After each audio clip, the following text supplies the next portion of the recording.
took a whole nother bit of work to do. But I was especially honored to be able to do this because each of these three incredible people I've had the honor to work with, to collaborate with, to do things across Atlanta with, and their reach is really represented in all of the incredible folks that you see on this stage. In order to keep this brief, because we could be here all day for each of you, I am simply going to read part of the proclamation that they will be receiving and then say just a word about each one of them. And they are in alphabetical order, so that is the way in which we were doing that. Juanita Baranco, Atlanta City Council is pleased to recognize Juanita Baranco as a recipient of the Spirit of Atlanta Award. You have demonstrated time and time again what it means to be responsible for your community, exhibited bold leadership, and continue to pave the way for young girls and women who dare to be strong, to speak up, and who dare to lead. Juanita Baranco has so many titles. Business owner, CEO, a former Board of Regents of Georgia chair, the head of the Buckhead Coalition, and an incredible partner in making sure that Buckhead stayed a part of Atlanta, exactly where it should be. You can give a clap to that. And a longtime board member for Clark Atlanta University. Juanita has been a friend, especially when we were building the Center for Civil and Human Rights and making sure that we were able to both build it and fund it. She has touched so many of us across Atlanta. She is truly one of the folks that makes this city great. Andrea Waters King, the president of the Drum Major Institute, which is one of the most important legacies of Martin Luther King Jr., coming out, of course, of the Drum Major speech, which he gave late in his life. Longtime board member of the HDDC, working on affordable housing, which we all know is one of the most important issues. And closest to my heart, she was integral in making sure that all of the King papers were digitized so they would be saved and studied and understood for generations to come, working with J.P. Morgan Chase. She has been a leader in civil and human rights in Atlanta and globally, and I'm just glad you're in Atlanta today as opposed to Washington, D.C. or Seattle or someplace else.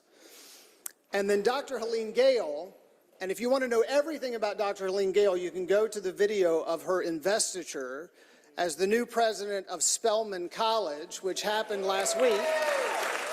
Madam President, many people stood up for hours and sang her praises. She has been integral in so many parts of Atlanta and the world. I first got to know her when she was the CEO of CARE International, and specifically bringing issues of women and girls and human rights globally and locally to the top of the agenda for CARE and for global NGOs. She also is a longtime physician and researcher when it comes to HIV and AIDS, working for many years with the CDC. And she is on many boards, including our beloved Coca-Cola, making sure that that company continues to be such a great community partner. Dr. Gale, I cannot wait to see your leadership at Spelman College continue to flourish. All three of these women represent what makes Atlanta so special.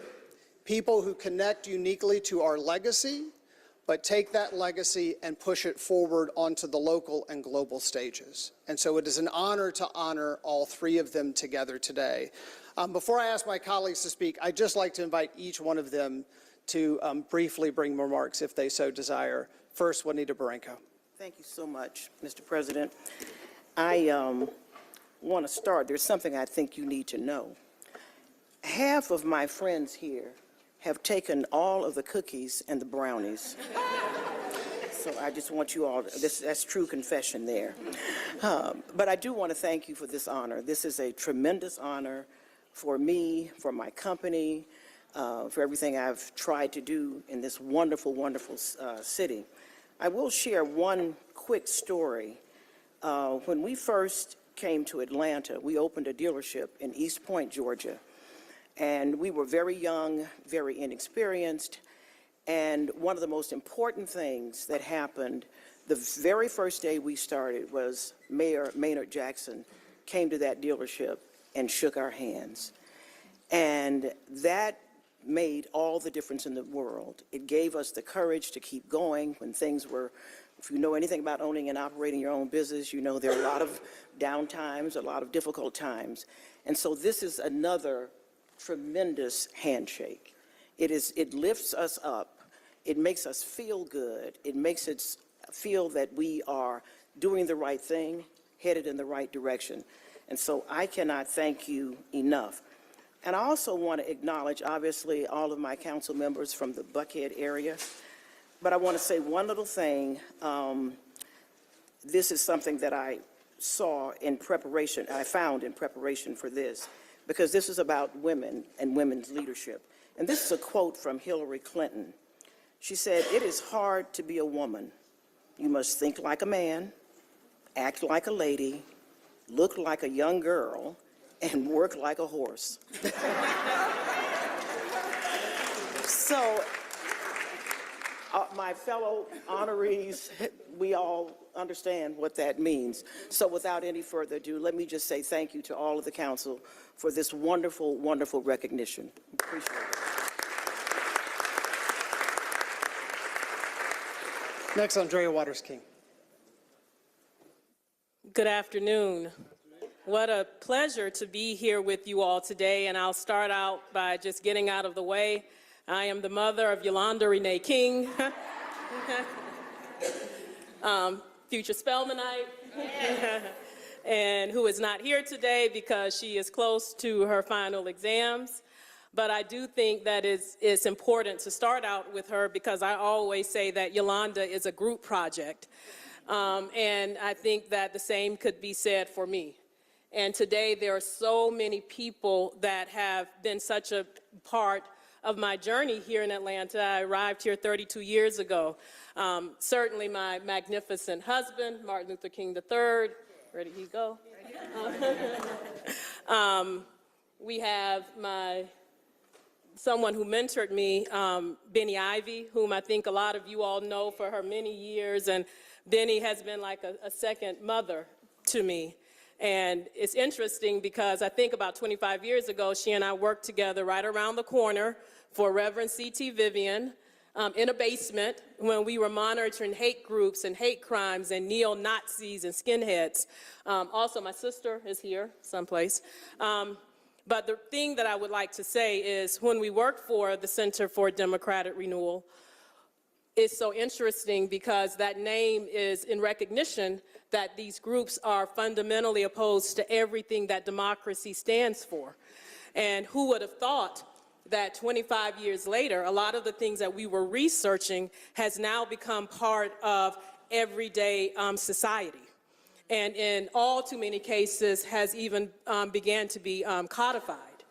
And so I stand here before you certainly in appreciation, but also in rededication, because our daughter, who happens to be the only grandchild of Martin Luther King Jr. and Coretta Scott King, is sitting with fewer rights than the day that she was born.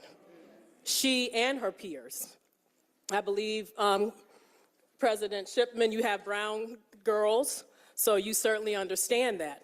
And I can't help but imagine and think about Martin Luther King Jr. and Coretta Scott King when they talked about their dream, and he talked about his 4 little children. What would he have thought that his only grandchild would have fewer rights, the rights in which he fought and lived and bled and died for? And the reason that I said that is our daughter and her peers, 2008, she was born.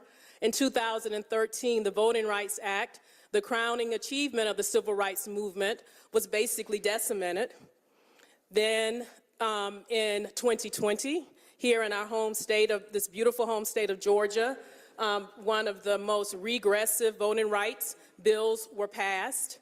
She lives in a place where diversity, equity, inclusion is being taken out of schools. And as a female, as of last year, she has less reproductive rights. And so we're certainly at a critical time and juncture in our nation's history.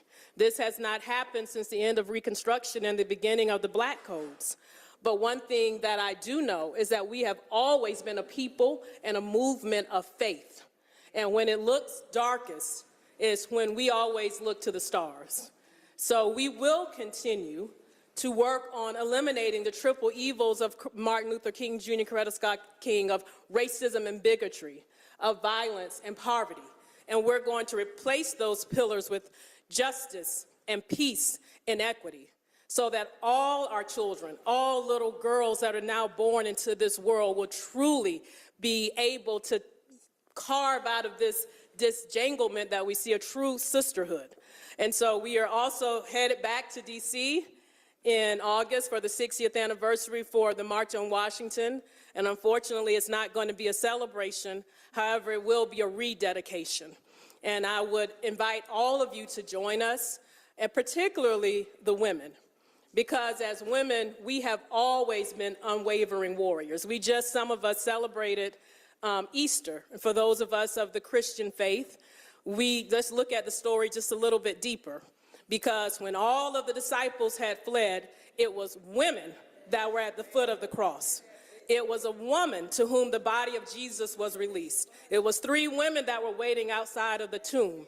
And when he was crucified, it was a woman to whom he first appeared. Women then, women today, women tomorrow are unwavering warriors. And we will continue that long march toward freedom and justice and equality. Thank you very much.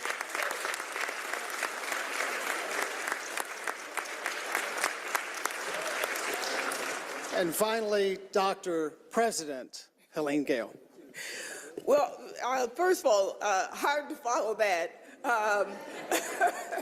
But I mainly just want to say thank you.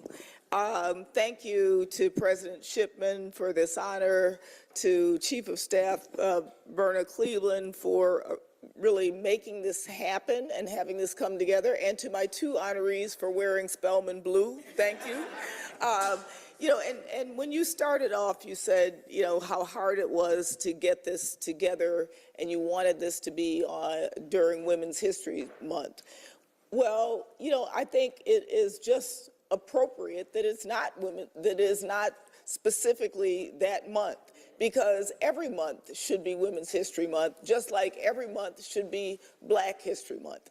And I think the more yes, it is great to have months that we celebrate certain aspects of our history, but I think the more we recognize that having one month and relegating issues to a month versus thinking about how do we change our society to make it more fair, more just, more equitable, so that the month is a wonderful way to celebrate, but that we're doing what we should be doing all the time. So I think it's just as appropriate that it is now as had it been last month.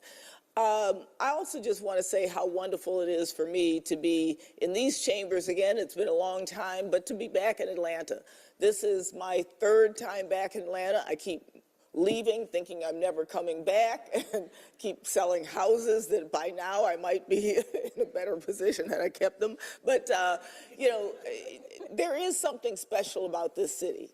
And, you know, I hope all of you, all of us, remember why this city is so special. And you talked about, both of you talked about, you know, the civil rights movement, the movements for human rights, women, equity. This is a special city, and we've got to continue to make sure that we keep it special. You know, one of the things we talked about a couple days ago for my investiture was really, you know, living in troubled times, and we are living in troubled times. When Spelman was founded 142 years ago, it was during what we thought was the most divisive period in our history, right after the Civil War, when educating Black women would have been seen as almost, you know, a revolutionary act. Well, this Spelman has continued to endure, but we are once again facing one of the most difficult, challenging periods in our history.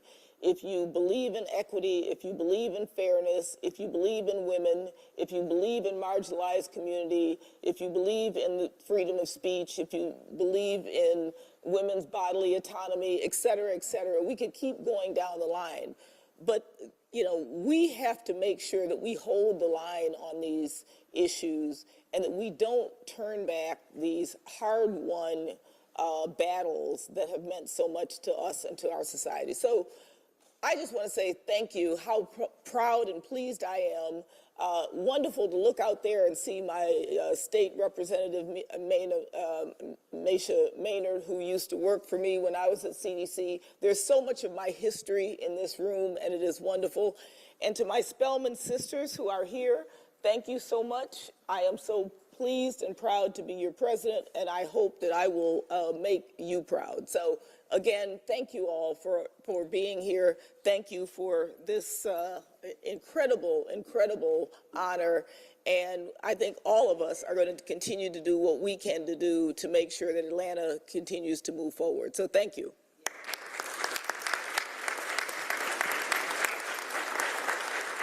I just want to offer my colleagues, if anyone would like to bring brief remarks. Councilmember Overstreet. And just know that I understand the assignment. I heard brief. Yes, so I do not want this moment to go by without thanking you. I am truly honored to stand here and give you all the flowers that you so deserve. I mean, when you think about it, goodness, we're talking everything that matters in the city of Atlanta. We're justice and equity, and we're talking entrepreneurship and, oh my goodness, executive coaching and executive leadership, and then education and leadership. My daughter has chosen Spelman College for fall 2023. And just to stand in this moment with the women that really do make a difference in our everyday lives. That's what women do. It's about every day, all the time. It's not about, you know, being that splashy name or the next big thing. It's about every day, all the time. And that is what you all represent to me. And oh boy, do you lead by example. And I thank you for that. Any of my other colleagues just want to give a chance. Let me just also say that in addition to the proclamations, I also have a very small token of my appreciation with an award from my office, which we're calling the Spirit of Atlanta, and you three are the first recipients of that office, of that award, and it's a real honor. It's a real honor to be able to present it to. Oh, thank you, Councilmember Overstreet.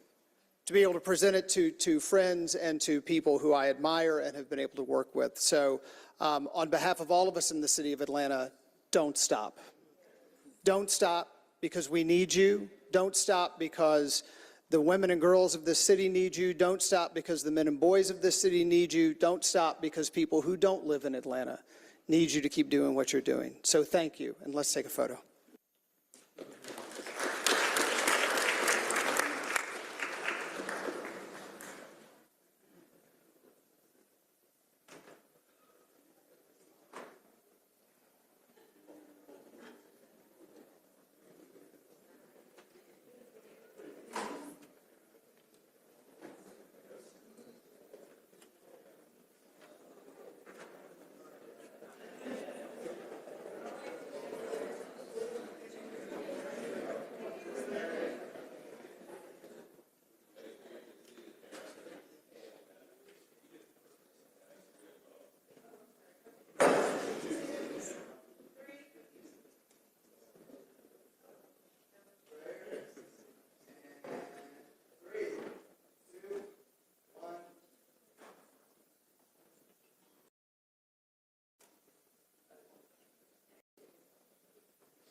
Next item.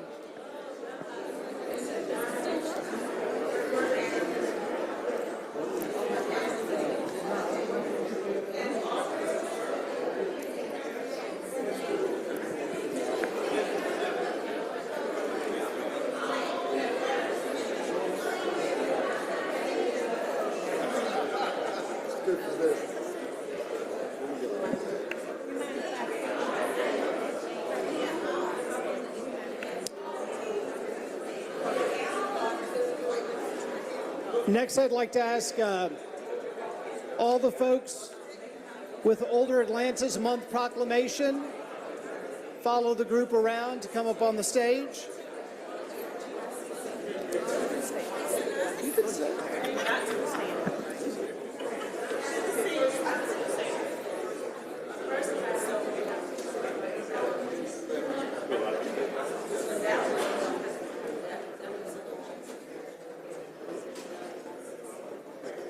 Antonio.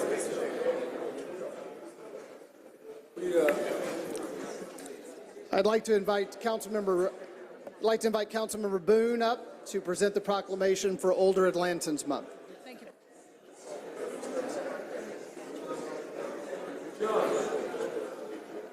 John.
What's up, man? You're on the budget committee tomorrow, right? Wednesday, right? That is Wednesday, right? No, we're on Thursday. That's Wednesday. Any news on that?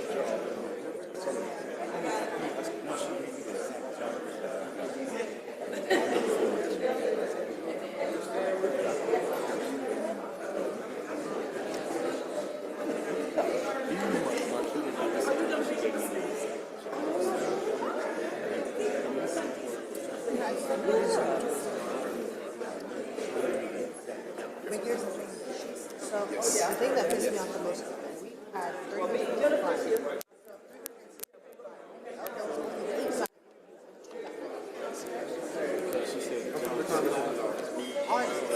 they're not basically. Make sure you get it to me. Good? How do you want me to handle this track? The neighborhood is going up in the. He had said nothing was ever submitted, that they never got their permits and that. Go ahead.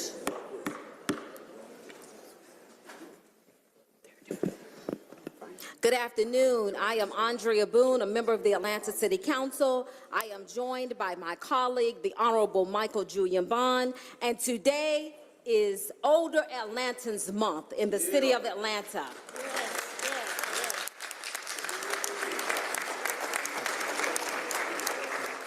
Each year in May, we commemorate Older Americans Month to encourage and recognize the countless contributions that older Atlantans make in our communities. Their time, experience, and talents enrich the lives of those around them. This year, the theme is Aging Unbound. Aging Unbound. On this month, we will have several events. honoring older Atlantans in the city of Atlanta, we would like to ask each and every one of our council members to sponsor an event in their district. Please work with the Mayor's Office of Constituent Services, and we would like to thank Mayor Andre Dickens for making senior citizens a top priority in the city of Atlanta. Thank you, Mayor Dickens.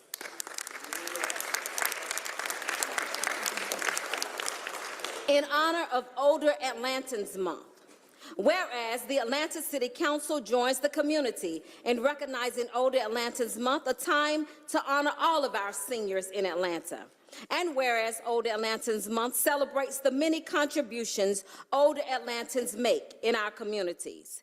Whereas by capitalizing on their strengths, talents, knowledge, and abilities to mentor children, senior Atlantas contribute immeasurably to the city's vitality. Now, therefore, we, the members of the Atlanta City Council, honor seniors in the city of Atlanta for all they do and present today as Older Atlantans Month in Atlanta, Georgia.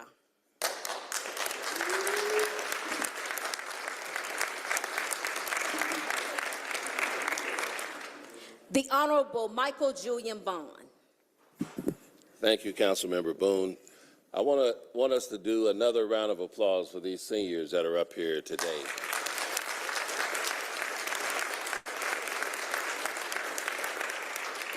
It says in the Bible that we live in cities that we did not build.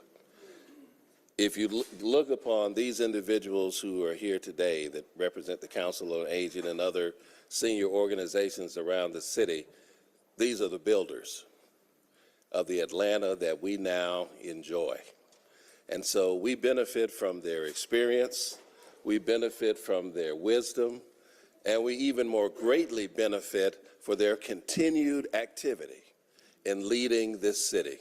It is an honor to be here to recognize and to bestow honor upon those who literally raised us. And we hope that we will reach the pinnacle of your example in our own lives. Congratulations, and God bless all of you.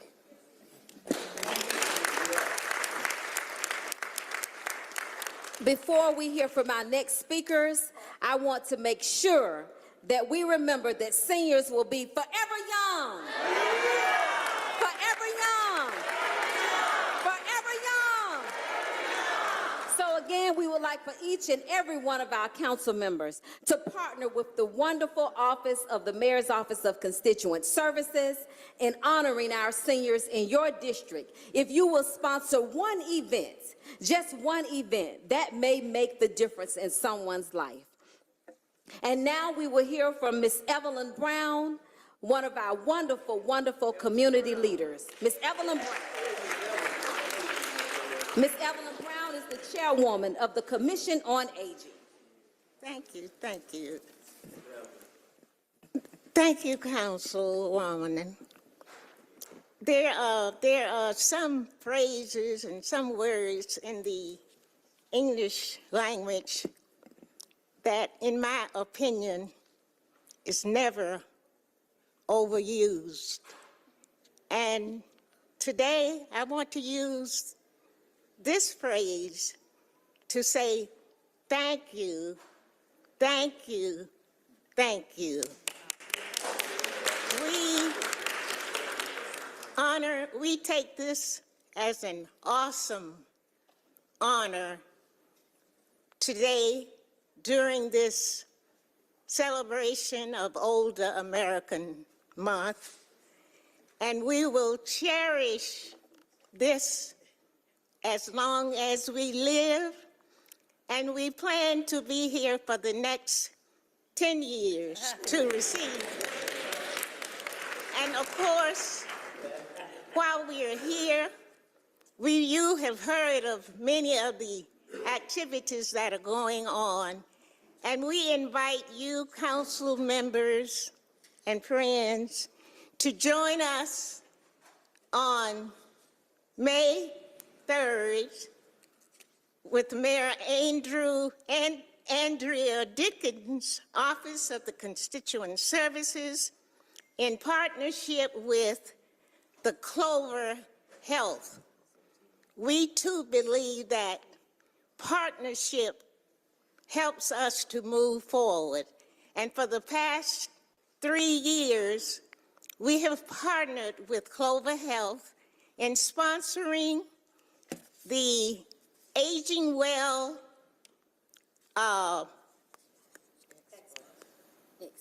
Expo, and this year it will be held at the C.T. Martin Natatorium, and it will be during the hours of 9 through 12. So we invite all seniors from the corners of Atlanta, Fulton County, to join us on this day. Thank you. Miss Maggie Womack. Thank you, Maggie, for all you do for our seniors. Good afternoon, everyone. First, I want to give honor to the one who woke me up this morning. Thank God for each and everyone who is standing here today. I thank God for all of the council members who have been so wonderful in helping us. I am the manager for Primetime Seniors for the City of Atlanta, and we are here. We are here, and we are going places. These seniors right here, they exercise, they dance, they go on trips, they sew, they do everything, they do bingo. But listen, that's not all that we do. In July, we are going to compete in the National Senior Olympics in Pittsburgh, Pennsylvania. Thanks to the Honorable Mayor and the councilmen and all of those in recreation, we're sending a delegation. And these are strong individuals, some as old as 80 or as young as 90. So we invite you, if you have not joined a primetime site, please come and join one of our sites. We have calendars available in the Mayor's Office of Constituent Services for you to go to one of our sites and just enjoy what we have to offer. Also, it has been mentioned about the 3rd, but on the 25th, there's another event that's going to be held at C.T. Martin, and that event is the Senior Follies. Older American Task Force is sponsoring it. So yes, come on, we're ready. We're ready to give you some wisdom. We're ready to share our knowledge. But most of all, we're ready to embrace you with love. And let me speak now while I'm here. Thank you for all that you all do. We still could use some transportation, though. Thank you. I'm sure the mayor and his staff, our wonderful staff, they are listening. The seniors need more transportation. The seniors need more transportation. And now the Honorable Byron Amos, followed by the Honorable Antonio Lewis. And before they come, let's give Miss Jamila Jones a hand. Miss Jamila Jones. Thank you, Miss Jones, for all you do in the city of Atlanta. And also thank you to Miss Annie Wright for all she does. Thank you so much. Quickly, Mr. Byron Amos, followed by the Honorable Antonio Lewis. Thank you. Just want to say thank you to all these beautiful young people up here on stage. You know, our mayor has declared this the year of the youth. Well, it looks like this month is going to be the month of the youthful, because it looks like you have more energy than I do. So just keep leading, keep pushing, and if anything I could do for you, please let me know. The Honorable Antonio Lewis. And I want to say thank y'all for coming up, and I'm excited for everything going on at C.T. Martin with Ms. Maggie, because if you think about who really built our city, every time I walk into C.T. Martin or Old Adamsville or Roselle Fan, when we're having something, I hear these stories of how Lakewood Amphitheater used to be the farmland, right? Or how how we built our city, how the whole old YMCA on Hunter Hills used to be, how folks learned how to swim, how folks learned how to play basketball. These are the stories that built up our city, and I'm excited to keep uplifting them. And my tour this summer is called Summer with the Seenagers in District 12, right? What we call our seniors in District 12 is Seenagers. And so all summer, we're going to be sponsoring, all summer we hit every single senior high-rise in our district, every single recreation center, and we have tours all summer. We bring all resources that we can. So I'm excited for this summer, for our Summer with our Seenagers. All right. Mr. Greg Clay, the office of Mayor Andre Dickens. Thank you, Councilwoman. On behalf of our 61st Mayor, Mayor Andre Dickens, it's my pleasure to serve as the Commissioner of the Office of Constituent Services. As you all know, as we kick off days like today celebrating our seasoned citizens, I want to make sure that everyone across the city of Atlanta knows how important this moment is, knows how important this month is as well. And as we continue to move forward, as we serve the constituents of the citizens of Atlanta, to make sure that you know that our seasoned citizens will forever remain not just in our heart and our minds, but also in the work that we continue to do and advocate for. I'd be remiss to not recognize my staff, Ms. Vanessa Manley. I'll make some noise for Ms. Manley. I also want to recognize Ms. Andrea Bishop, who's also with us, and all of the great folks that are a part of our team downstairs in the Office of Constituent Services. We can't do it without you, and we know that the work that we continue to do represents so many, from the youngest person that we represent, Councilman Amos, in the Year of the Youth, all the way up to our seasoned citizens that represent the wisdom that flows through our community. So thank y'all so much. And again, on behalf of the 61st Mayor, Mayor Andre Dickens, he sends his best as well. Thank you. Thank you. Thank you. Our last speaker will be the great commissioner from Fulton County, Natalie Hall.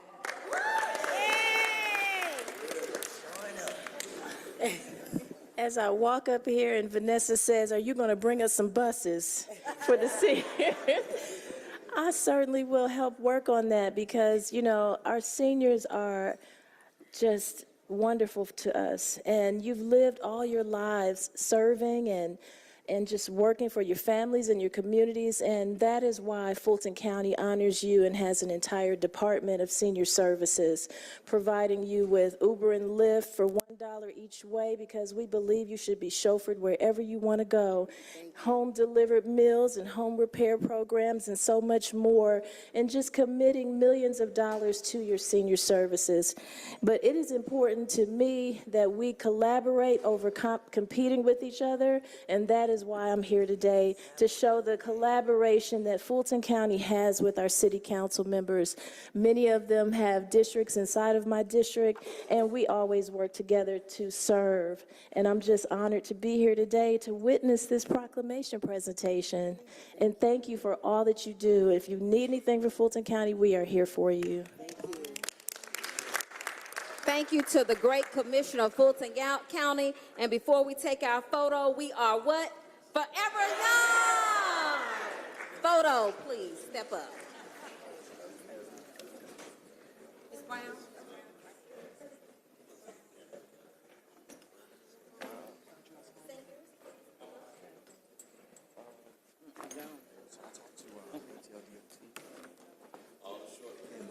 He was saying that they're still kind of unclear on the direction of the street address.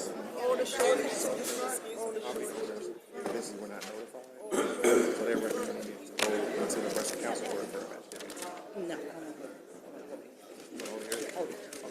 Thank you. Thank you. Thank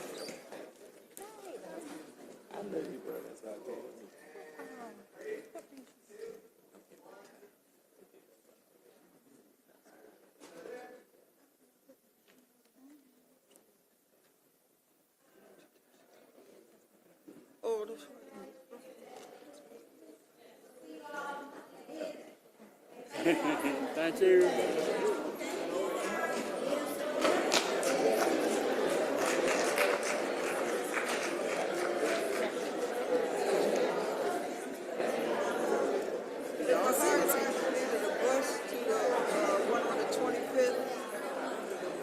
We'll ask. They want us to go this way.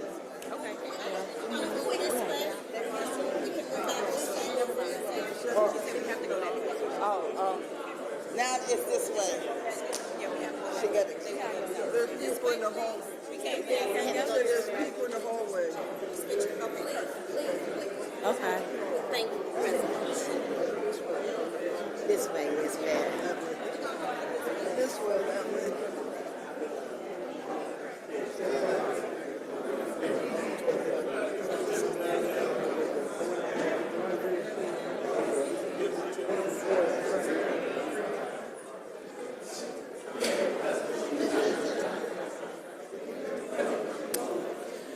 Next, I'd like to invite Councilmember Bakhtiari and all of those who are associated with the Recognition for Strong for Life Raising Resilience Day to please come forward.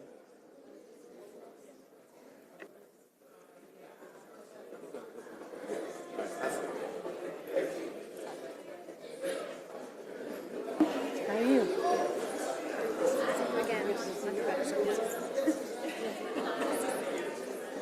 Yeah, y'all can come on either side if you want to.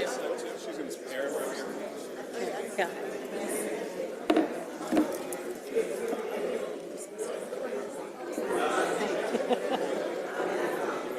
Oh my God, there's a baby. Can I have the baby? Oh, thank you. You know I love babies.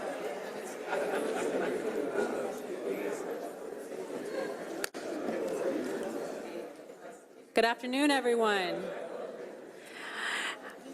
Hey, everyone. So I know we're on Proclamation 3. I know we have 2 more to go after this, but I'm really glad that we're taking a moment to do recognition of Strong for Life. I actually, before I get into it, I want to give Aaron, I want to give you a moment to speak. Yeah, you first. Okay. Yeah.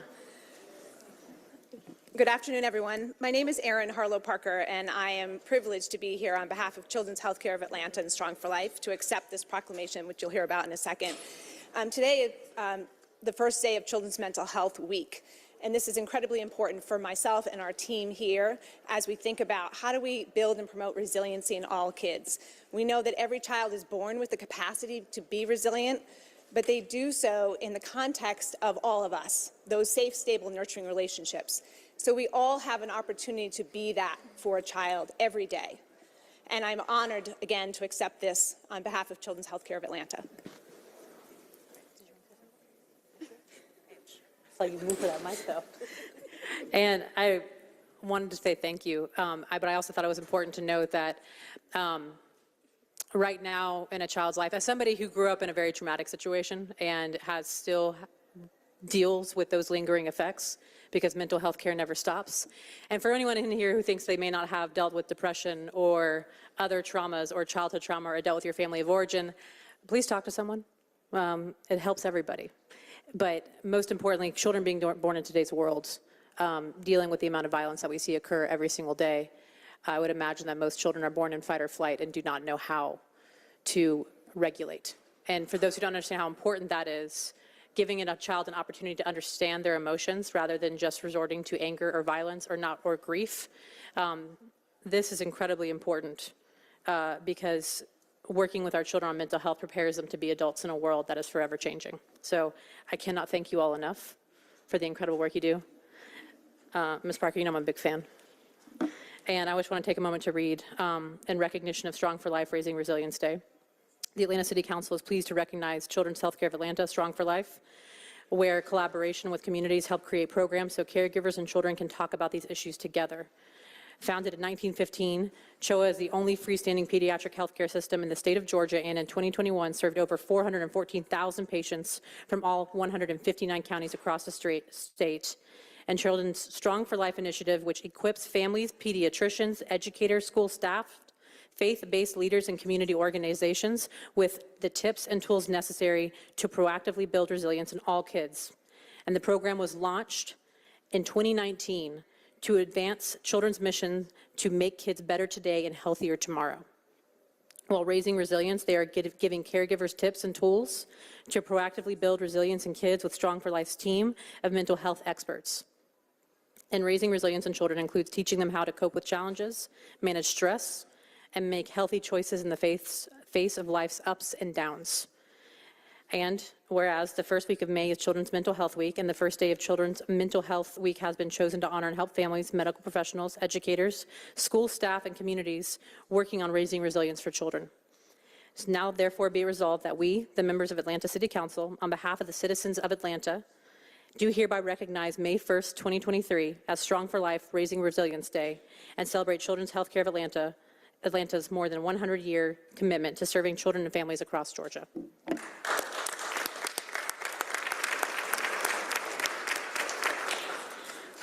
Again, I can't thank you all enough, and I know that we need to, come together, take a photo, or it never happened. So let's go ahead and line up right here, and we'll get a picture taken. Yes, we'll come right up.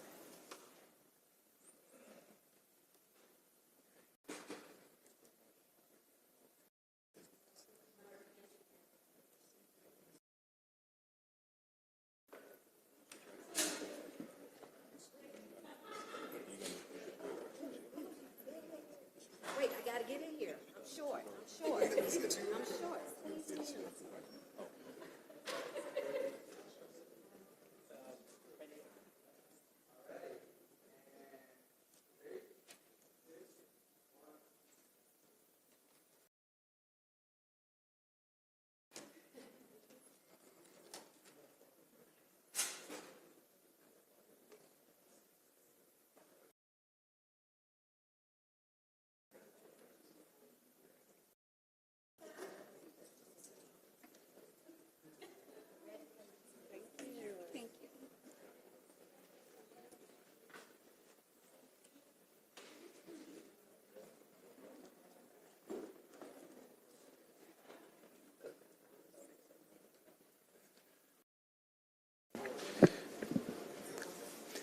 Next, I'd like to ask Councilmember Bond to come forward, and all of those with the honoring of Tyrone Spears of the Spears Autism Foundation to come forward.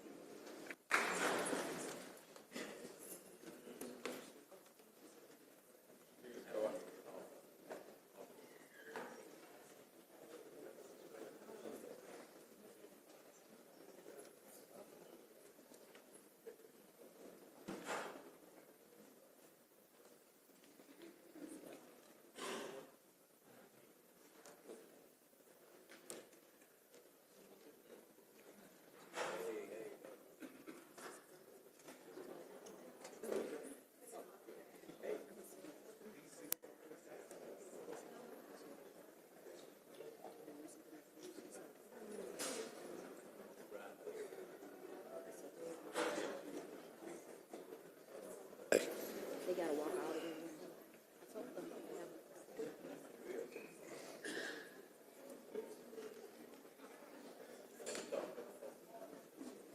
I don't see them. They're over there. Okay.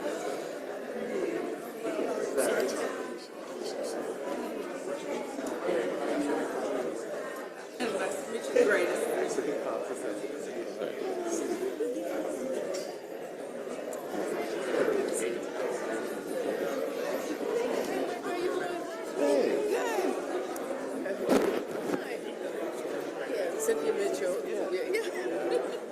How you doing? Do we keep going? Yeah, we need to fill in. How you doing, JD? How are you? Thank you. Who should I stay? JD, how you doing? It's good to see you. Well, wait, no, you get a real seat. Good to see you. Back up. Where's Cynthia? Gerald, right here, stay here. Myrna. Yeah. Please, come on. Right here. We're doing some work. Come on in, let's swing around. We've got lots of room up here on the roster.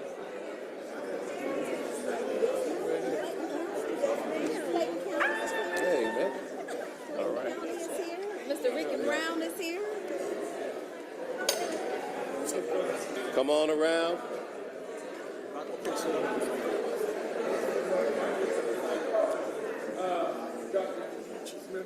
Dr. Rock.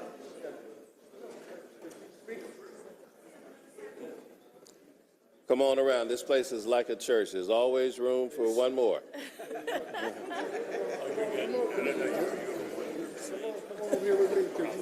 Stand right in front. Ma'am, stop right here. Yes, stand right. Just come on around. Yeah, just swing on around. Second line right here.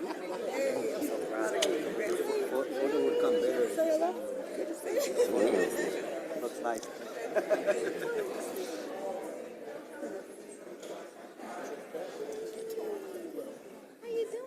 Is that everyone?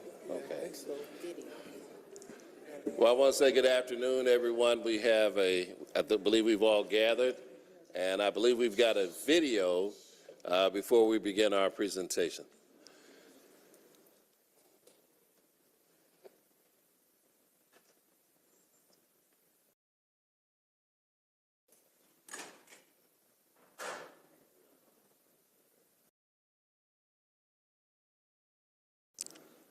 Got to check the volume, I guess.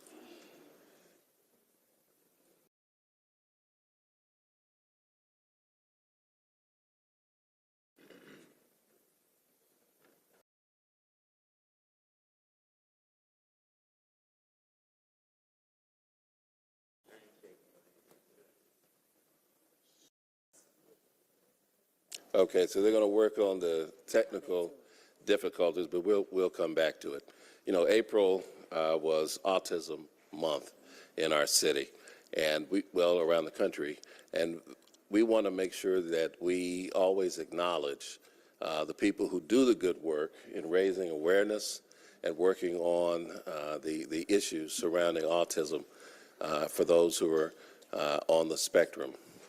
You know, autism has affected my own family, and it has been the quest of those who've been involved to make sure that those who are affected are making sure that they are highlighting all of their potential, and we want to acknowledge those who have done the good work to raise that awareness. We have such an honoree here today, and so in a moment I'm going to read the proclamation, but I want to acknowledge we've got a couple of guests here with us. I know that our DeKalb County Sheriff is here. Yes. Where's our sheriff? No, you come on up, Sheriff Maddox. Now, don't take offense to this, but you're much prettier than the Fulton County Sheriff. Much better looking than the Fulton County Sheriff. And of course, Judge Cassandra Kirk. Is she here? Yeah, she was. She was. She's in the audience. You know, Judge Kirk, we don't have to sit in the colored section anymore. You can come on up if you wish. Okay. No, we're free now. We're free. Is there anyone else that's here? And of course, our Commissioner Natalie Hall. Councilman Butler from East Point. Councilman Butler from East Point. Joshua Butler from East Point. Yes. Who else do we have? Commissioner Hambrick from Commissioner Hambrick from Clayco. Commissioner Hambrick, down the way. Oh, yeah. Former Mayor of Macon, Jack Ellis, who was erstwhile known as the mayor at night in Atlanta when he was mayor of Macon. But I have a proclamation, and I will read it in pertinent part as we acknowledge our honoree. Whereas the Atlanta City Council is pleased to recognize the Jardine Spears Autism Foundation for focusing on the holistic development and the growth of children experiencing autism. Whereas the Jardine Spears Autism Foundation began with Jardine Nathaniel Spears. Jardine was born on January 23, 2012 in Atlanta. At the age of 2, Jardine was diagnosed with autism. Immediately, his parents got him involved in some of the most renowned programs available to children with autism. Whereas the primary objective of the foundation is to help children bridge the gap between patterns of behavior and difficulties with social communication and interaction. And whereas by providing children with the opportunity to participate in these activities, such as swimming, music, martial arts, therapeutic horseback riding, bicycling, and more, These programs assist in the developmental effects of autism, whereas the foundation is committed to assisting not only children, but the respective parents that are also making adjustments in how to change the behaviors of their children with autism. And whereas the foundation provides an open and welcoming space for parents and shared experience and dialogue and to offer access and information pertaining to autism. Though the evidence-based practices and interventions of the Jardine Spears Autism Foundation has been to positively impact social and adaptive behavior by helping families with their service. Now, therefore, we, the members of the Atlanta City Council, hereby proclaim that the Atlanta City Council, on behalf of the citizens of the City of Atlanta, do hereby recognize the Jardine Spears Autism Foundation for their ever unwavering commitment to reaching the children and ensuring quality and effective intervention and accessible to all. Now, I have set my hand and have caused the seal of the City of Atlanta to be here into affix. Congratulations, Mr. Spears. Thank you so much. Thank you so much. Thank you so much. Thank you. Well, wait. It's like late night television, but wait, there's more. Okay. So we'll allow Councilwoman Boone. Yes, before I start, I want to recognize some of those folks that are always there when you call them. Mr. Greg Pridgeon, Mr. Jonathan Dodd, our President and CEO of A National Limousine, Mr. Ricky Brown, Mr. Darrell Anderson, where are you? Mr. Anderson, thank you for all you do in this community. We appreciate this. And another gentleman, Mr. Ty Spears. One call, that's all. One call, that's all. He will find the resources, not only for those that have autism, but for those seniors who need home repairs, for those seniors that need meals, for those that are thirsting for midnight basketball. He has always been a sponsor of these projects. So, Mr. Spears, this is a special recognition award presented to you today. On behalf of the citizens of Atlanta, today is Ty Spears Day in the city of Atlanta.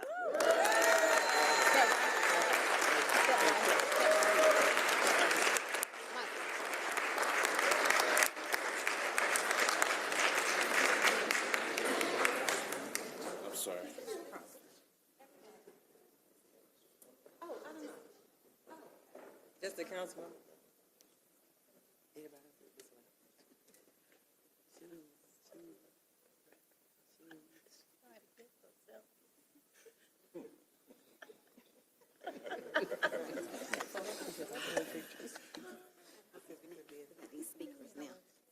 And now we are ready for our video.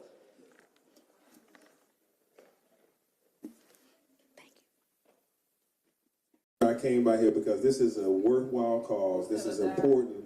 And it's good to see all of you participating in this. And you know that your dollars that you supported this event, the sponsors and everybody, it goes a long ways towards helping fight autism and giving people the quality of life that they deserve. So, Ty, you've been a good brother to me. You've been a good brother to this city. And you continue to do great work. So, you know, let's keep going, man. And we'll be there for you as a city of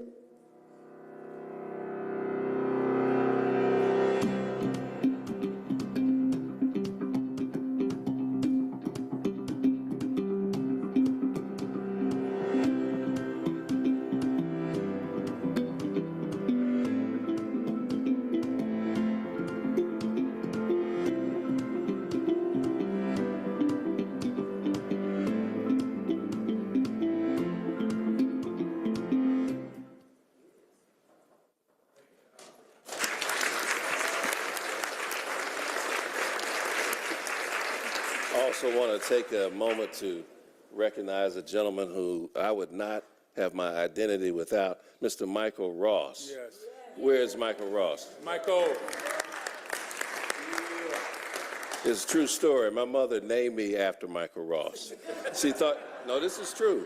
He and Sue lived across the street, and my mother thought he was so cute that when I was born, she named me Michael also. Sue, stand up. Sue, let's give Susan Ross a hand. Susan Ross. And now our speakers, Mr. Calvin Watts, followed by Commissioner Natalie Hall, the great Natalie Hall from Fulton County, followed by Myrna White. Calvin Watts. 1 minute. Thank you so much. First of all, congratulations to my brother from another mother, Ty Spears. Thank you for all that you do. Servant leadership is on display today. I happen to serve and proud to serve as superintendent in Gwinnett County Public Schools. What that means is that we have the opportunity to serve and address the needs of 183,000 children, 4,600 of whom have been identified along the autism spectrum disorder. 3,500 of our students, our children, are receiving specialized services to this day to ensure that they are better as a result of their being in our midst. It is not lost on me that servant and service to our community, whether it is in Atlanta or 30 miles north in Gwinnett County or anywhere in between, our strategic plan and planning process is designed to serve the needs of what Ty Spears talks about and what we have talked about over the last month or two since we've known each other deeply. Number one, the first E is empathy, to do our very best to understand what it's like to walk in someone else's shoes. The second E is equity.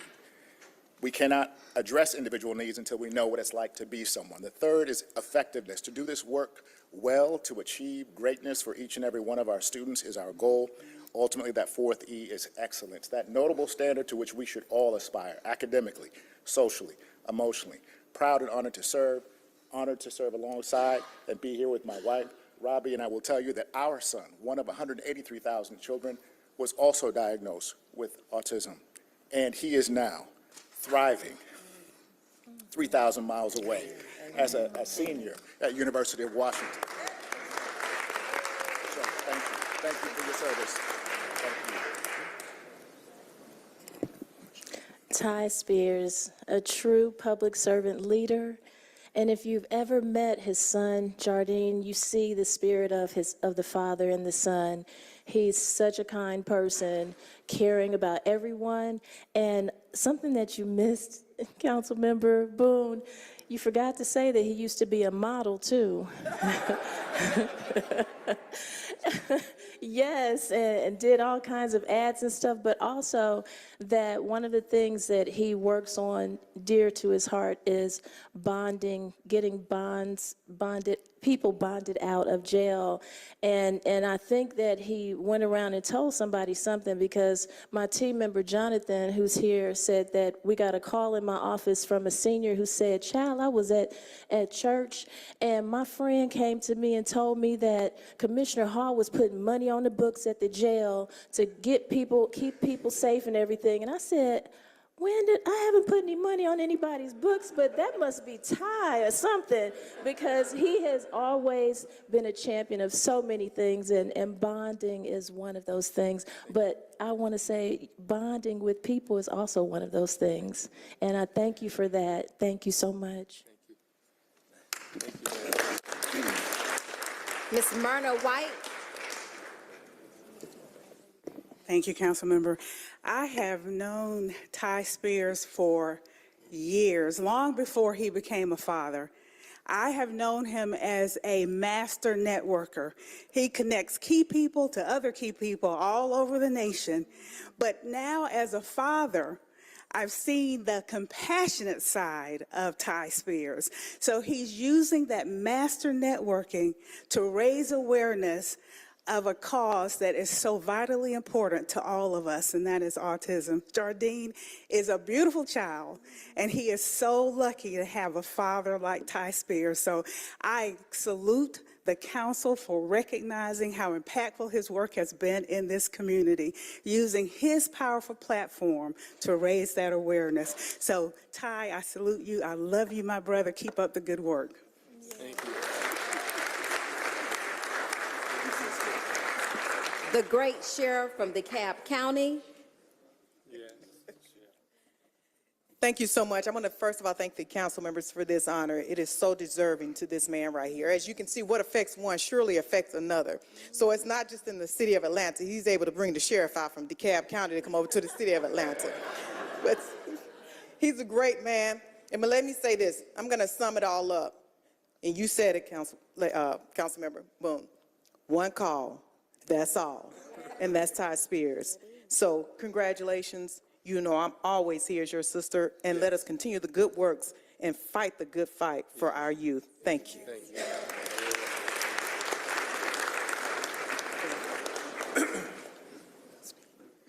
Mr. Darrell Anderson, a great community leader. Dear friend, too. My brother Ty, I want to just thank you for all that you continue to do. I, too, had a son that was diagnosed with autism at the age of 3, and I know the struggles and the challenges. And Ty, you have done a wonderful, wonderful job, and I thank you for all that you do and all that you continue to do. A lot of these elected officials, public officials, would not be here without you going out, raising that money. That's one thing that you know how to do and connect people. My brother, I thank you. I'll be by your side, and we'll continue to do the work that needs to be done.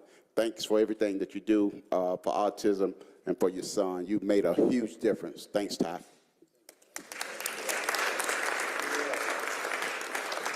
And now the man of the hour, Mr. Tyrone Spears. And right after that, we will move quickly to a reception where we will complete remarks and have some great, great food. Mr. Tyrone Spears.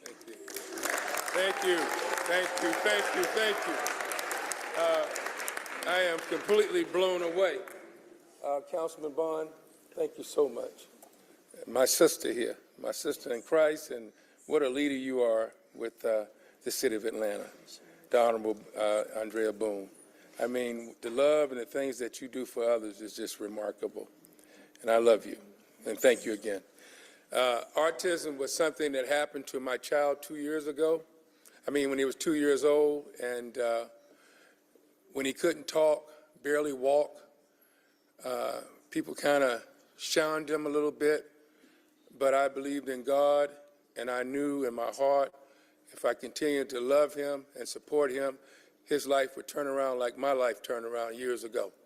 And so from that point on, I decided to come up with the Autism Foundation for children and for parents, and I just thank God for all you guys because this is very touching to me. I haven't received love like this in a long time. And I just want to tell you, thanks a lot.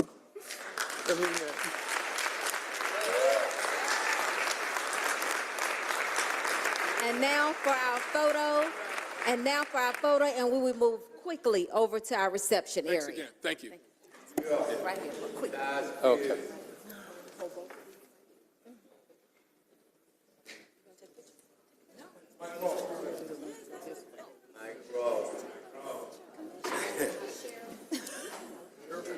Sheriff, there's something for you, Sheriff. See? You couldn't dodge it. No, that's the commissioner. Support. Background. Background is the best. That's right. That's the most work. I'm really, okay.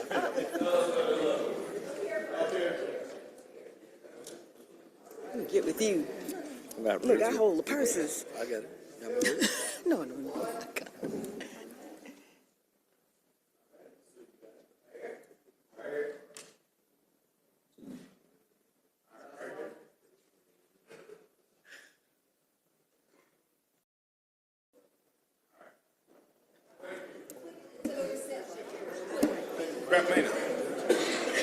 Rep Maynard.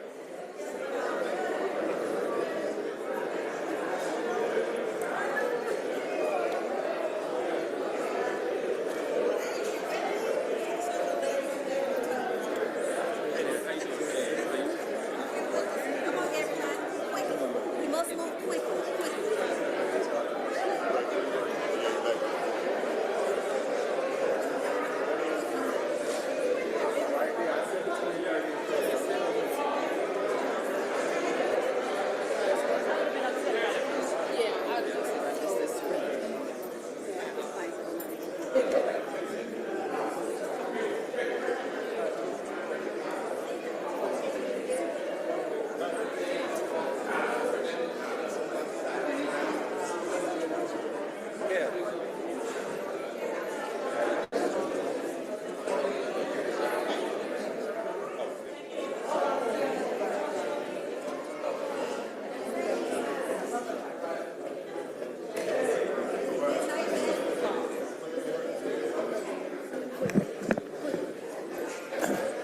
Finally today,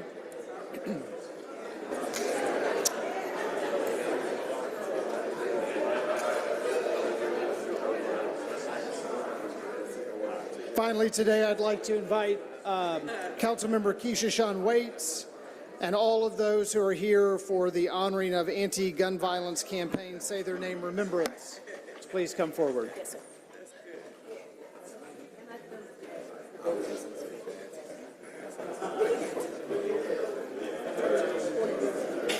You gonna speak on this? Well, can you do the proclamation?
Today we are gathered to recognize an important issue in our society today, and that is the need for gun reform.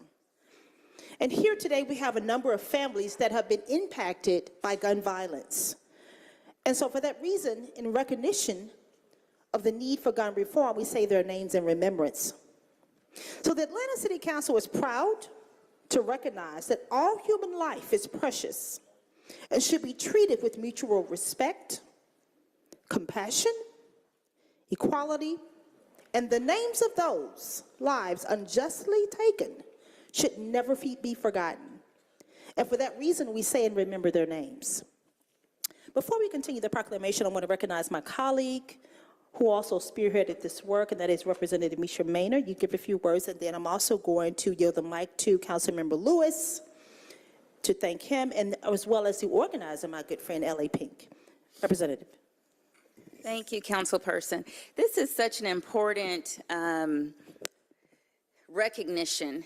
Oftentimes we hear in the news about a loved one or a community member losing their life to gun violence. And so for the first time in Georgia, we are actually saying officially, let's say their name. And so on August 4th, we started this movement, April 4th, sorry.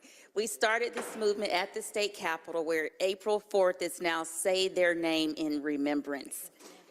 April 5th, Say Their Name in Remembrance Day. And I am here just to support all of these families. You know, as elected officials, we actually do not know what the issues are that we need to highlight until the community comes to us. And so this was an issue that the community came to me with, and during the legislative session, and here we are today where we're making a difference not only at the state level, but also the city level. Thank you, Representative. And we say their names.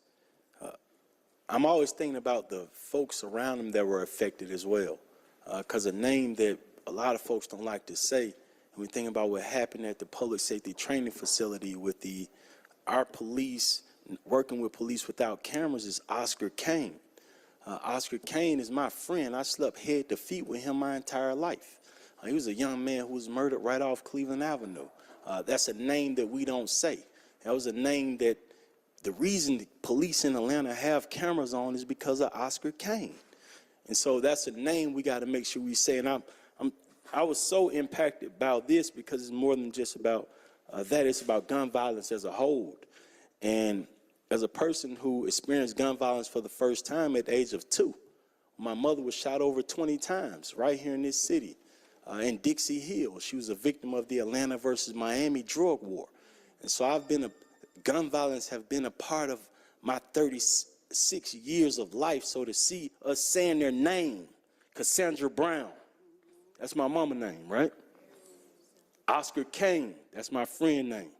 Lil Mac, Rayshard Brooks, that's my friend name, right? And so to say their names, that's a real thing when you got the folks who know them. And when I see fathers here, when I see fathers and I see parents here, when I see Vincent Troy, and I say Vincent Troy's name because I know too many young folks who've been affected by his death in ways like people don't talk about. They don't talk about the young ladies and the young men on Pryor Road who go to Carver High School, went to Maynard Jackson High School, who been affected by Vincent Troy in a way that we don't talk about. So say their name in Atlanta and let's do it right. And so thank you, Councilmember Waits, for bringing this up. And thank you for the partnership, because we understand that the partnership between the state and the city got stronger when you got elected. And so thank you for this partnership to where the state and the city speaking the same language. And I don't see my commissioner yet, but I know once she comes in here, we're going to get the county speaking the same language as well as the city and the state. So thank you. And say their name: Oscar Kane, Rayshard Brooks, Cassandra Brown, a different type of gun violence, but gun violence all the well in this city.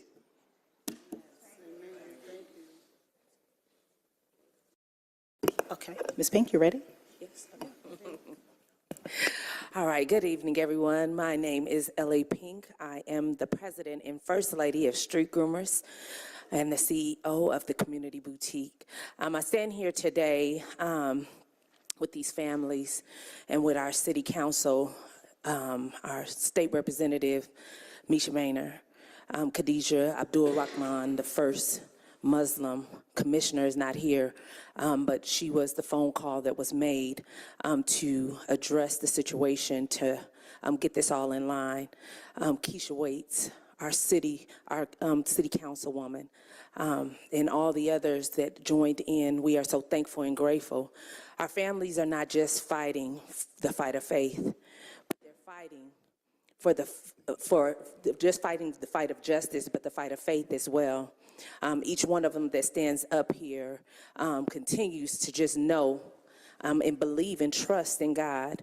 And so that's what we as our community stands with them as street groomers, the voice for the voiceless, that they will be heard all over the world, that this is just the beginning, this is not the end, that we are going to fight until cases are won, that we're not just standing with them just to say their names.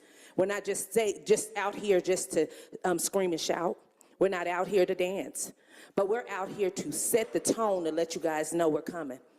We are coming because we need justice. That's what we need. Thank you.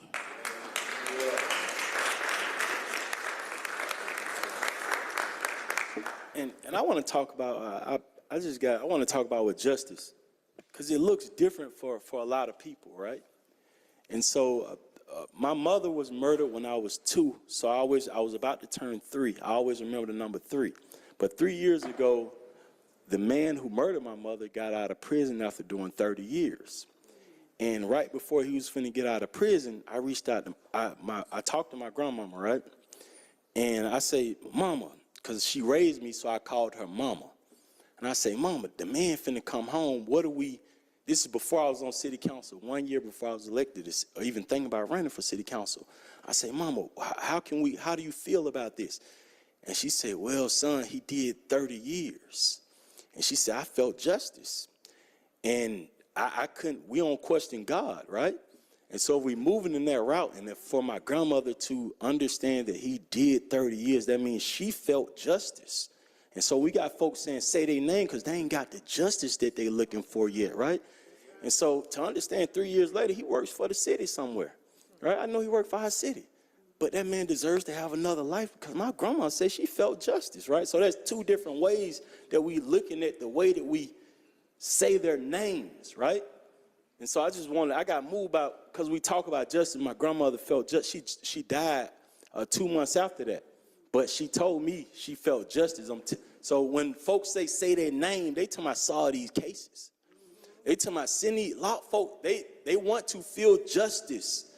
And so that I was moved to say that, but we got to get some justice in this city.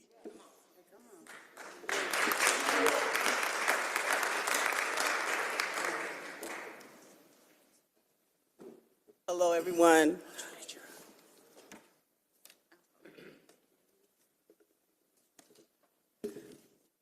I'm here on the on the backing of Say His Name for my son, Javis Benjamin, and also for the families here as well.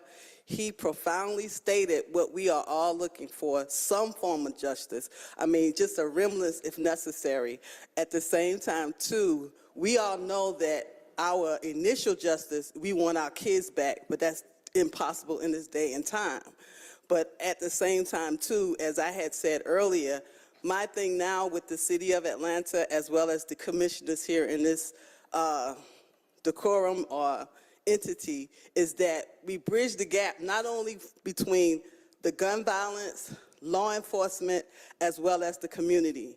We who are standing up here now do not have an initial voice. The majority of our loved ones have, let me say this first. My brother is in law enforcement. My brother-in-law is in law enforcement. Javis' father was a police officer in law enforcement. So I'm not here to be anti-police.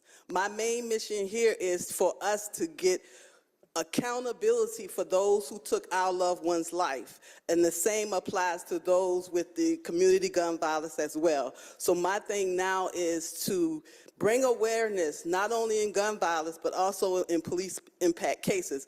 Because the majority of the cases up here, the loved ones that we lost did not have a criminal record, was not in the system in any way. So with that being said, these officers were not held accountable, even though it is proven that they were not eligible for qualified immunity. And with that being said, the main thing as far as the community, the state, the law enforcement, all the above, is that we need to get on the same page, because like what was said earlier, we are not being served equally. We're not being heard equally. And it's just that we just in the numbers. We are looked upon as the statistics instead of as a loving human being, which our loved ones are. So again, I'm going to stop rattling off, and we appreciate as a whole, y'all willing to sit here and listen to us. In most cases, some people would see it from a totally different dynamics, because they would always ask the question, what did he do?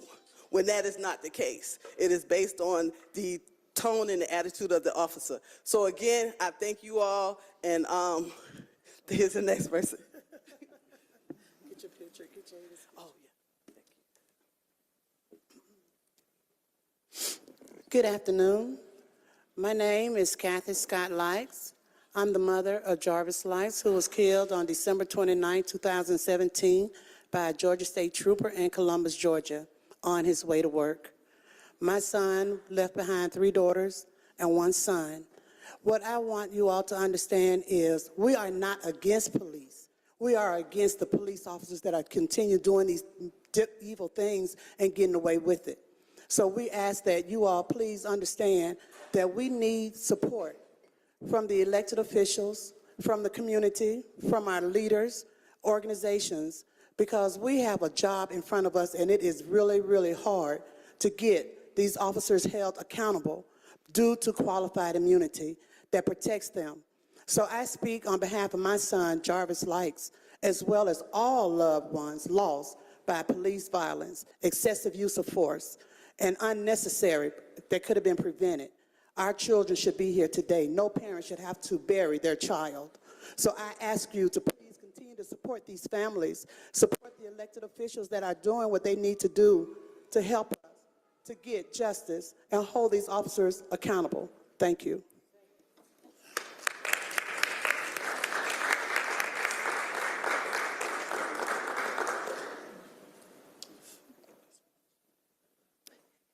Hello, everyone. My name is Tony Franklin Boykins. I'm going to be very brief. My son was not killed by gun violence, but he was killed by a Georgia State trooper that performed a pit maneuver for a minor traffic violation that he was riding in a car with his friend and his friend dad on September the 10th of 2021. As of today, they don't consider my son as a victim. No one from the state, the county, the city has reached out to my family. We never got a knock on the door about my child being killed. He was 12 years old, 18 days from his 13th birthday. The Georgia State Patrol did an illegal pit maneuver after they followed the car, and the car pulled over after they noticed that they were being followed. When the officer pulled behind them and got out of the car, the lights turned on and the dash cam started.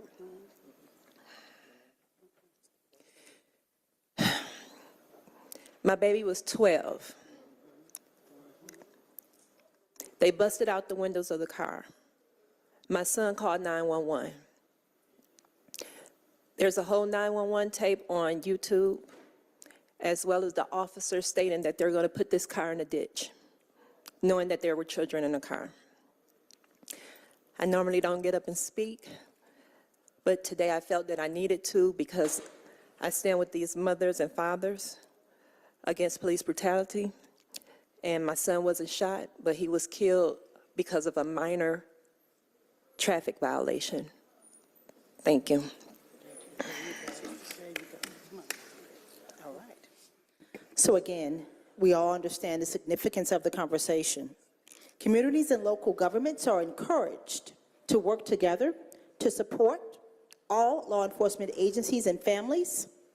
We're also encouraged to support families that have had their loved ones robbed and stolen from them due to acts that should be criminal. Street Groomers is fighting for human rights and a voice for the voiceless. And know that this is not a fight of justice, but a fight of knowing that God will never leave or forsake these families and will do exceedingly and abundantly above all you can ask and think. So as we conclude today, we want to say the names of those individuals that have been lost together. Jabril Robinson.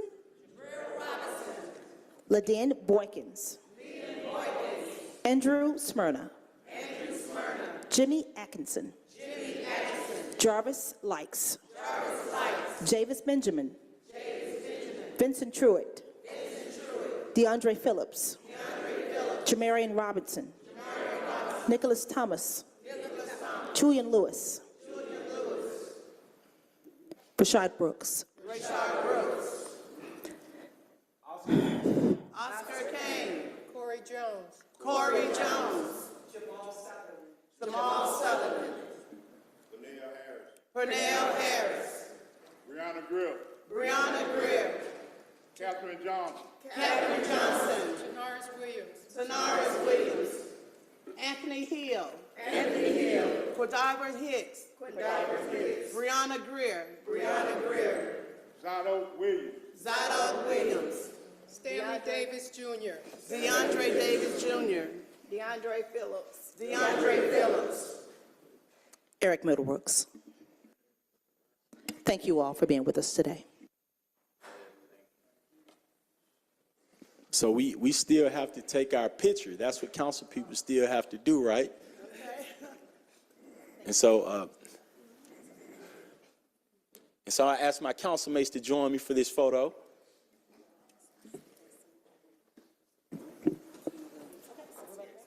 And also someone from Congresswoman Nakima Williams' office is here as well.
Thank you all very much.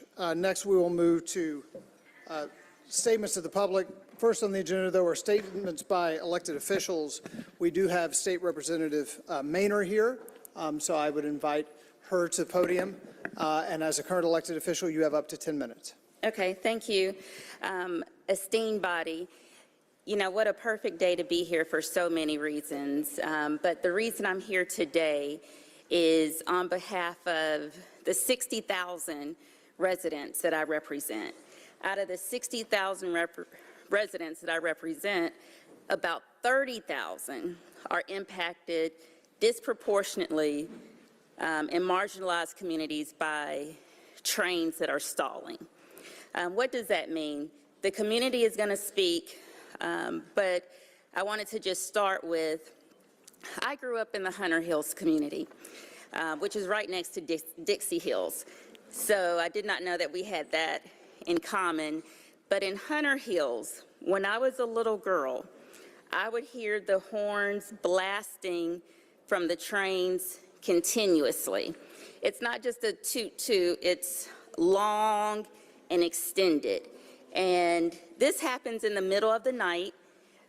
Imagine, because it happened to me as a child, if you are trying to get ready to go to school the next day, but you can't have a restful night because trains are doing extended, long horns for in the middle of the night. So that's one issue. But the real issue that we need to talk about is how long do trains block city roads? So before I ran for office, or I was running for office, came across a train on Chapel Road, and I said, you know what? I'm going to videotape this. I'm going to actually videotape this. I'm not going to turn around. And I was there for almost 2 hours. And you know who was in front of me? A city truck. So a city truck that was supposed to be doing some function for the city for at least 2 hours on that day, they weren't doing any city business. They were sitting in front of me because a train took about 2 hours. Now, for some that might seem, oh, it's just 2 hours, but come on, that's not really realistic. So in this particular community, if you, at this intersection where the train is, now that train blocks 3 other intersections. So it blocks Chapel Road, it blocks Mason Turner, it also blocks Joseph Boone, which was called Simpson Road many years ago. And so if you want to bypass that train, the street right before the train is Ezra Church Drive. Now, senior citizens from the community, this is on video, senior citizens from the community, they come out and they direct the traffic. And they direct the traffic because once you make the right on Ezra Church Drive, it's a maze. Unless you're from the community, you're going to end up right back where the stall is. And so once you go through the maze of Ezra Church, from Chapel Road, it takes you to Westlake, where the old Job Corps is. Now from there, you have to go up to Martin Luther King, make the left on Martin Luther King, pass Mosley Park.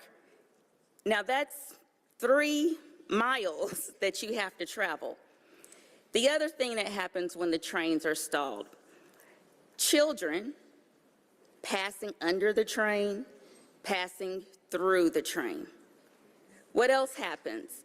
A lot of the residents in these communities, they take MARTA for transportation to get to work, to go to doctor's appointments. And so when the train is stalled for 2 hours at a time, everybody knows how hard it is to get a doctor's appointment. They're missing their appointments. If they have to pick their children up from school because they walk to the bus stop that's on Martin Luther King, they actually cannot get to their children unless the parent crawls underneath the train or through the train to get to the bus stop to pick up their child from the bus. That's an issue. The other issue is and I just want to bring context to this, There are 180 state districts in Georgia. I represent one, District 56. District 56, out of 180 districts, there are only 8 more districts that have more train crossings than me. And in my district, I have 68 train crossings in District 56. That's a lot. And so what I am here doing is asking you on behalf of the District 56 residents, but I actually have to say it's more than just District 56 residents, because since we brought attention to this, and it's not recent, this was actually the very first bill I dropped at the state capitol because it's that important. But since the bill has dropped 2 years ago, but it's gotten more recent notice from news outlets. And so we did a press conference in the community. We did the press conference in a community because I needed the voices of the community to be heard. I couldn't do the press conference at the Capitol. That's inconvenient. And so the same thing for here today. There might be 15, 20 people that will speak today about the train, but everybody can't get here to speak about the train. And so it's foolish to say that there's not a lot of community support for this issue if they actually can't get here. And so I am coming for all the people that are not able to come. 30,000 residents, people of color, marginalized, areas where it's low unemployment. So we're talking about people that are trying to get jobs, but they can't get to those interviews. I'm just asking you to listen to the community, and thank you for the time. Thank you. Well, we have a number of speakers today, so I remind everyone you have 2 minutes unless you've been yielded time by somebody else. I'll call out several names so that we know the order. Would appreciate everybody sticking to time. I apologize in advance if I mispronounce anybody's name. Please do correct me. And please, Mr. President, Councilmember Westmoreland. I rarely do this, but before the state representative leaves and before we hear from a number of constituents, it would be helpful if we could hear from our partner at the state on what course of action she believes we can take at the municipal level on this topic. She's still here, Representative Maynard. You still have a few minutes, so if you could stay within that, that would be appreciated. Thank you for that, Councilman. Well, I forgot to mention that Congresswoman Nikema Williams has 2 representatives here. I've been in contact with Senator Warnock's office as well as Senator Ossoff's office for 2-3 years now. What you can do at the city level, think about your legislative duties when you guys are discussing what you can and can't do. What one community is doing is they're actually fining, and I can send this to you, but Councilperson Waits has it. What one community is doing, they're fining train conductors. So if the train conductor is blocking the city street for so long, then they're being fined. And so, well, what does that do? That allows the train conductor to be an advocate because they don't want to be fined. I really don't know. I'm bringing the issue to you. It's an issue. I don't really know what the city laws and ordinances are. At the state level, what I tried to do was do signage. And on the sign, it would have said, call this number to reach someone. I did not get that bill passed. And so what happens now, I've reached out to the community, and we have a pretty good network. So if there's a train stalled, they contact me, and then I immediately call the representative of the railroad. The problem, though, is if you call 911 to say the train is stalled, they're going to give you a 1-800 number to the train, but that person is in Alabama. And so when you call that person in Alabama, what they're going to say is, we don't have an answer for you. So, I mean, I wish I could give you a solution. No, thank you, Mr. President, for your indulgence. suspect there are 16 people up here who are frustrated by this topic, and I'm not even sure there's a state solve for this issue. This seems like a federal topic, and so I'm glad that we're talking to our federal partners. Thank you. Thank you. Thank you. 2 minutes each, unless you have yielded time. I would also just ask the audience, feel free to snap or wave your hands, but please know clapping, it just slows us down and doesn't allow everybody to get a chance that they've signed up to speak. First will be Jerome Coggins, followed by Angela Prim Betras, I believe, and Margie McLeod. So, Jerome Coggins.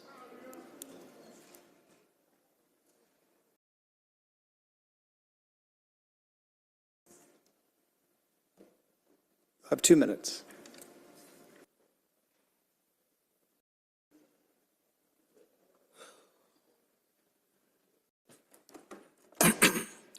Hey, how y'all doing today?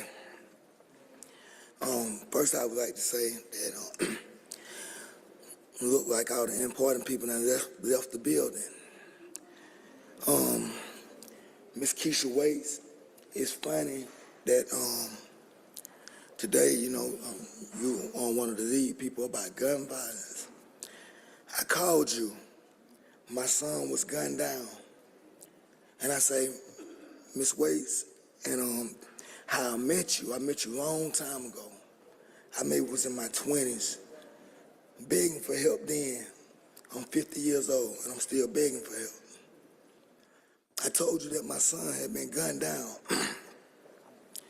and that they wouldn't allow me to go inside of Grady Hospital to sit and pray with my son for no legitimate reason at all. You told me there was nothing you could do. And I just wanted to say that to you. My heart has been broken ever since 2017. Matt Morgan, you too, sir, called your phone every day, begging for help. I would like to say what I'm here for today is about housing and the disabled. My wife is a disabled person. In the city of East Point, we rented an apartment. We paid our rent on time every month. The landlord, matter of fact, I ended up working for the community. I did the landscaping. For some reason, our property manager didn't like my wife. They had disagreements on some things. She stopped accepting the rent for no legitimate reason. So now we're in court. We go to court. Time has expired. Oh, that's it? So sorry. Okay. Well, when is the next time that I can come back? Because I got a lot of issues that 2 minutes won't be enough time for me to speak. At any of the committee meetings next week or at next council meeting in 2 weeks? I'll be back. Thank you. Next is Angela Prim Betras, followed by Margie McLeod and Alma Lott.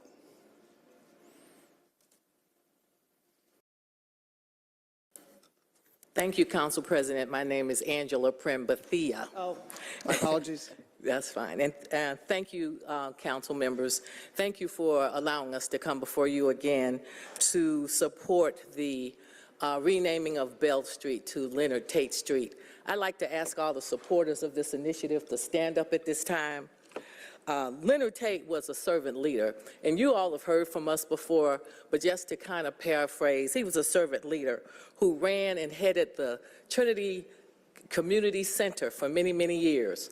And the people that his organization served were people who were considered the least of these: drug addicts, alcoholics, and many people with dual diagnosis mental health issues.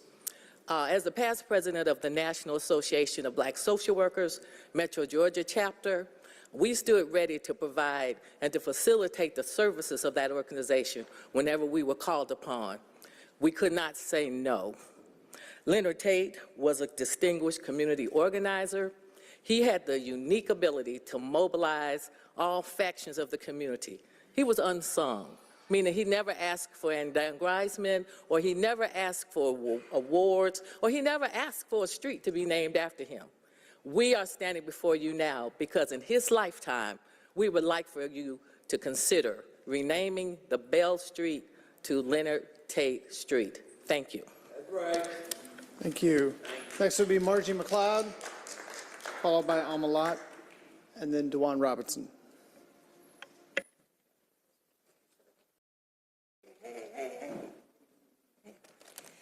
Greetings from my community to y'all. I had a meeting yesterday, it was Sunday.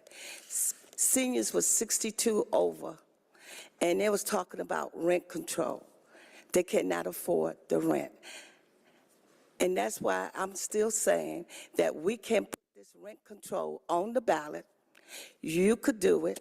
Who gonna stand up and say yes for rent control?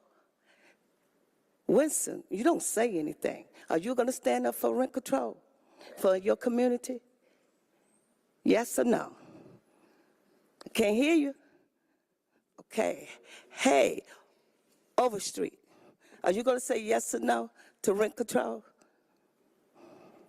Okay. Hey, about Shook, how about you? Are you going to say yes for your district? Okay, that's why I want you on record. To put rent control on the ballot. Yes or no? For your district. That's all I'm asking you. Because we're going to do this. Yes, we can. Because we need this. Seniors is being put out. See, you don't have to worry about that, do you? Your income is okay. But that's what I'm fighting for. We must put rent control on the ballot for the city of Atlanta.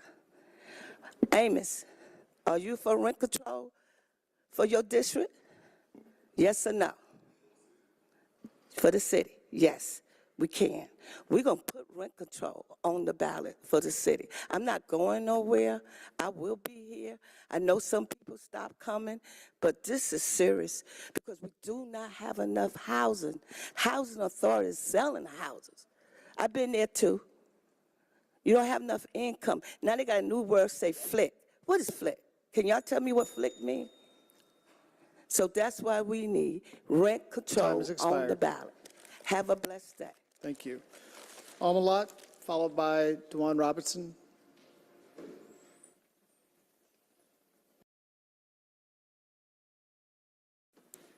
I see y'all getting all these rewards out. How's everybody doing?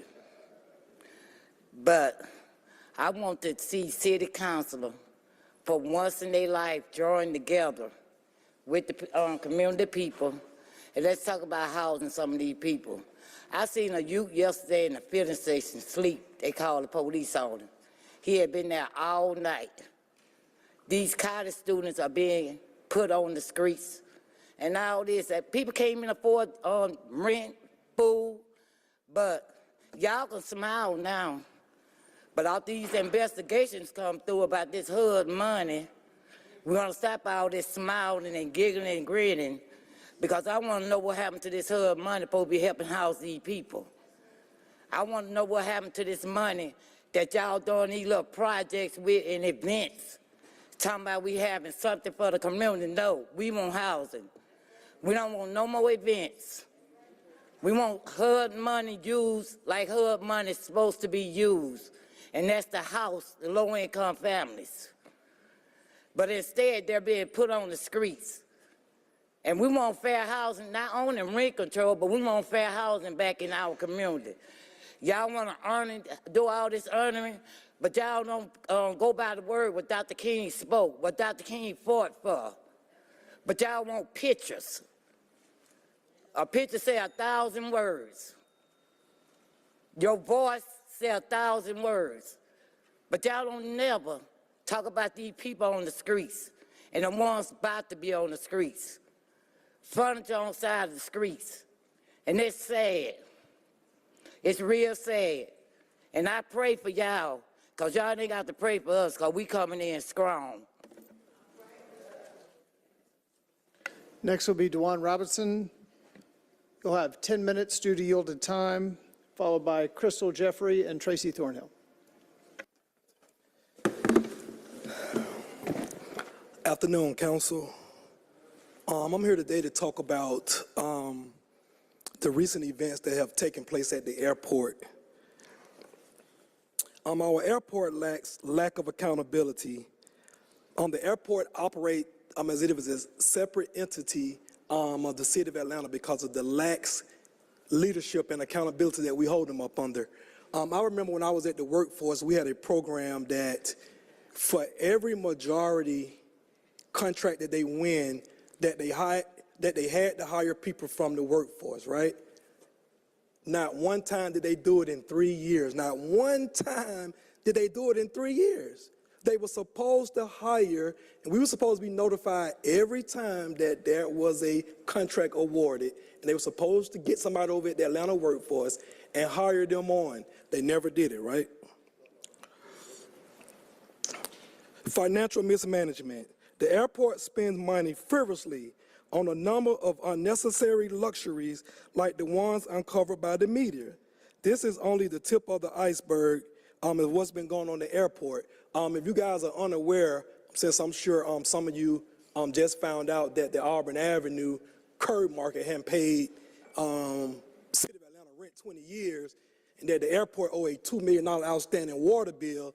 I'm not sure if our finance chair aware of that, but we can't have our deputy general manager spending $5,000 on makeup and another $25,000 on a family repast bill at the airport, and our city officials who over finance and transportation aren't aware of this. Mr. Farokhi, I'm not sure if you're aware of this, but there's something that I think that we need to speak on. We've also uncovered in the news media that our general manager used to also have contracts with Uber as to why they are pushing taxi to a side and won't meet with taxi because he's still running his Uber business with Uber. But the city officials don't know it. I don't know if we care about it, but I think that's something we need to look into, man, because that's discriminatory practices, is hypocritical practices, and we have both top people at the airport that was up for promotions under Mayor Land's bottom administration and was denied 4 times, but all of a sudden they got there and we don't look into it as to why they all of a sudden got promoted. I mean, when the news reported these things, we didn't ask the airport no questions. Numerous of times before you became chairperson, Mr. Farokhi, I've sat in there and watched the airport tell counsel all type of lies, and we just believe it. We don't question it. We don't go out there to fact find. We just take what they say and we just do whatever. We have to stop doing that. We cannot take the airport word when you have this stuff in there saying they spent $30,000 on photos. You mean to tell me they couldn't find some kids from South Atlanta or your favorite school over there, Carver, to find some kids that taking up photography that could have done it for $2,000, $3,000, $30,000 on photos? Come on, guys, we can't do that, man. Broken promises. It's known for not living up to his word, in some cases for years. The misrepresentation of facts on the airport takes advantage of City Hall oversight culture, routinely providing inaccurate or false information to City Council, which did not incline to really regulate the economic engine of the Southeast, which council members are connected by constituents. They barely investigate, accepting whatever vague answer the airport give them, and we also are known for continuing contracts out there when people have not performed the contracts. We have airport officials in here that benefit from some of these people that are doing. Like I spoke on our former president, gave MTI 2 contract advances. When they didn't perform it, then when you go back and look at her financial records, MTI gave $40,000 to her campaign when they did not deserve to be extended. But we didn't look at that. You had a council president that had a private investigator on every city council up here when she was city council president. She had everybody investigated. That's why when she was running for mayor, she had dirt on everybody because a private investigator was investigating all you guys, and some of you guys knew it, and you sat back and didn't say nothing, you know what I'm saying, don't want to do nothing. And then when we put them over there, Mr. President, when you put people as the chair, and then they come out in council saying, oh, I didn't know this. I don't think they should be chair if they don't know that the Auburn Avenue curb market ain't paid rent in 30 years. I think that's a daggone shame. When other folks do it, the city is at the door. But when certain businesses on the do it that are not black do it, they get a, I didn't know. Well, when you did know, what have we done about it? What have we done about that? Mr. Shook usually be on top of this stuff, man, and usually call wrong out, man. But I'm starting to think sometimes that it only matters when it's black corruption. When there's other corruption, I don't think we give a darn about it, man, to be honest with you. Before Mayor Bottoms, our last mayor, when they had what was going on, everybody had an opinion. Mr. Shook, you spoke on it. A lot of people had an opinion on doing Mayor Reed administration with whatever went on. But now, when it comes to white corruption, or when it comes to the airport, don't nobody got an opinion on it. Everybody want to look flabbergasted. When you got the airport owing the city $2 million on a light bill, when they got billions of damn federal money, won't nobody hold them accountable? Mr. Shook, Mr. Juan, Mr. Faroka, you over transportation.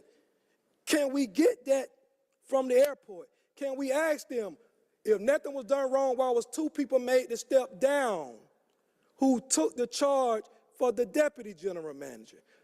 While the deputy general manager kept her job, they had to step down, but the 2 fall guys had to step down, but there was nothing going on, though. That's not what the news reported. Over $50,000 mismanagement funding on makeup and hair and photographs, and don't nobody know nothing? There was a scene I used to grow up watching in New Jack City when he said, so nobody don't know nothing? And by the time he inflicted pain, somebody knew something. And we just sit here, man, and I just, my finance chair, man, he just sit there like he don't care, don't have no worry in the world, man. But the things that you work on at night in privacy, Mr. Warren, it always surface, man. You seem to not have an opinion here, but I know, you know what I'm saying, there's a movie that said, I know what you did last summer. I know what you be doing, man. I know what you don't say and what you say. You have plenty to say when you're not in front of this microphone up here. You got plenty to say about some stuff that goes on in the city of Atlanta, man. And you work cross city lines to help other people, man. But when I sit here and try to talk to you man to man, I get no response from you, man. Mr. Faroki, this is under your watch at the airport because you're over transportation. You guys do not ask the hard question. Mr. Council President, you put your nose in MARTA business and ask for an audit. I'm asking you to do the same thing when it comes to this airport situation. See, you can't open one can of worms with somebody like me watching, and you can put your foot over here and ask them questions, but then over here you decide to take a back seat. No, we're not going to do that. We're not going to do that. I watched Felicia Moore throw rocks and hide her hand for 4 years as president and about 16 at council. We're not doing that no more. Man, we are not doing that. We're going to hold everybody accountable. I don't give a darn if they're on the 2nd floor over there, 3rd floor, 4th, 5th, 1st floor. Nobody is above reproach in this city, man. I don't care who it is. Nobody is above reproach. Not one person make up Atlanta. Andrea Boone is not Atlanta by herself. Tonio Lewis, Mr. Bond, Miss Wakes, Miss Marshall, who born and raised here, Mr. Winston. Nobody is above reproach, and not one person make up Atlanta. All of us do, man. And we got to hold people accountable, man. We cannot sit here and just watch the airport just continue to do what they want to do. We need to hold them accountable, man. Why are we still fighting and begging for minority participation? Ask contract and compliance, are they keeping up with it, man? The state have no bones to pick. The governor's office don't give a damn. They let a white woman be considered a minority. You're a white woman in the state of Georgia, you are considered a minority, and you can get all the contracts you want. City of Atlanta, no oversight. We don't do that here. But the state don't care nothing about it. It ain't nothing we can do about it. If you're a white woman, you consider a minority and you get all the contracts you want. The city of Atlanta still got to fight for black folks trying to get their minority participation. Why? Why? Mr. Faroki, I would like to see at the next meeting that you ask the airport these findings, please, sir. Time has Thank expired. you. Next will be Crystal Jeffrey, followed by Tracy Thornhill and Trina DeMar Tucker. Good afternoon, members of the council. I am Crystal Jeffrey, Secretary-Treasurer of AFSCME, Georgia. We represent both private and public sector employees in the greater Atlanta, including the City of Atlanta employees.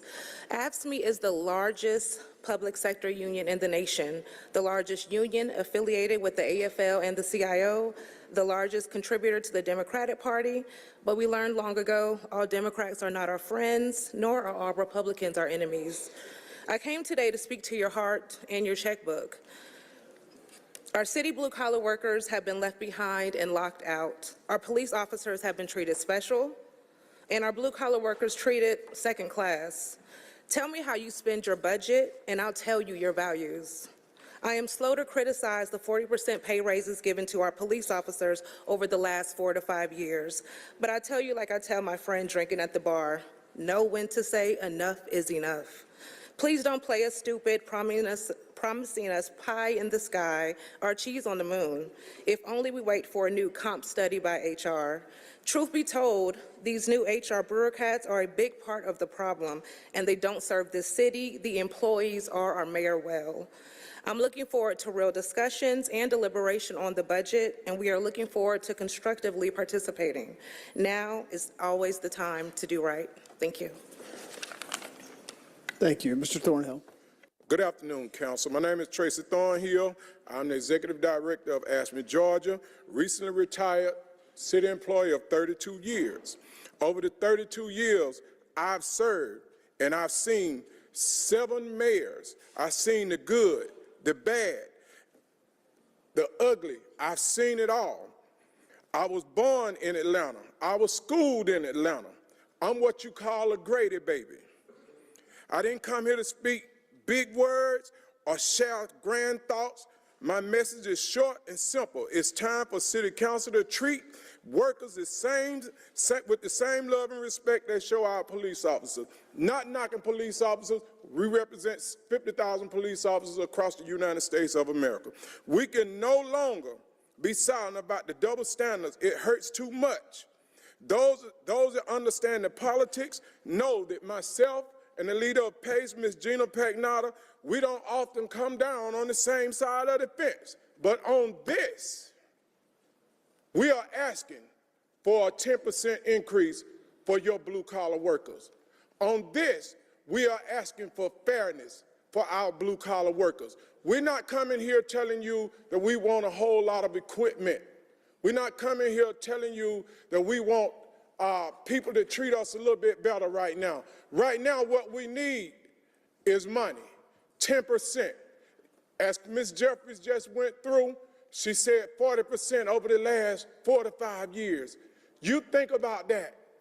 If you're in the same position for 30 years, you ain't got 40% increase over a life of a career. So we asking for 10%. We're not asking for 40, we asking for 10% this year. We'll worry about next year when it get here. We'll worry about a pay-in-class study when it get here. But right now, we want 10% increase. Thank you.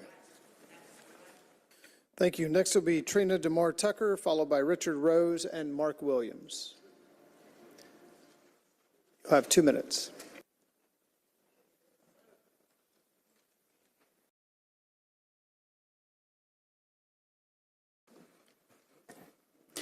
Good afternoon. My name is Trina DeMar Tucker, and I'm a resident of Hunters Hills. My husband's family has been in that neighborhood since 1947. My husband was born in the early 70s. That train has always been a problem. That train causes an inconvenience. That train causes public safety hazard. How does this train do this? This train does this by making us late for work in the morning because we don't know when it's going to come through. And when it comes through, it doesn't just go, it dawdles, and then it also may stall. So I don't know what day a week I may be late to work, or my husband. We're both teachers. but we will be late because that train does what it wants, when it wants, how it wants. That train is causing disease and pollution in our neighborhood. It has standing water at the intersection of Boone. Children walk around that neighborhood. They like to jump in puddles. They may not have someone with them at the time to tell them, don't jump in that nasty puddle. That puddles also create a place for insects like mosquitoes. Why are we letting this stay?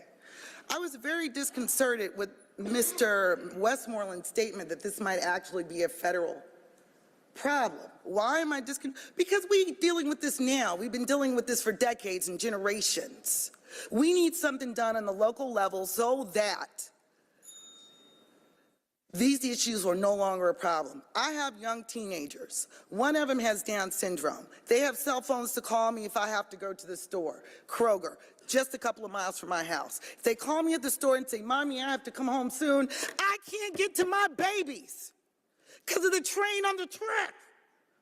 I can't get to my babies no matter what's happening in my house because the train is on the track.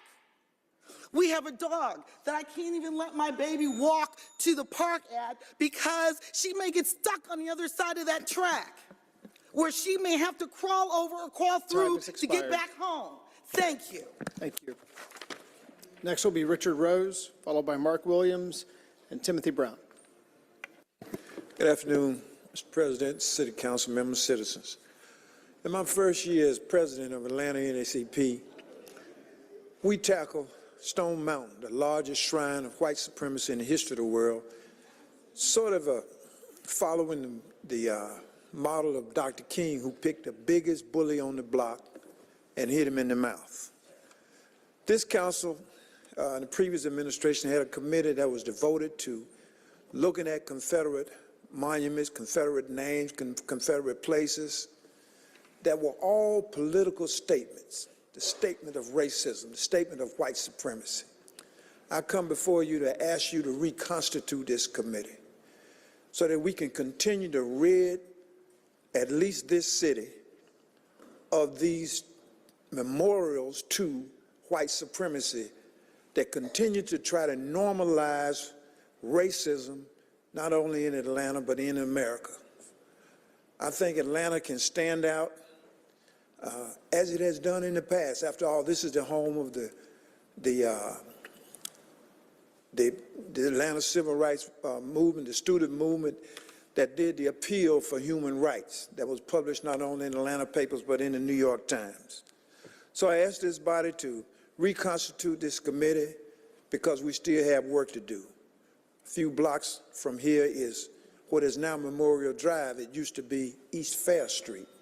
That was renamed as the Atlanta papers declared in 1930 to go from the state capitol as a memorial to the dome of the Confederacy, which was Stone Mountain. Thank you so much for this time. Thank you. Next will be Mark Williams.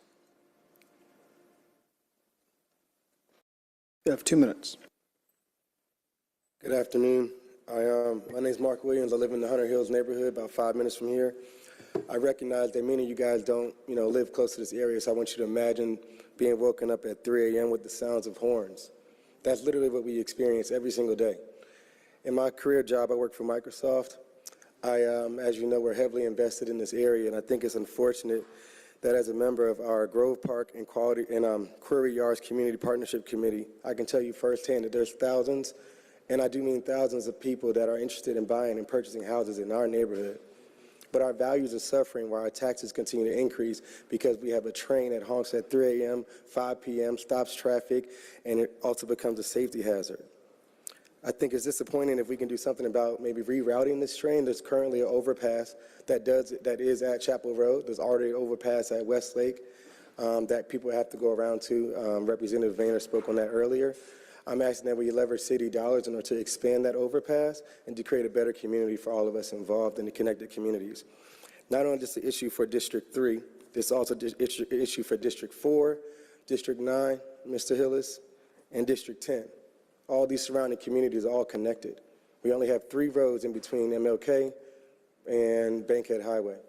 3 routes to get up and down, north and south. We need to do something about it. I'm asking you guys, as we continue to invest in projects like the expansion of Lee and White Food Hall, the Query Yards, the Beltline, that we take these things into consideration and make some improvements in our area. Thanks. Next will be Timothy Brown. Due to yielded time, you'll have 4 minutes. All right, thank you. Thank you, council members. I'm actually coming on behalf of Hunter Hills. I'm the spokesperson for our community. Hunter Hills residents, please stand. Come on, yes, look at them. See, we showed up today to make some noise about this issue. You may be seated, thank you. And I have a great statement written by our president of our neighborhood association, Lisa Reyes, and she says such. I would like to thank Council Members Waits and Amos for their support of the good trouble we have found ourselves making regarding legislation to regulate railroad companies. I also want to recognize our legacy residents who have come out today to demand action. Hunter Hills has 2 main thoroughfares, Burbank Drive Northwest and Chapel Road Northwest. Chapel Road runs from MLK all the way through to Donnelly Hollowell. Because Chapel is so extensive, it is considered a main thoroughfare for emergency services. For this reason, our request for traffic calming devices to slow down speeders have been denied. Yet, CSX is allowed to park a train on top of this main thoroughfare for 30 straight hours. It is egregious for the railway company to not suffer repercussions while impacting an entire community. Stop the oppression. Last month, a lifelong Hunter Hills resident and octogenarian, Mr. Wright, stood before camera crews passionately and tearfully demanding CSX to stop stepping on us. Mr. Wright was not referring to one instance, he was referring to the decades of neighborhood abuse upon Westside neighbors at the hands of CSX. These neighborhoods include, but are not limited to, Hunter Hills. They also include Dixie Hills, Adair Park, and Oakland City. The abuse is as follows: frequent running of extremely long trains through the neighborhood, which requires more than one engine to pull, trains sitting on tracks with engines running, train whistles blowing late at night, trains sitting across roadways blocking people from entering, exiting their neighborhoods to leave the neighborhood, trains sitting across designated thoroughfares for emergency vehicles. This is a public safety issue. Council members, apologies and excuses are not enough, and the excuses are vast and plentiful. Hunter Hills demands accountability from CSX. The state of Georgia should also demand accountability for its citizens. Our quality of life, safety, and emergency thoroughfares are being severely impacted. For these reasons, we demand the following. Number 1, nationwide legislation preventing the blockage of roadways by rail companies. Number 2, fine engineers heftily for blocking roadways. This is just straight negligence. Fines must be paid within 30 days. When the fines are paid, the fine should be directed back to the impacted community where blockage occurred. These funds could be used to fund the following items: benches at the Chapel Road Bridge for people to use while the train is passing. We do have a significant elderly population. A pedestrian bridge to connect the west and east sides of Hunter Hills, currently separated by railroad tracks. Safety vests and detour signs for our legacy residents who are redirecting traffic due to blocked roadways.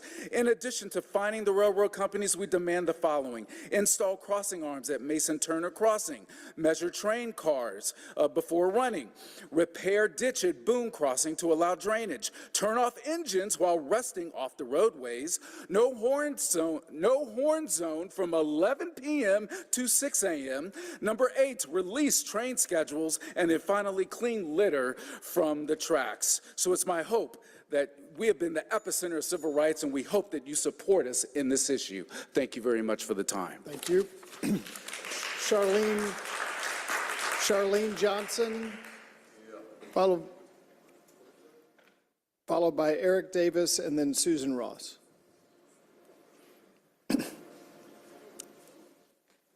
You have 2 minutes. Greetings. My name is Charlene Johnson. I'm a resident of Hunter Hills. I'm also a senior. I'm retired, completely retired, and have been so for a number of years. I wanted to add to the list of challenges. Okay, first of all, we talk about walkability as a community. There are times when there are 200 cars on a particular train run. We have to wait for those 200 cars. I sat there and actually counted. I had plenty of time to do so. A lot of times that'll take 15 minutes, 20 minutes, 30 minutes, up to 2 hours. Could take any period of time. We never know.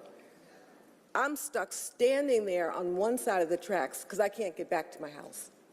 No place to sit. If it starts raining, no place to get out of the rain. There is zero shelter or anything like that. That's a challenge. Public transit. There's a bus at MLK. I'm only 2 or 3 blocks from MLK. I don't mind walking to the bus. I like using public transit. But guess what? If that train comes there, there is no way I will make that bus. Because in 15, 20, 30 minutes, an hour, I've missed the bus. That's a challenge. Cars idling. Well, we all know that there are pollutants when cars idle. So the cars are sitting there, they're backing up as much as 3 blocks, sometimes 4 blocks. It's bad enough that I can't turn on my street, but the car is idling. All of those cars that are lined up are going to be idling, and I'm stuck sucking in all of that pollutant air. That's a challenge. Community meetings. We've had to postpone community meetings because people couldn't get from one side of the community to the other side of the community. So these are all public safety issues, not to mention sleep deprivation. Those trains, they blow their whistles. I can't even sleep. There are times when I have meetings at home. If I'm on the phone on a Zoom meeting, I'm not able to hear, nor am I able to speak. Challenges. So we're asking that you address these challenges. Thank you. Next will be Eric Davis. Eric Davis, followed by Susan Ross and Mike Ross.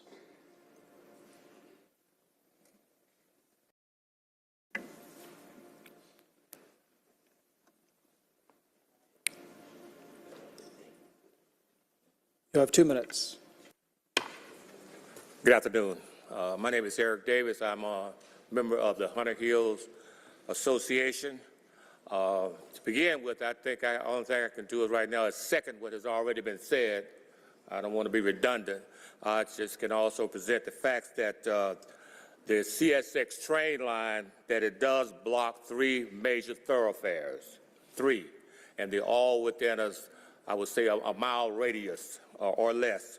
The first one would be the Chapel Road, and what it does, it blocks the north-south travel from Martin Luther King to Donald E. Hollowell.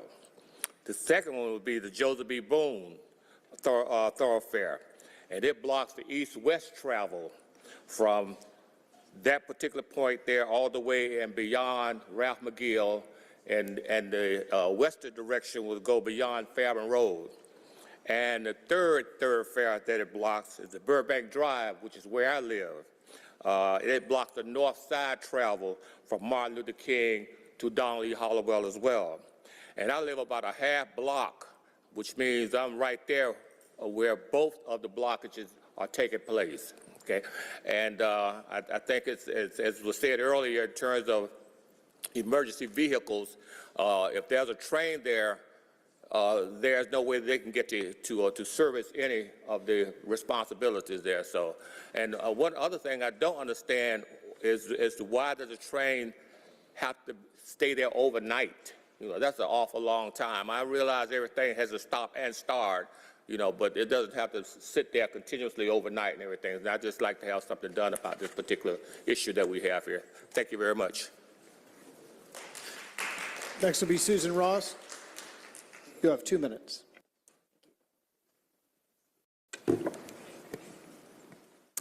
Good afternoon, City Council members. I'm pleased to be here. Susan Ross. I'm a retired city employee. I worked for the city for 37 years, but I'm here today to speak on behalf of my friend and servant leader, Leonard Tate. I don't normally come before you all on very many issues, but I am, this is one that I believe that renaming Bell Street to Leonard Tate Street is something that is whose time has come. Leonard Tate was a community organizer, but he worked tirelessly to reorganize people's lives. You'll probably hear from a number of people who were personally affected by his programs at Trinity House, which is on what is now Bell Street. It's beyond time to change the name of a street which was apparently named for a Confederate legislator to one that reflects someone who contributed to our community, Leonard Tate. And so I want to strongly urge that you do that. I wanted to also quote from a letter from from the Urban Design to the Urban Design Commission from Tamanika Youngblood, who is the owner of Hamilton Howell House on 102 Howell Street, and she said that she worked tirelessly to make the Old Fourth Ward safe and livable for legacy residents and businesses. And while she was revitalizing the physical fabric of the community, Leonard Tate was working tirelessly to revitalize the bodies, minds, and spirits of the human fabric of our community. The men, many of whom have been through all the trials and tribulations visited upon Black men, often through no fault of their own, Tate was always there for them, teaching, training, guiding, and providing hope when there seemed to be no hope. I urge your support for the renaming of Bell Street. Thank you. Next will be Mike Ross, followed by Ali Wilson. It's always a pleasure to follow behind my role model and sister, Sue Ross.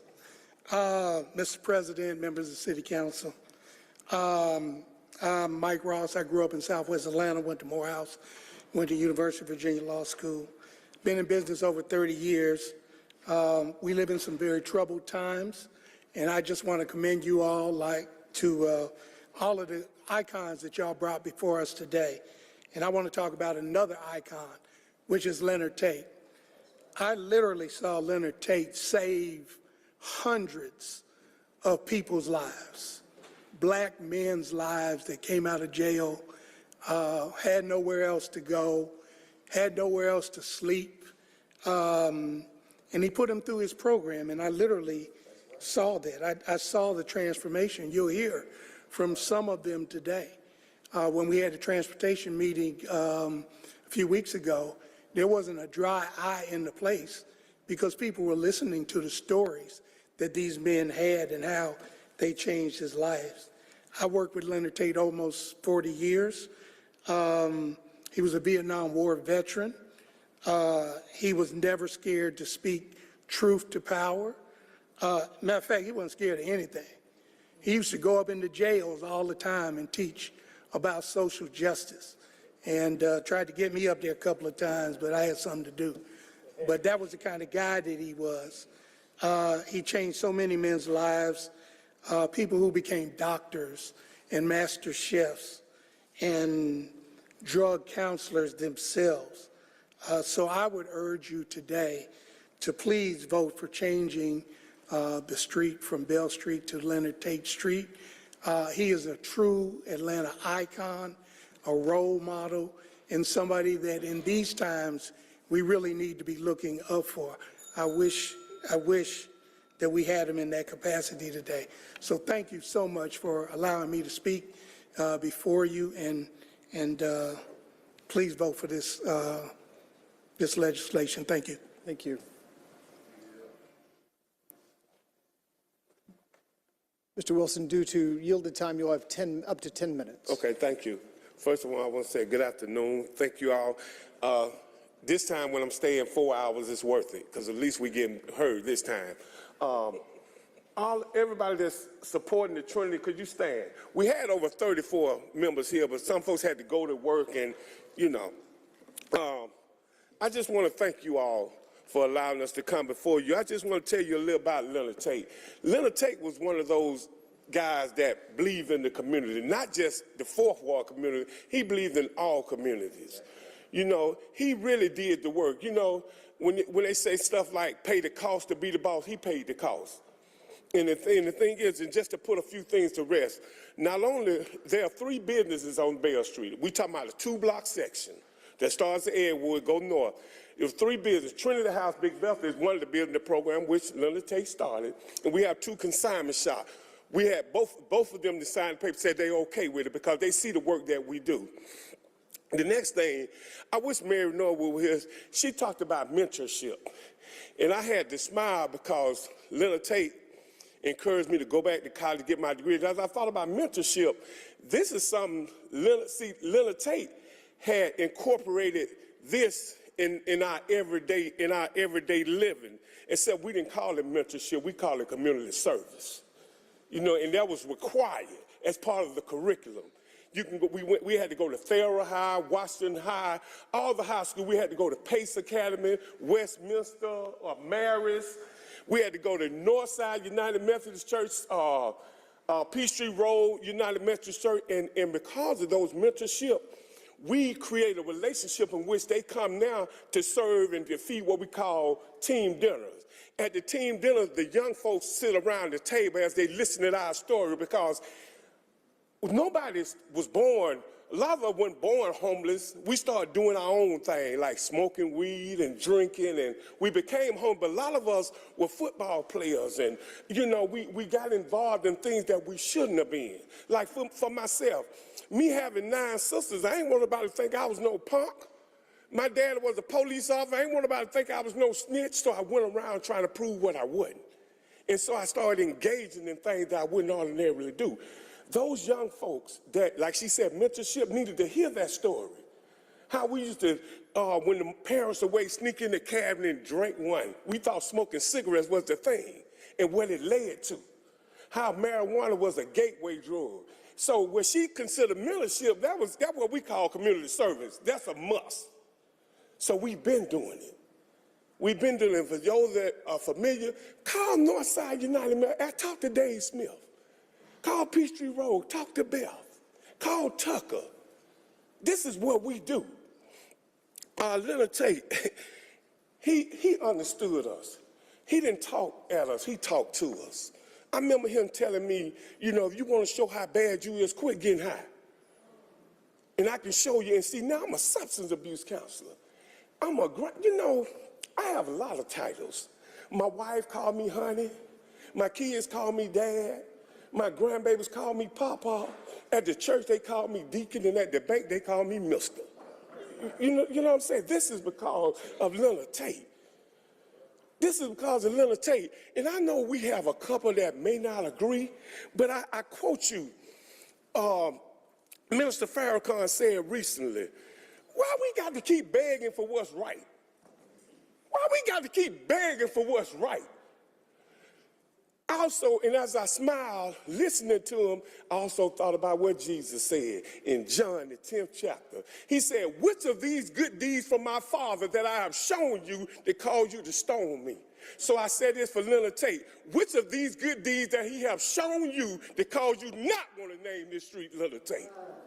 I'm done. Thank you. Next will be C. Perry, followed by Ginger Bell and Dr. Dozier.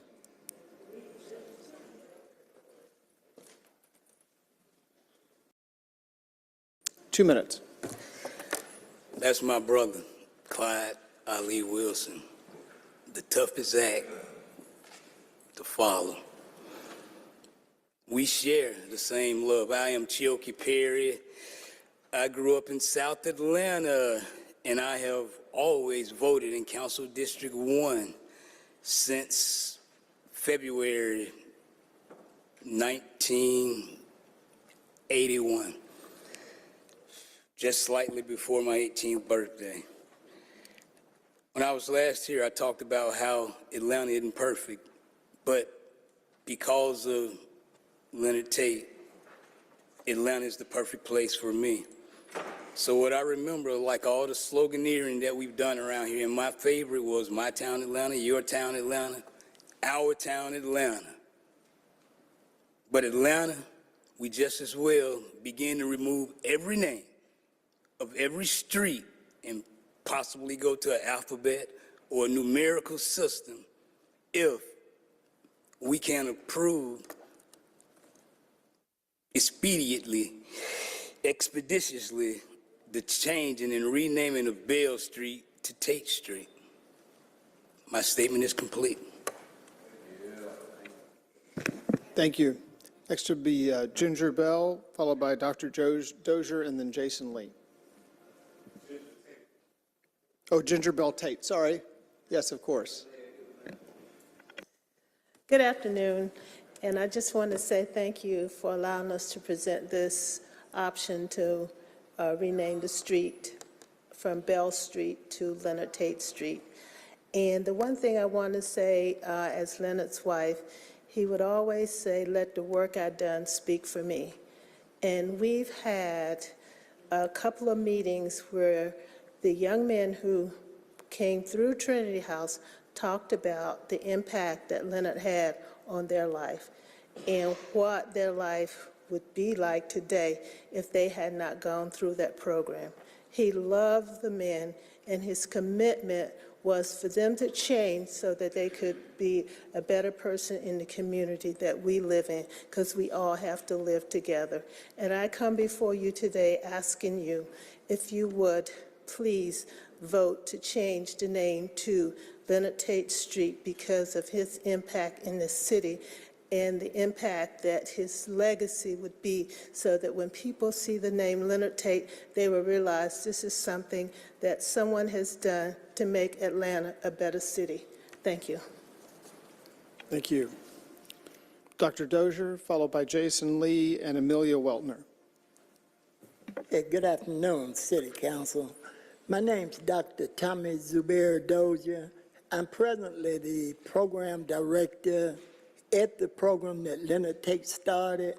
But before I go into that, let me tell you how I got here. 2006, I heard my aunt's name called up there with the violence, gun violence. I was struggling with a drug problem, real bad. And I saw on the news my great aunt had been murdered by the City of Atlanta Police Department in a no-knock warrant. I vowed then that I would get a gun, and everybody I saw in the blue suit, I'd blow their brains out. But God had another plan. He sent me to Trinity House, where I met this man called Leonard Tate, and it turned my whole life around. After meeting Leonard Tate, going to Trinity House, I went back to school. When I got to Morehouse College, I was 2 years older than the president, but I finished. I left there and I went and got my master's. I went there and got my PhD. And because of Leonard Tate, now I'm the director of his program, trying to help other men to live a better quality of life for themselves, for their family, and their community. And to have a street named after a Confederate general in a progressive city like this should be shameful to everybody sitting up there. Thank you. Next will be Jason Lee, followed by Amelia Weltner and Nkosi Grievous.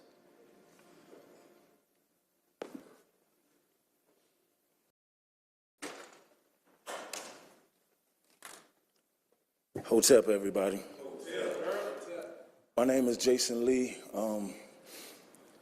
This program at Trinity House, you all are familiar with the topic at hand. I've been traveling to and fro most of my life.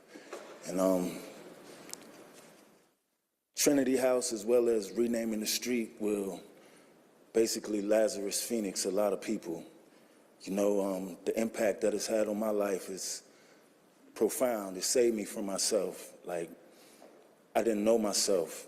I know holistic values now. Who I am as a man, my history, as well as who I should be as a leader of my community. And it's not a bad thing to find lost souls and bring them from their to and fro to make them be on the straight path. And that's what Trinity House, as well as MC Tate, has done for me. That's all I got to say. Hotep. Amelia Weltner, followed by Nkosi Grievous and Madre Giles. You have 2 minutes.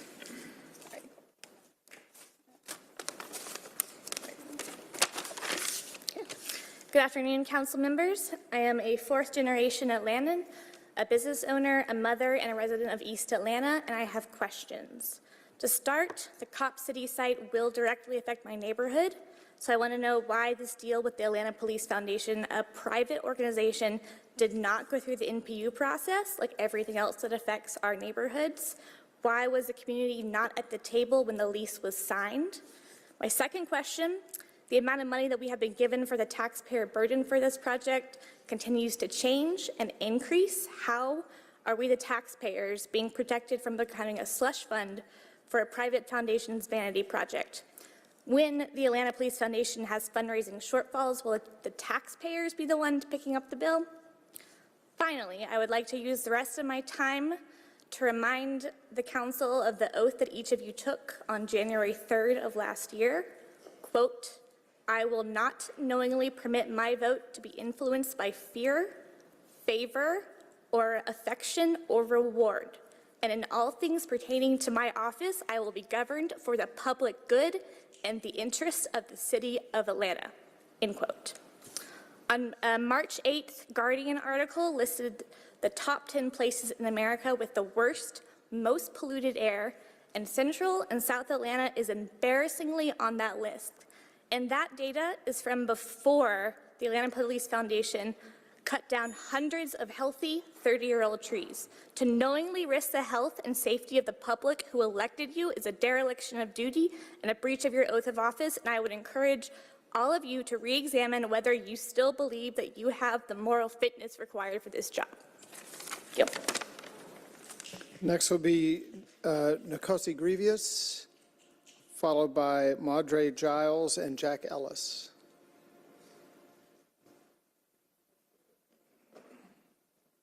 Nkosi Grievous? No. Madre Giles?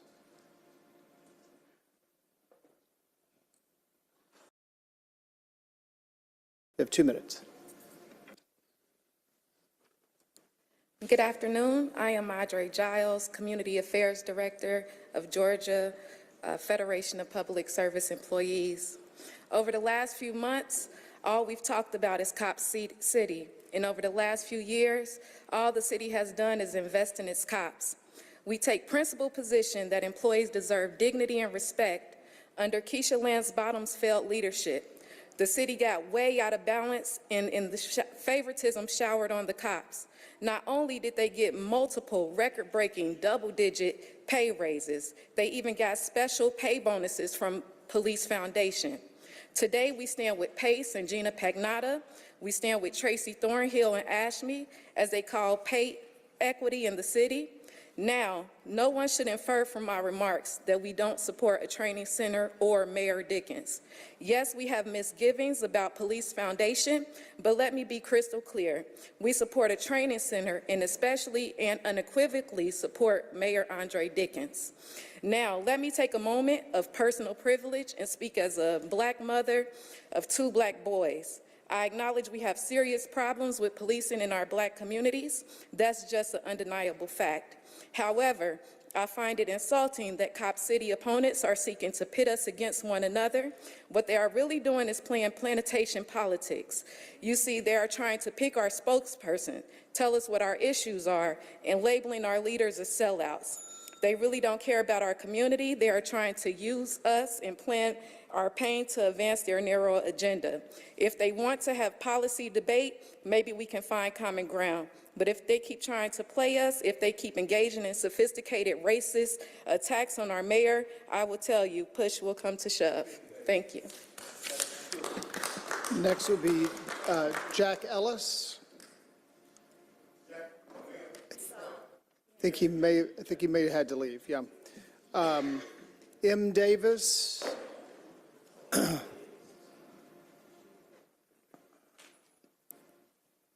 have 2 minutes. Good afternoon, Council and Mr. President. My name is Abdullah Jihad. I'm a member of the same organization that Miley Davis is a part of. He had an emergency where he had to go take his wife to the hospital. So he basically asked me to basically speak on behalf of the street being changed to Leonard Tate Street. We belong to a group called Let Us Make Man. I think this council gave us a proclamation within the last 2 or 3 months. And we also belong to a group called Black Man Lab, where we spend a lot of time trying to change the direction and the flow of some of our black youth and black men. Mr. Tate, when I first moved to Atlanta in 1977, and I think Mrs. Tate, she has a brochure, and I wish she would bring that brochure and pass that brochure out to each of you. You'll see in this brochure a picture of Mr. Tate with your father. That's a long time ago. So his activity didn't just start. You'll see in that brochure him involved in almost every aspect of the city of Atlanta's life as far as improving the condition of the city of Atlanta residents and et cetera. I pray to God that you make a copy of that brochure, give it to each of you, and you look at it, and I guarantee you, if you look at it with an open and honest heart, you will change the name of that street to Leonard Tate Street. Thanks a lot. Thank you. Next will be Kiana Jones, followed by Claude Ellis and Henry Jordan.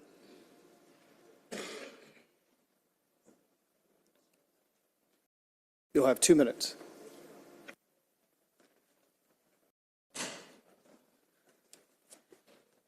Here I am once again in front of the Atlanta City Council, and I certainly wish that young lady would have stayed because I would love to talk about policy with her.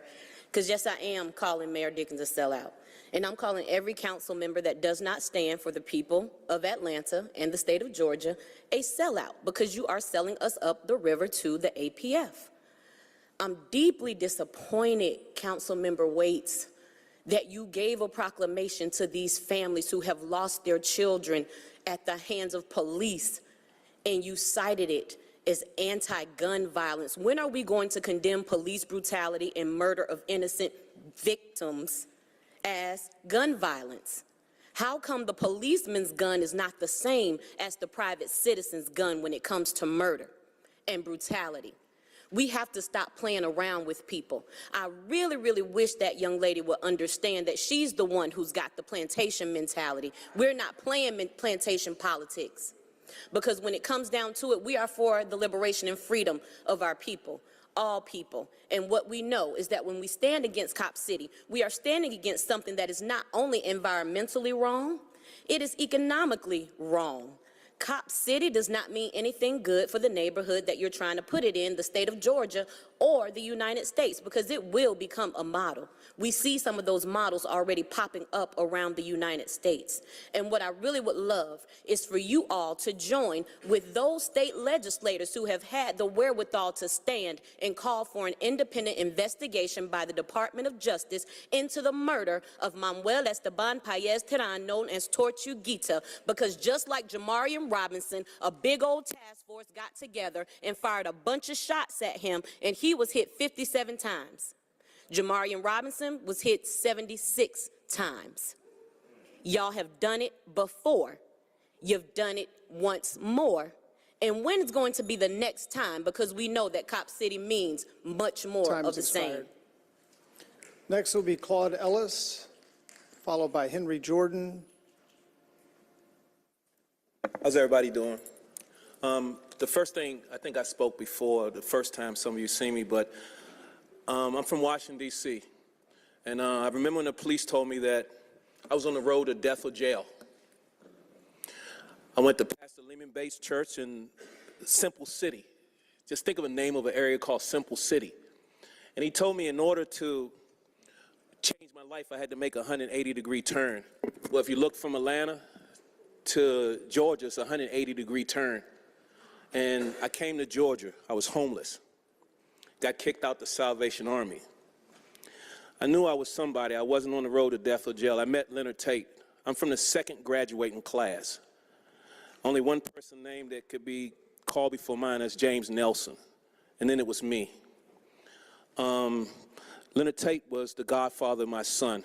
As some of you don't know, my biological father has never made it to my graduation, let alone to his grandson. But Leonard Tate made it to every one of his graduations. I mean, from pre-K. Who does that? I told a story that my son, his senior year, his last year, graduating from college. Leonard Tate told me a year before, he kept calling me saying I got Alzheimer's. Remind me when your son graduating. Well, my son was at West Georgia graduating with honors. And we looked around and we didn't see MZ Tate. And the tears rolled out my eyes because I knew he wanted to be there.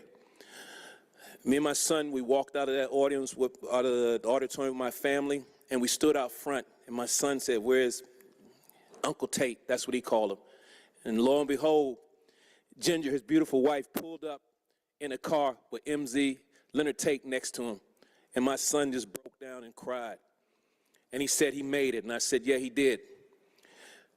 I want to get off it for a second about that street. It needs to be laying Leonard Tate, this Cop City. My son, that he watched him born. Time's expired. My son is a cop now, an officer. And just to let you know, he had a choice. He has his college degree, but because Leonard Tate told us how to speak to everybody and wanted my son to be civil servant. These kids, my son is 28 years old Ellis, out here. your time is expired, They need the training. My son calls me scared. These people out here don't have kids. Mr. But wait Ellis, till your kid your is time an is officer. expired. Thank I you. know, I understand. But wait till he's one. And he Thank calls you. you that he needs the training. You'll quit all this talking Thank you, about you need cops. Thank you, Mr. Ellis. Henry Jordan. Henry Jordan.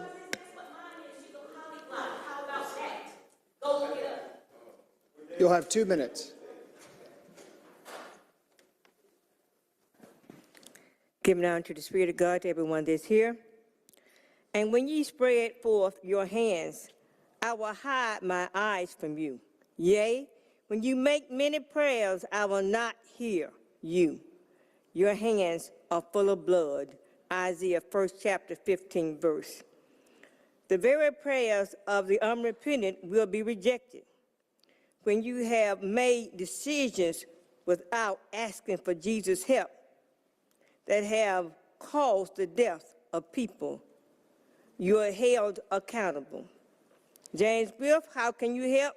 Men, be Christ-like fathers and husbands with your lifestyle. Beware lest any man spoil you through philosophy and vain deceit, after the tradition of men, after the rudiments of the world, and not after Christ. Colossians 2nd chapter 8 verse. Spoil could also rendered, carry you away from the truth by false teaching. Yea, that love the Lord hate evil. He preserveth the souls of his saints. He delivered them out of the hand of the wicked. Psalm 97 chapter 10th verse. The enthronement Psalms reveals the Lord's kingship and enunciates itself, its effect on the wicked and righteous. For when they shall say peace, safety, then sudden destruction cometh upon them, and travail upon a woman with child, and they shall not escape. 1 Thessalonians 5th chapter 3rd verse. Peace and safety were slogans of the Roman Empire. Did their slogans bring peace? True peace is only seeking to obey Jesus, because we need Christ's love and not man's love.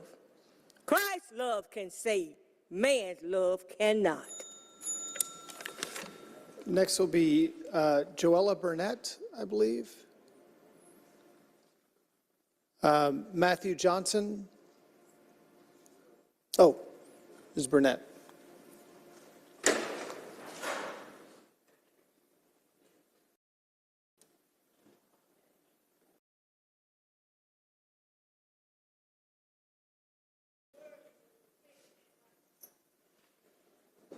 You'll have 2 minutes.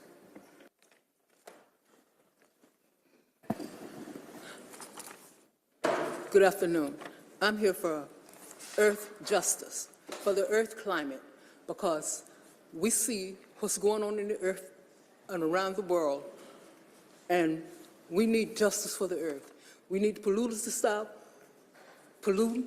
We need the people to stop digging holes in the whole earth everywhere around the world. And we need to stop Cop City. And if the earth is not here, we will not be here. And this is why we need the earth. We need to help this earth grow and have rebirth in this earth and plant what's healthy for the humans to eat and have healthy air. And how can we continue to have healthy air when the polluters are polluting and polluting the water that we need to drink? We need to drink healthy water every day because it's healing for the body. The air is healing for the body. And that's what we need. We need earth justice. Now, who's going to fight here for earth justice today? I want to know that. Who's going to fight for earth justice? That's what I want to know today. Earth, climate, earth justice. And stop Cop City. Stop Cop City. And it needs to end right now because we need a healthy earth today. And if we don't have a healthy earth today, how are people going to stop getting sick and ill and having to go to the hospital and having their organs taken out and having things that's going on that's causing death in this earth? And we want the earth to be live forever, and we want to live. Next will be Matthew Johnson, followed by S. Norman and Stephen Muhammad. You have 2 minutes. I'll be brief. We probably know what I'm going to be talking about today, but first I just wanted to touch base on a couple of things because I want to make sure that people understand that many of our struggles in here are interlinked. For instance, the issues with the rail lines. At the end of 2022, rail workers were explaining to people that this was going to be the issue because they weren't properly manning those trains. So this was already an issue, but the same Norfolk Southern that was pumping millions of dollars into lobbyists to stop this, that would not pay their workers, also put $1 million behind Cop City. Do you know who puts down strikes, whether it's AFSCME or whether it's rail workers or the police? That's why you have mass mobilizations and police with tanks. The only time that they use those tanks is when they are responding to mass mobilizations of citizens.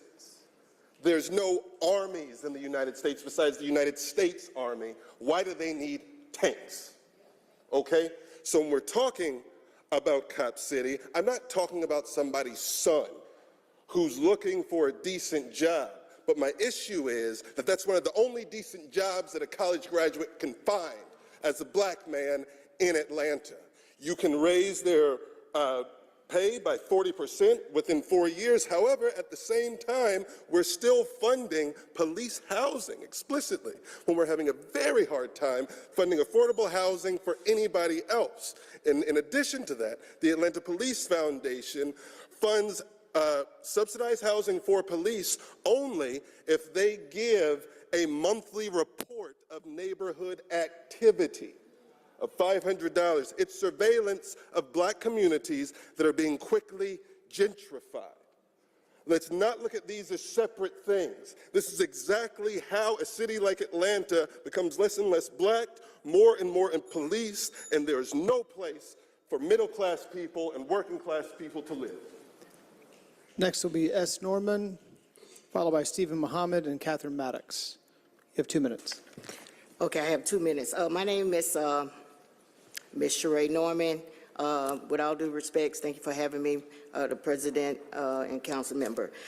This is our community. This is our community. I live and I reside in District 11, and I want you to know I feel privileged and I enjoy living over there. You understand that? And my remarks today is about 20 buses, MARTA, that was discontinued off of, where? Niskey Lake. Now, you got to understand, the school that's up the street is Bunch Middle School. How in the world can you not really go and negotiate for those individuals and those residents to be able to move about? People have jobs. You talk about mental health, that is a social, that is an emotional, that is any type of psychological problem. I am a behavior health counselor. I actually am a substance abuse counselor, and I work with mental health. You see this jacket? I left there to come here. I drive to McDonald's because I see it every day when I drive out of my neighborhood that is in District 11. You understand me? And I wanted to also mention about the fact that you say that the crime is down. No, it is not. there was a shooting at Greenbrier Mall just this weekend. Crime is up. It's always been up. You talk about the fact, you know what? I hope that the Tates get this street named after them. I really do. I really find it interesting because our state senate in District 38, where is she? I mean, have she been absent? We need her support. We have so many people that live in that district that deserve to be represented fairly. And I thank you for having me today. Next will be Stephen Muhammad. You'll have 2 minutes. Thank you. Thank you. Peace be unto you all. I came here today to speak on behalf of naming Bell Street after Brother Leonard Tate. Everything good has been said about Brother Leonard over this past few weeks. I was speaking with, last time I was here at City Hall, I was speaking with a friend of mine who used to work for city government, Chief of Staff Bill Campbell, Steve Leibovich. I said, Brother Steve, why things are going the way that they go? And what he said to me is, he said, they don't pray enough in government anymore. He said, when I was here, I prayed every day that I would do the right thing. That's what he said to me, standing right over there. He said, I prayed this every day. And I'm praying now that we do the right thing. Brother Leonard, myself, and Reverend McDonald were working on a project, Reverend Love. And I'm working with all of these generals in the black community. These are generals. And if you had to look at Leonard and you took him, you look at Reverend McDonald, he's like Eisenhower, a lot of gravitas. You look at Reverend Love, he was like Bradley out of World War II. Leonard, he was Patton. He was rough. He was confrontational. But he was direct. And he knew how to motivate men. And every time they got in trouble in World War II and the men need to be motivated, they went and got Patton. And Patton got them across the Rhine. Patton won battles. Patton reformed young men when they came to the military. Leonard did the same thing in the black community. He's a general, confrontational, controversial, and some of the superior officers didn't like Patton. Well, some of Leonard's superior officers did not care for him, but he was effective and he got the job done. Name a street after him. Do the right thing. May God bless you all. The final speaker for today is Catherine Maddox. You'll have 2 minutes.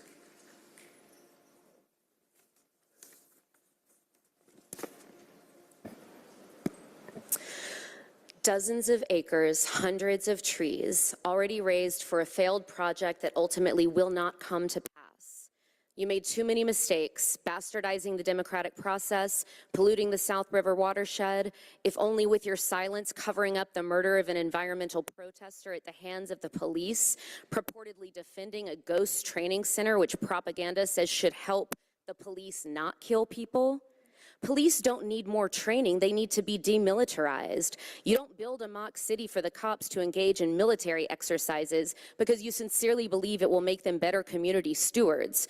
You do it because you lack operational knowledge about public safety and have allowed yourselves to be held hostage by a state-sponsored mafia and the individual and corporate owners of the foundation who run them.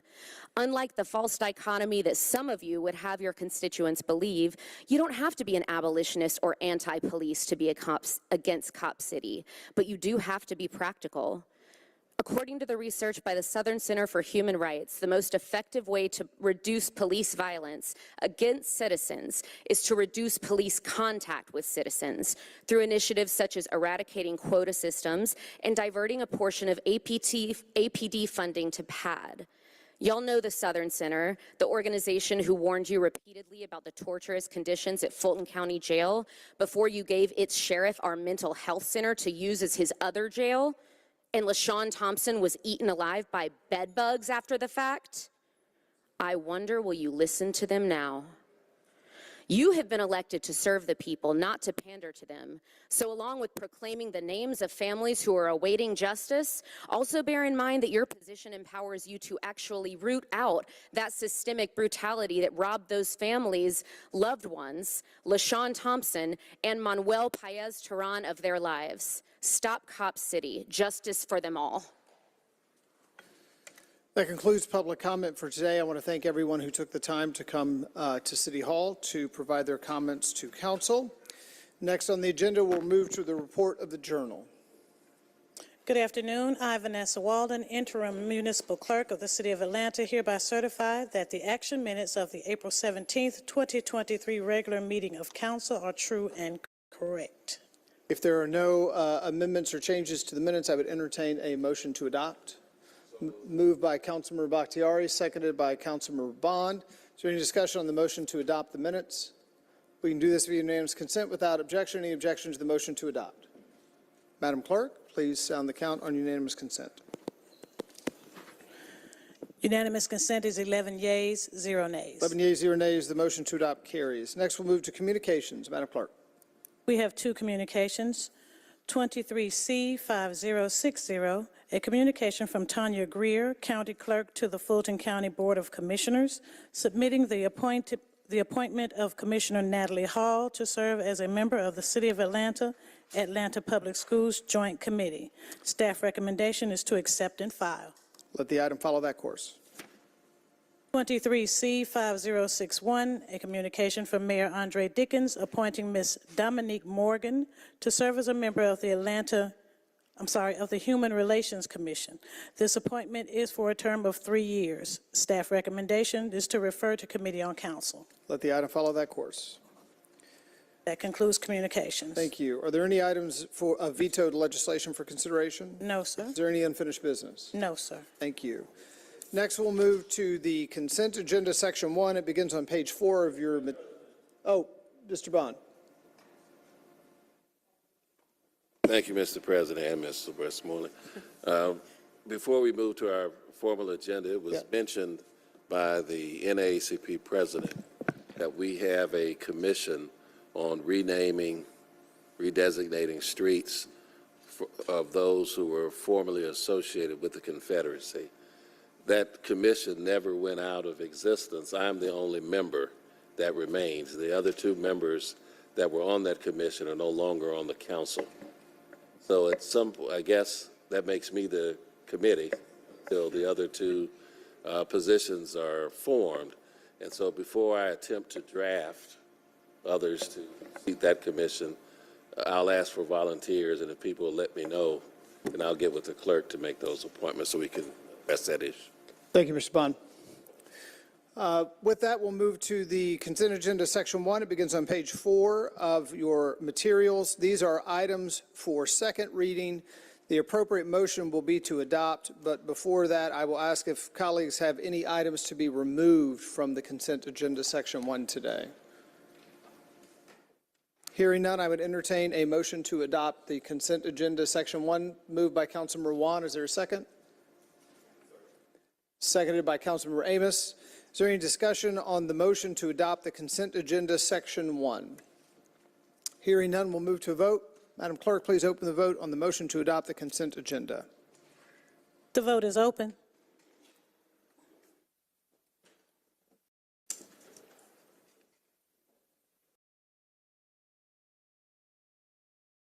Will everyone please vote?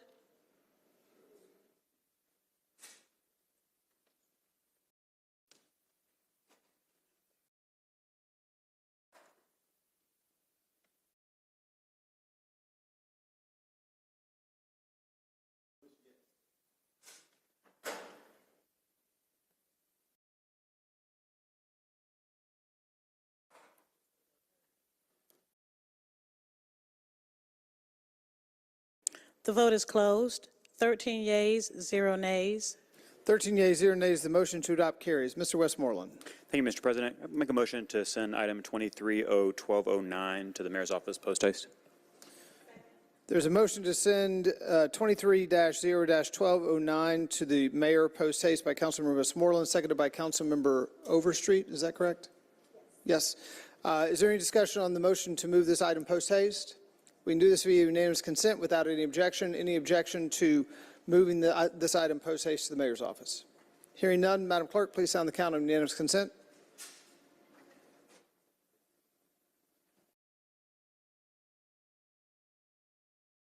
Unanimous consent, 14 yeas, 0 nays. 14 yeas, 0 nays. The motion to send post haste carries.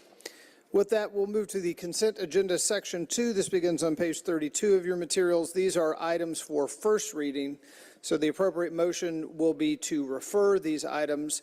But before that, let me ask if there are any items to be removed from the consent agenda section 2. Hearing none, I would entertain a motion to refer.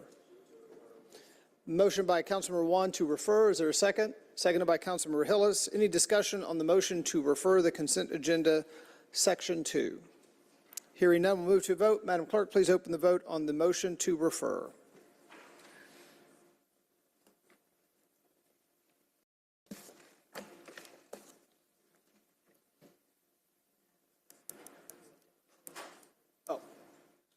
We can do this via unanimous consent without any objection. Any objection on the motion to refer?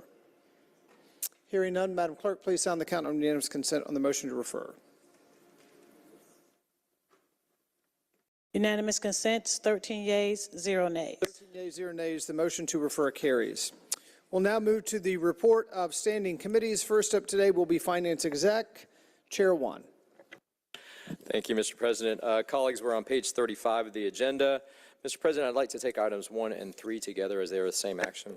Without objection, please proceed. All right, item 23-R3402, a resolution by Councilmember Byron D. Amos requesting the Chief Financial Officer divert interest yield from the $3 million Council District 3 infrastructure bond discretionary funds to support additional services for District 3 and for other purposes, and 23-R3514, resolution by Finance Executive Committee authorizing the City of Atlanta Chief Financial Officer to execute agreement number 1 with Prudential, now known as Empower, for contract number listed 401A, defined contribution plan, and 457B, deferred compensation plan management, in an amount not to exceed $1 million and 0 cents, effective June 1st, 2023, for the term of 1 year with the option to renew for 1 additional year term at the sole discretion of the city and for other purposes. The motion from committee on both items is to file. There's a motion coming out of committee to file these 2 items. It doesn't need a second since it's coming out of committee. Is there any discussion on the motion to file these 2 items? Hearing none, we'll move to a vote.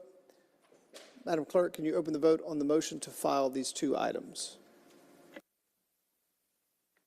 The vote is open.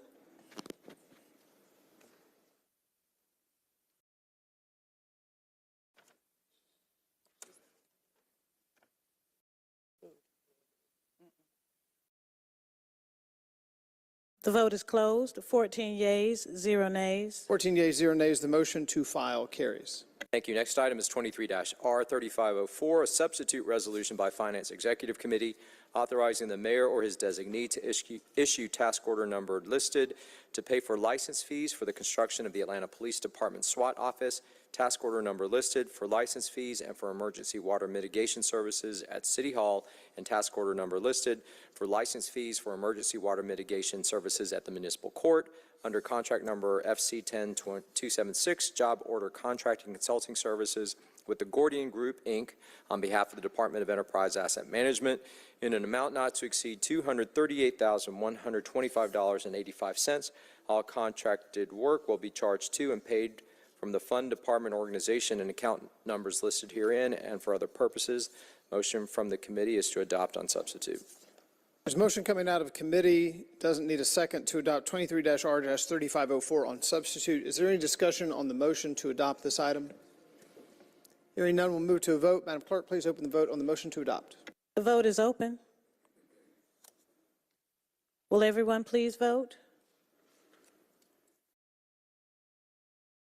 The vote is closed. 14 yeas, 0 nays. 14 yeas, 0 nays. The motion to adopt on substitute carries. All right, and the final item is 23-R3427, resolution by council members Liliana Bakhtiari, Jason Dozier, Amir Faroki, Byron D. Amos, Andrea L. Boone, Antonio Lewis, Michael Julian Bond, and Matt Westmoreland, urging the representatives of Georgia State Government to mandate body-worn cameras for all responding Georgia Bureau of Investigation and Georgia Patrol officers, and for other purposes. The motion from the committee is to adopt.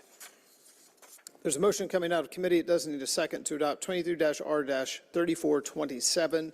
Is there any discussion on the motion to adopt this item? Hearing none, we'll move to a vote. Madam Clerk, please open the vote on the motion to adopt. The vote is open.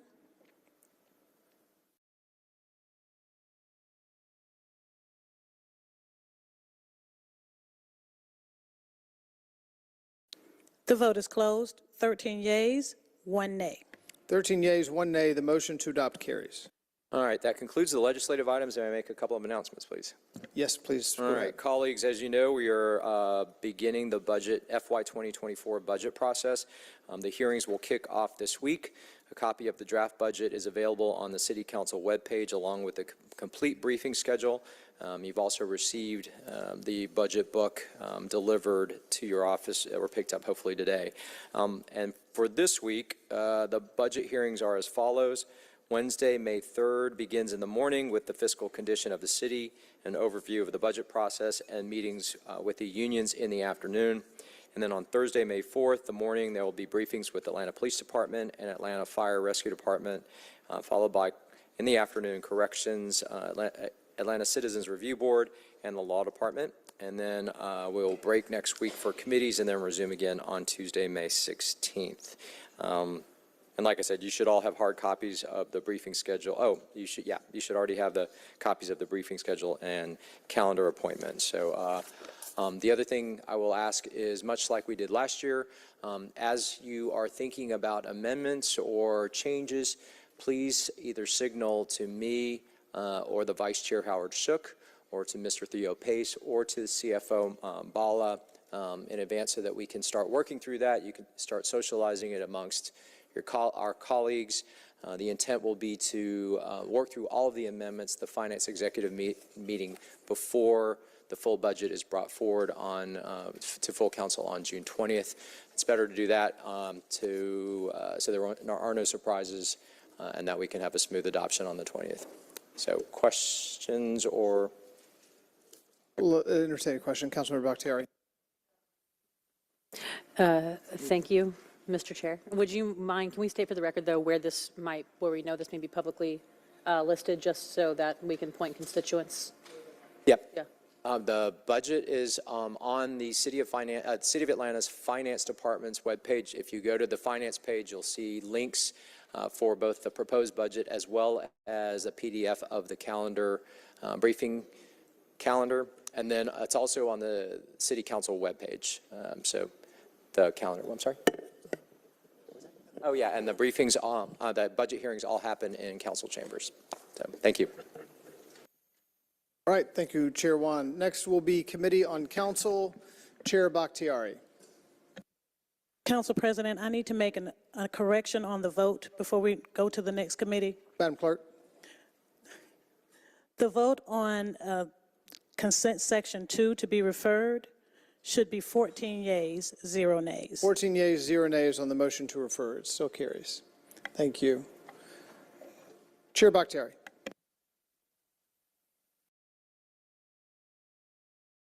Thank you, Council President. A couple items to read. 23-C-5047. I'm sorry, we have two communications. Here's the first. A communication from Councilmembers Jason Winston, Amir Faroki, Byron Amos, Jason Dozier, Michael Bond, appointing Miss Carrie Byrne to serve as a member of the Stakeholder Oversight Committee.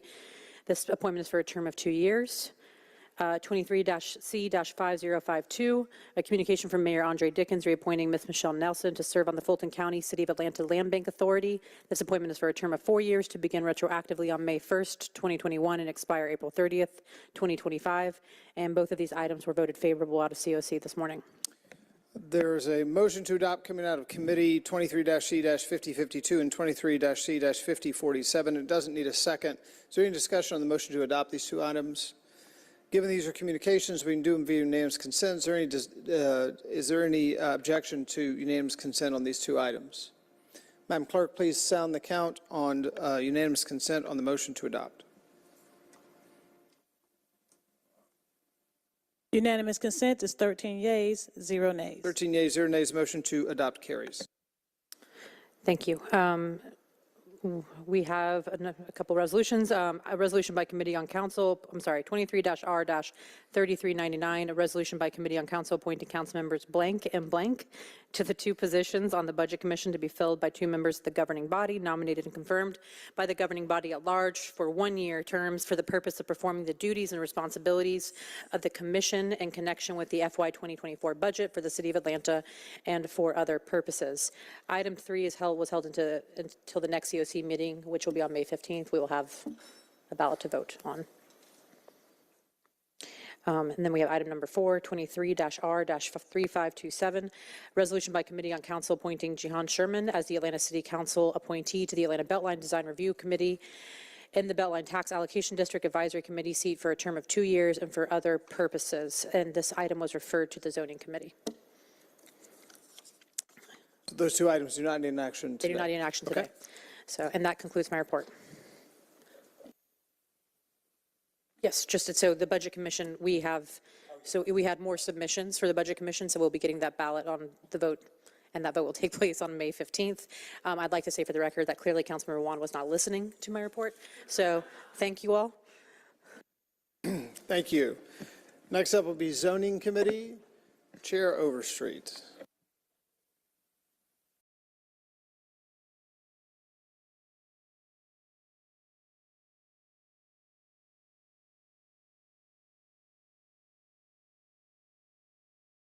Thank you, President Shipman. We will start our zoning committee. Everyone turn your pages to your agendas to page 44, and we'll get started.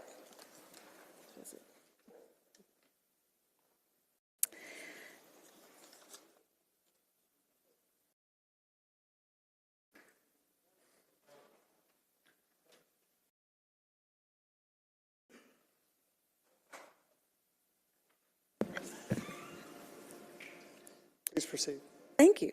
So we will start with ordinances for second read. I'd like to take items 1 through 4 as a block, please. Without objection, please proceed. Thank you.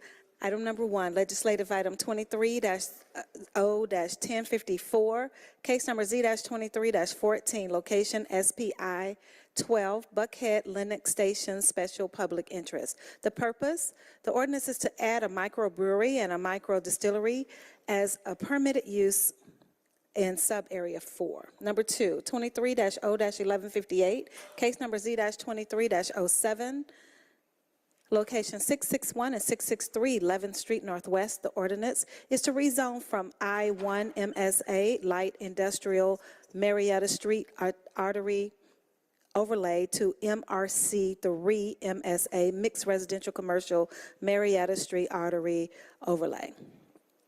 Number 3, 23-0-1163, case number U-2303, location 661 and 663 11th Street Northwest. The ordinance is for a special use permit for a hotel. Number 4, 23-0-1202, and the location is site of the Atlanta Medical Center. The ordinance is to impose a 180-day moratorium on the acceptance of any new rezoning applications, building permit applications, land disturbance permit applications, special use permit applications, special administrative permit applications, subdivision applications, replatting applications, or lot consolidation applications for parcels within the site.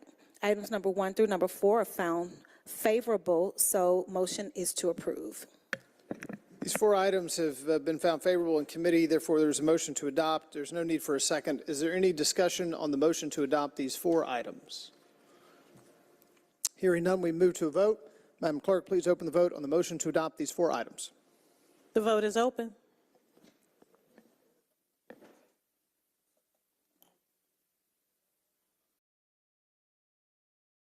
Will everyone please vote?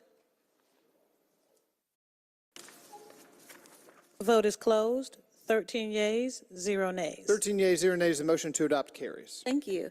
I would like to take items 5 through 14 as a block. Without objection, please proceed. Thank you. Number 5, 22-0-1585, case number U-22-12, location 1455 Campbellton Road Southwest. The ordinances for a special use permit for a cell tower.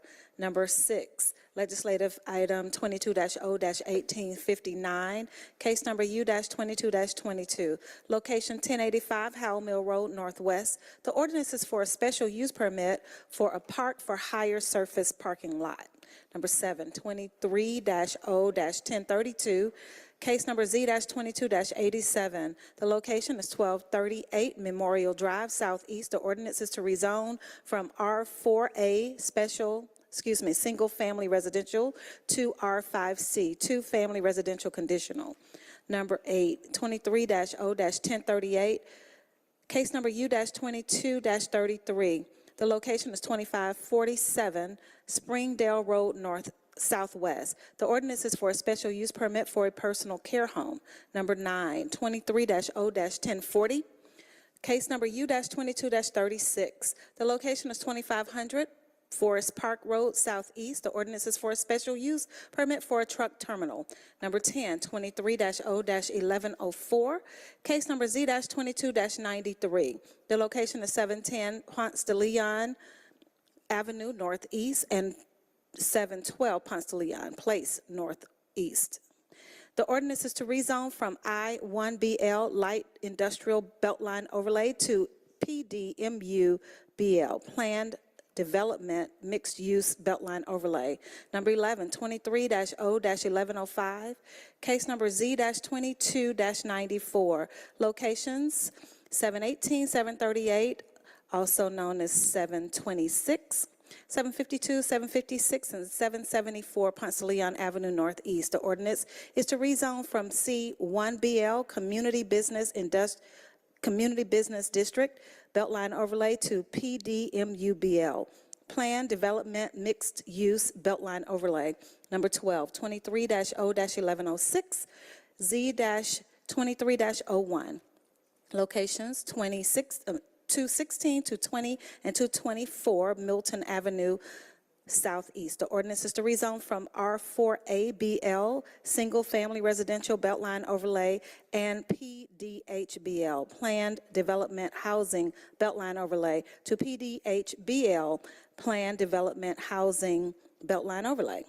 Number 13, 23-0-1107, case number Z-23-02. The locations 646, 648, and 652 Echo Street Northwest. The ordinance is to rezone from SPI 3 SA2 English Avenue Special Public Interest District Sub Area 2 to SPI 3 SA3C English Avenue Special Public Interest District Sub Area 3 Conditional.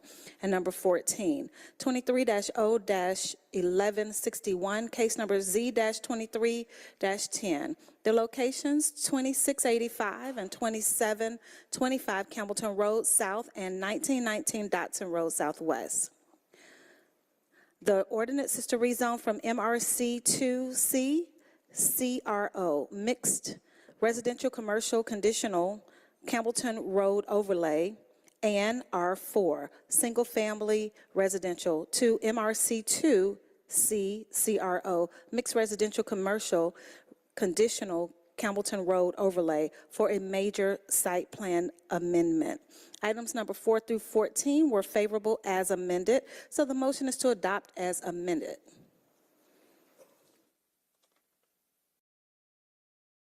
I believe it's items 5 through 14, right? Just 5 through 14. Yep. Okay. Thank you. The motion is coming out of committee is to adopt as amended items 5 through 14, these 10 items. Does not need a second. Is there any discussion on the motion to adopt these items? Hearing none, we'll move to a vote. Madam Clerk, please open the vote on the motion to adopt these 10 items. The vote is open.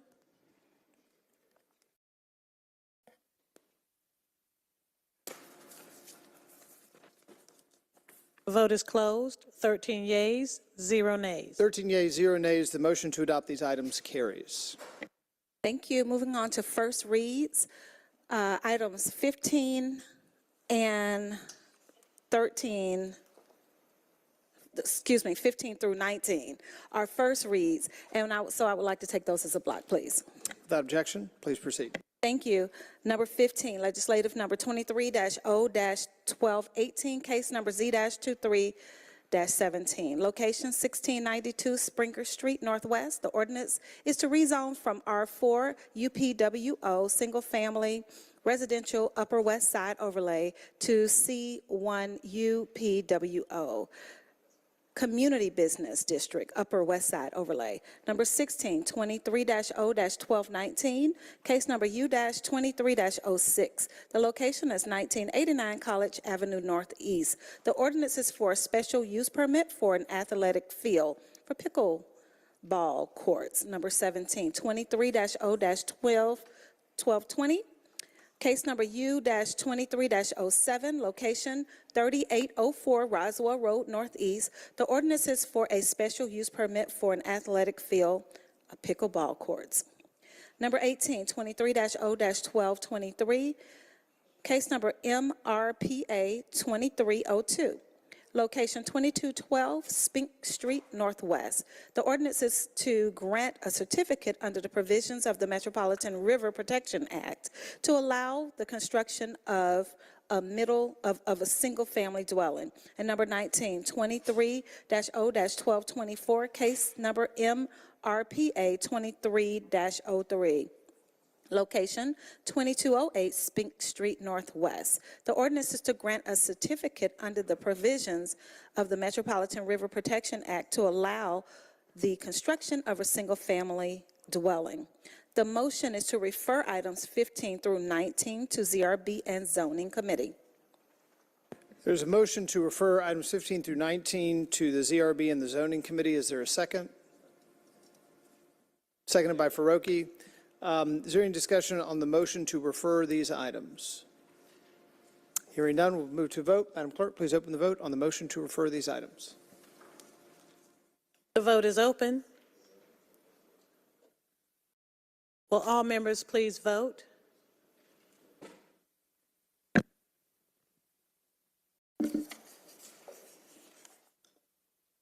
The vote is closed. 14 yeas, 0 nays. 14 yeas, 0 nays. The motion to refer carries. Thank you, and that concludes my report. Thank you, Chair Overstreet. Thank you. Next will be Public Safety and Legal Administration Committee, Chair Hillis. Thank you, Mr. President. We have no report this cycle. Thank you. Next will be City Utilities Committee, Chair Winston.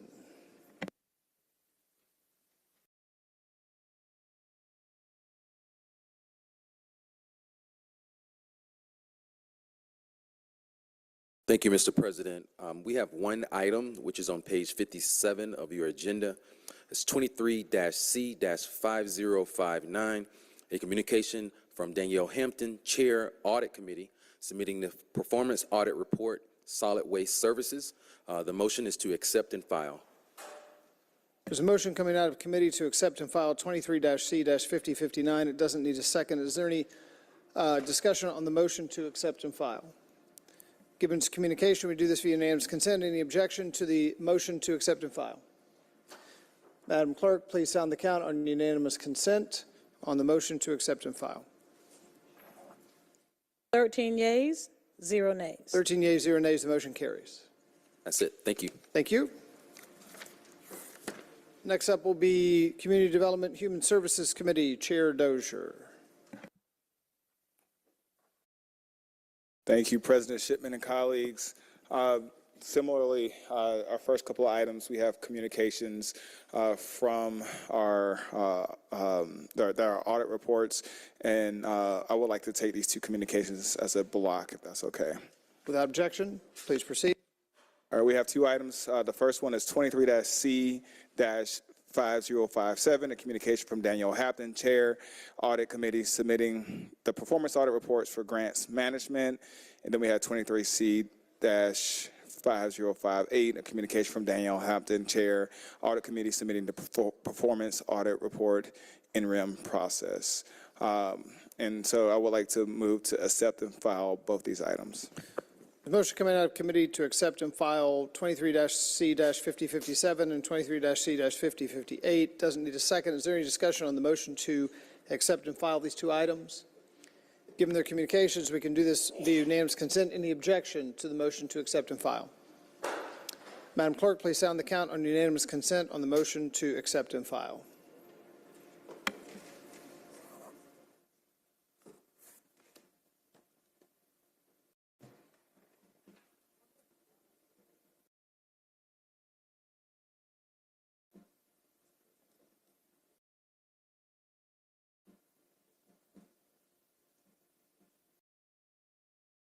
Unanimous consent, 14 yeas, 0 nays. 14 yeas, 0 nays. The motion to accept and file these two items carries. All right, our next item is a resolution. This is Resolution 23-R-3401, a resolution by Councilmember Byron D. Amos authorizing the mayor or his designee to enter into an agreement with regards to MLK Drive and ABI Bridge abutment art installation with Maria Artemis, DBA Artemis Studios, LLC, pursuant to Section 2-1191.1 of the City of Atlanta Code of Ordinances for a signature metal and light sculpture public artwork under the Atlanta Beltline Bridge at Martin Luther King Jr. Drive in an amount not to exceed $270,000.00 to be charged to and paid from fund, department, organization, and accounts number listed herein and for other purposes. This was favorable on condition out of committee. However, that condition has not been met, and so I would like to move to refer back to CDHS so we can make sure that condition gets met. There's a motion to refer to CDHS 23-R-3401. Is there a second? Seconded by Councilmember Amos. Is there any discussion on the motion to refer this item? Hearing none, we'll move to a vote. Madam Clerk, please open the vote on the motion to refer. The vote is open. Will everyone please vote?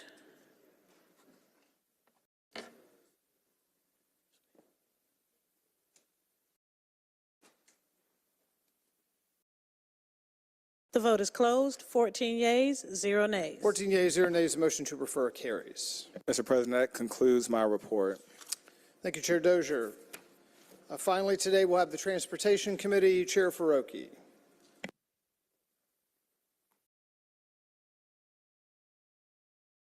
Thank you, Council President. We have one item today, 23-0-1167, item 1 on page 63 of your agenda.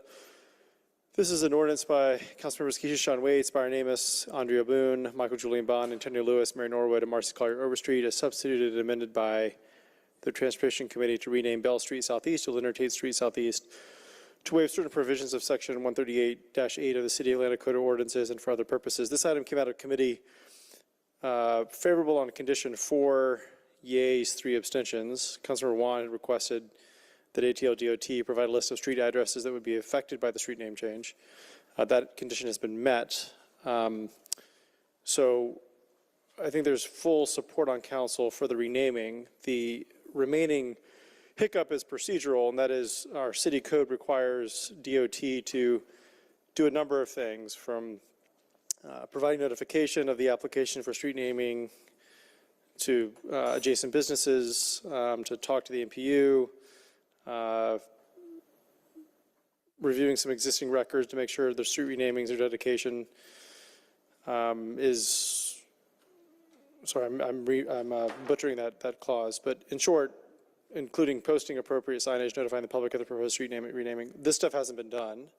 The author of the paper, the district council member, agreed that we should hold it in the breast of council, now that we know that it's southeast, not northeast, so we have the right segment of the street that's going to be renamed, while DOT goes out and fulfills its duties by ordinance, and then we'll take it up from here as appropriate. So I will move to hold this in the breast of council.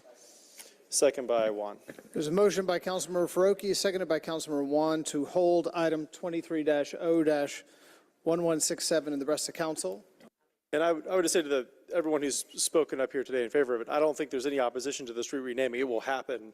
It's just there are some procedural things that need to take place per the DOT for the adjacent properties. This particular motion cannot be debated, so we will move directly to a vote.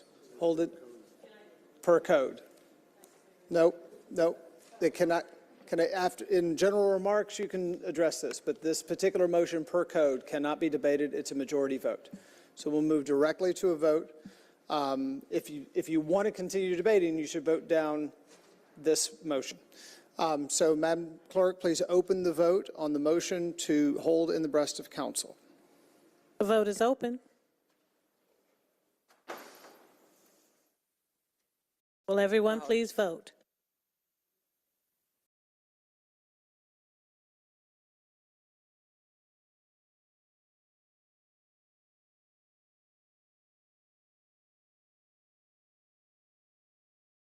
The vote is closed. 5 yeas, 8 nays.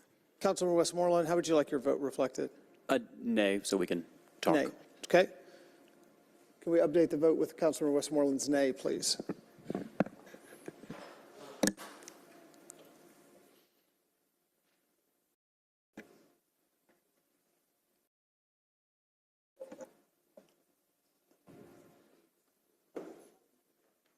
I'm sorry, Council President. Councilmember Westmoreland votes Nay.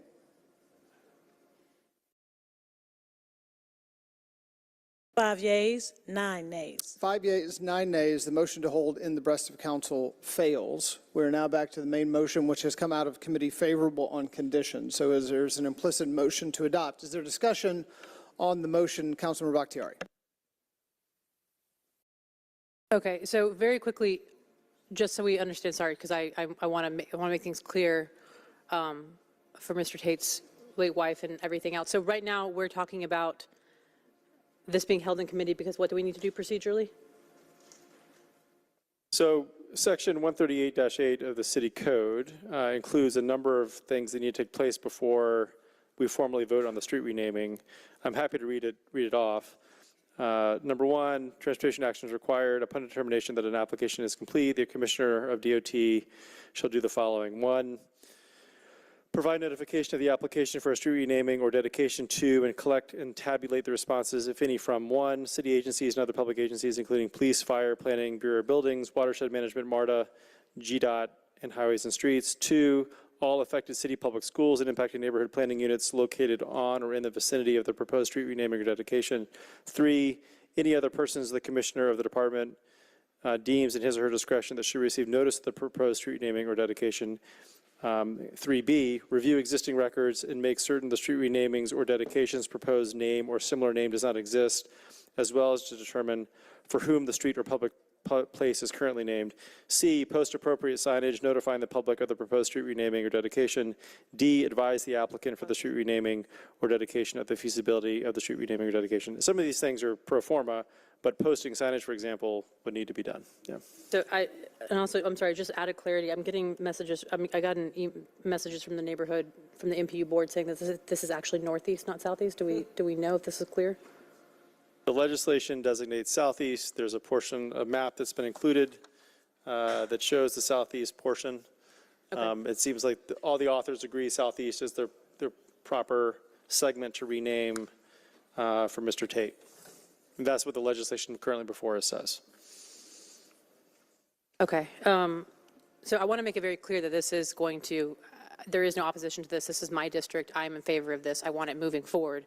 I think what we're trying to work out right now is just the procedure piece of just making sure, essentially because we're changing the street name, ensuring that we have the proper GIS data to ensure that nobody's mail gets lost. All of that, I believe, is what's occurring. But I want to make a show of good faith to the folks that attended here today that have been rallying on to have this changed. Is there assurances we can give that this, when would the turnaround for this be before we move forward? It's a good question. It's one for DOT. I don't think anyone from DOT is here today, but we can take this up, press them as soon as possible. I don't think anyone on council is opposed to this. We want to see it move forward quickly. Yeah, so I'm sorry, Councilor Waits, did you want to say something? I'm completely confused about. Hold on, just yes, sir. I'll get to you. I'm sorry, I apologize. So can we, So procedurally, I think we could do a motion to postpone the vote and hold it for a session. As I understand it, is to adopt. Correct. And so the motion to postpone, to hold the rest of council failed. Right. There has been progress in the motion, so it can be moved again to hold the rest of council.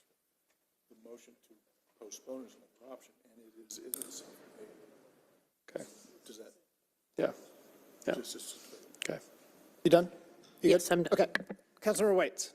I just wanted clarity because David indicated that we had to hold it today. So obviously that's not true. And I guess my request would simply be to move it and meet the conditions that are required. Can we not do that? Well, amend it, sir. I would defer to law on that. I mean, there are elements of the code that I don't know if they need to be met prior to a vote or they can be met after a vote. Do you want to give that to them, please? Okay, good afternoon. Amber A. Robinson, City of Atlanta, Department of Law. The requirements for the Department of Transportation concerning the street renaming set forth in 138A subsection D, it's implied that these are to occur prior to the adoption of the ordinance, as the street rename, the ordinance sets forth that the street renaming will be effective upon the approval of the ordinance. So the council would be able to add language waiving all of these requirements, but they were not waived in this legislation. So if it is the council's intention that these conditions be met, then it doesn't say it has to be held, but if you were to pass the legislation without the conditions being met, then there would be a conflict with this, with the requirements at 138.8D. So someone could theoretically propose an amendment to waive section 138B. D as in dog, as part of this legislation. We could vote on it today if someone wanted to. Yes, the section could be waived, and then the ordinance could pass, and there would be no conflict. Correct. However, absent an express waiver, the passage of this ordinance would conflict with the code, and an argument could be made that there was an improper action taken.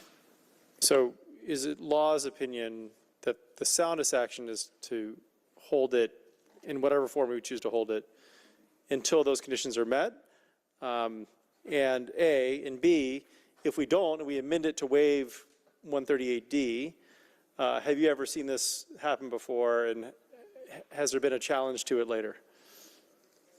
I would agree with, if there's no action to amend the paper, it would be law's recommendation that the paper be held to allow the conditions in 138.8D to be met.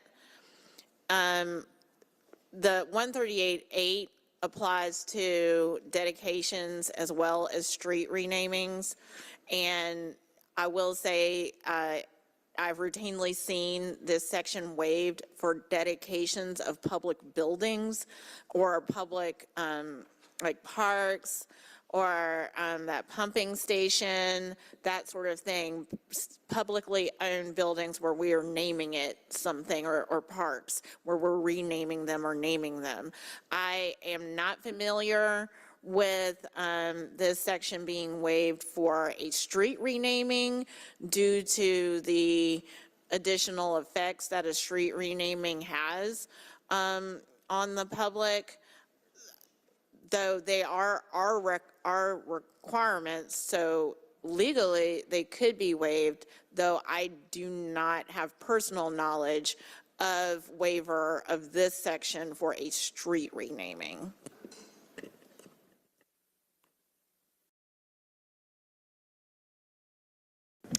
Councilmember Waits, are you good? At the appropriate time, I'd like to make the motion.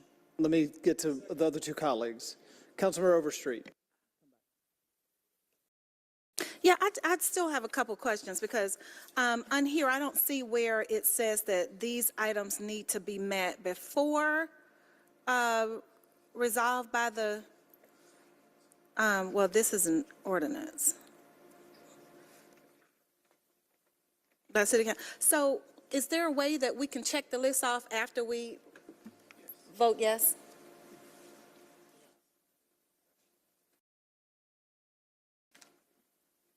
I don't see where it says when all of these need to be met.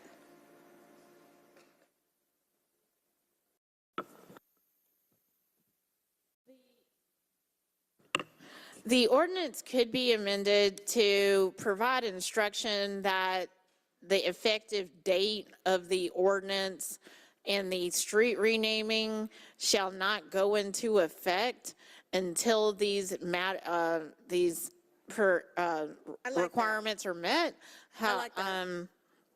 As currently drafted, the ordinance will go into effect upon adoption and approval of the ordinance. So, though it doesn't say it has to be done prior to, if the street renaming goes into effect upon adoption and approval, which would be as soon as next Tuesday, these requirements would not have been met.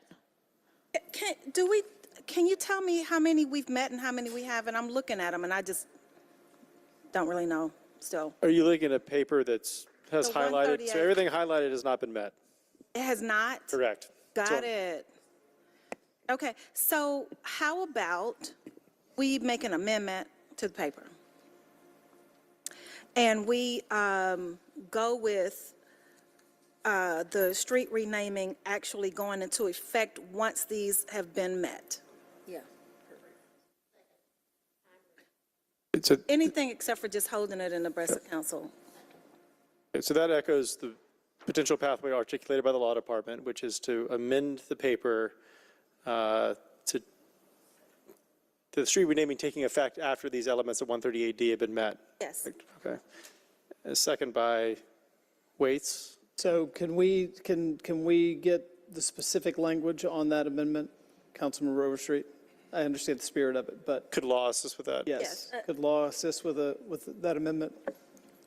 So there's been a motion by Councilmember Overstreet, seconded by Councilmember Waits, to amend 23-0-1167 in effect to allow the street renaming to take place to go into effect after the conditions have been met. But I think just want to make sure that we get language around that. So if we could hold just for a moment. Councilmember Bond, do you want to speak to this while we're waiting on that language? I want to call the police. I've just been robbed of my amendment. Oh. I was going to propose that very thing. Would you like to third the amendment to show your support? Yeah, I'll third it. There's this. Amendment's thirded by Councilmember Bond. Councilmember Juan. We'll have a proclamation on it later. Councilmember Juan, would you like to speak to this while we're waiting on the language? Yeah, so we're now, the motion is before us on the floor, right? There will be a motion to amend forthcoming on the floor. I can speak, but I can go ahead and speak to the motion to amend. You right can now. speak to the motion to amend without the language if you like. All right, colleagues, I have very, very grave concerns about taking this action. I expressed them in committee. I fully support the renaming, and this is unusual for me because I typically in my previous terms have not, but I understand the kind of the gravity and the momentousness of the contributions that Mr. Tate made and why this is very appropriate. But procedure and process is critical for us. And we don't even know if this is simply, it'll get fulfilled in 2 weeks and we're back at where we were and we've followed our own processes that we set for this. I worry that if we do this, then future street renamings are going to come to us and they said, you've waived it before. This is just equally as meritorious. We should do it. And then I worry about the spillover to the other recommending bodies that we have set up, like the License Review Board, like the Zoning Review Board, and that we simply waive that process because of who happens to sit up here at the dais at the time. I think the community can tell very, very well that we fully support this. And I hope that the community, in the spirit of honoring Mr. Tate, will allow us just to go through our process so this is complete. And there is no one out there can ever come and challenge and say, oh, council members didn't do their job or they did something that was highly unusual that in any way could those that aren't in support of this could come back and push back on it. I just don't want that on us. I think we're going to get there, and it could be as quick as 2 weeks. You see the commitment we have to try and find a path, but I do think we need to just stay the course, stick to our process, give the Department of Transportation time to meet the requirements as set forward by our city laws, and then come back and do this with great fanfare and properly. So I'm afraid I'm not going to be supportive of the motion, while I am supportive of the renaming as a whole. Councilmember Bond, we're speaking to the amendment that's being drafted. Well, I'm obviously speaking in favor of the amendment and want to reassure the law department and colleagues that in my experience in 2 different seats on this council, I've seen street renamings done every which kind of way. And never have they been challenged. Never has anyone filed. Well, I'll go back. There is case law when the city of Atlanta did change the name of a street. I believe it was Bedford Street that was changed to Ralph McGill, and the Ku Klux Klan sued the city of Atlanta, saying that we didn't have the right to name that street, that we didn't do it the right way. And the courts opined that every street that lies within our jurisdiction, we have the right to rename it, and any process that we use to do so, we are well within our rights and powers as a city to do so. So we don't have to worry about that type of litigation or that potentially happening. The city of Atlanta does have the power to waive parts of its code, and though there may be a presumed conflict, every ordinance at the bottom says that this ordinance is in effect to the extent we amend our code to the extent of the contract. So it's included in the code, every ordinance that we pass.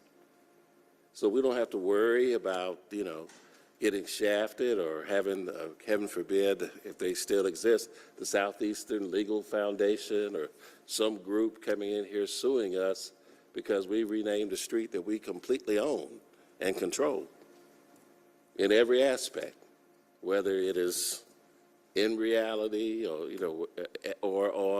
in legalese or in the legal world. We own this street. We can control the code. We have the power to waive it. And every ordinance that we pass has that catch-all in the end. We are protected. Leonard Tate has been stated many, many times here today and at committee and in my own personal experience. This is a dynamic man, and he bent the rules. He was an agitator. He shook the foundations of the city and its establishment. He came to this microphone, and though many of us loved and appreciated him, he cussed us out. He called us out. What good is having the power to do something, to do good, if you don't do it, if you don't use it? And this is, I see it as a part of honoring him, that we would go above and beyond to make sure something good happens, and happens quickly and expeditiously, particularly when we actually have the power to do so. I like superheroes, but, and everybody knows that, but you never see Superman saying, you know what, I'm not going to be bulletproof today, or I'm going to sit on my hands while that building burns, or these kids in the school. I saw the movie. I'm not going to save them today because I'm going to just choose not to use my power. We have the power to do it, and he used the power of his life to do good for others. Let's not get hung up on things that we have the power to change, and be cautious, be careful and cautious about it. So I support the amendment.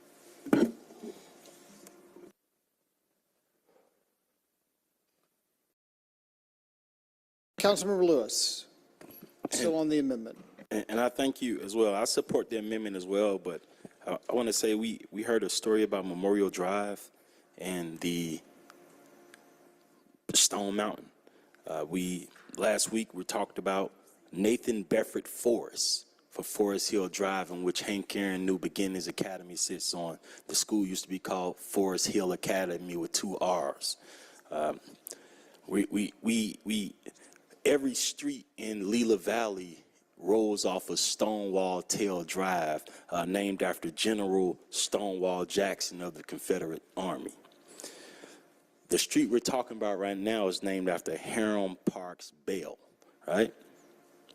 If you say this name, Boone, King, Abernathy, those are streets named in the city of Atlanta that we had to change and name after heroes of us. When you hear the story of Memorial Drive and you hear the street Bell, Forest, and Stonewall, that's the same story from a different side. And so if we don't have the ability to change this, if anybody's standing up for Hiram Parks Bell, that's like standing up for Nathan Bedford Forrest and General Stonewall Jackson. We have an opportunity to hear a name like Boone. We wouldn't know that name if it wasn't my generation. When I see the young man on Instagram tell the stories of the streets in Atlanta, we're hearing these stories. We're knowing the people. We can look at their lives, their life. I would be embarrassed if that same young man tell the story of Stonewall Tail Jackson, if he tells the same story of Nathan Bedford Forrest and of Hiram Park Bell. So when you hear the street Bell Street, just like we say Joseph V. Boone, we don't say Boone Street. We say Bell Street. Let's start saying it out loud. Hiram Parks Bell Drive. That's where you live. You live on Hiram Parks Bell. Let's not shorthand it. Let's say it out loud, or let's change it to a name that we're proud of. So if you're proud of staying on Bell Street, let's change it to Hiram Parks Bell. Let's write it all the way on there. If not, let's change it to people that we're proud of. So I support this amendment. Thank you. Just law has drafted an amendment. Councilmember all members have been emailed that amendment from Ms. Robinson. Ms. Overstreet, is that amendment that she has drafted acceptable as the amendment that you had moved? Yes, I do believe, though, that we should probably add a time certain for it, for those, so it's not, Christmas when our list is checked off. So let's say 30 days.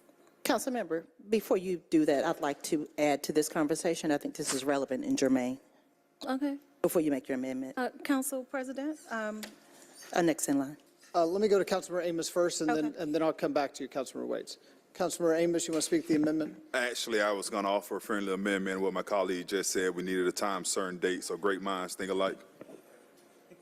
Thank you. Councilmember Waits. Thank you so much. I just want to speak to a couple of things. There was some conversation surrounding procedure, and I have two appears to be ordinances where we've actually waived the code several times, and the example of that would be 17-0-1733.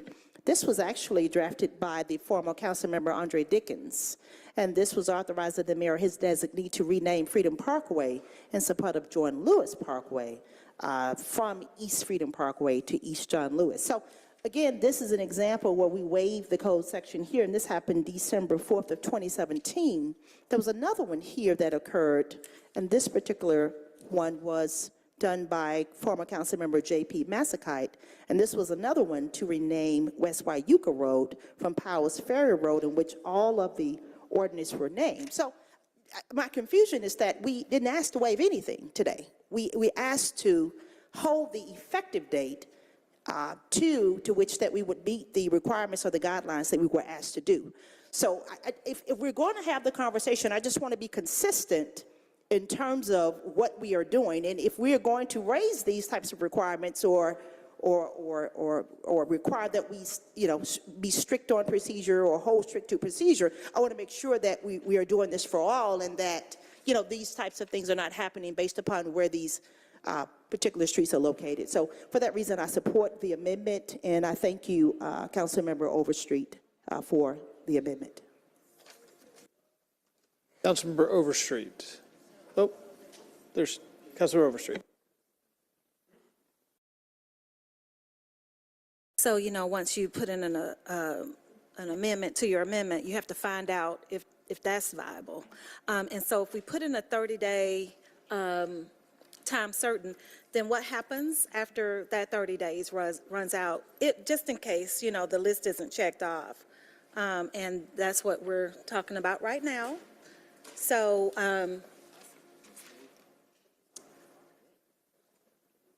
I need a moment. Councilmember Juan, you want to speak to the amendment? Two things. I'd like, if Councilmember Waits would be so kind as to reread the legislation numbers. Simply having the fact that we waived the code and the caption does not speak specifically to what we waived or what actions we waived. So I'd like a chance to research that. I'm trying to pull it up right now as well. And I think we're conflating the issue of renaming the streets and the merits behind that. And I appreciate my colleagues who have spoken eloquently as to why this is appropriate. I agree. No one's questioning that. What's being questioned here is, and again, there's a colleague that questioned whether we have the capacity to do it. No, we always have the ability to waive the code. I'm not questioning that either.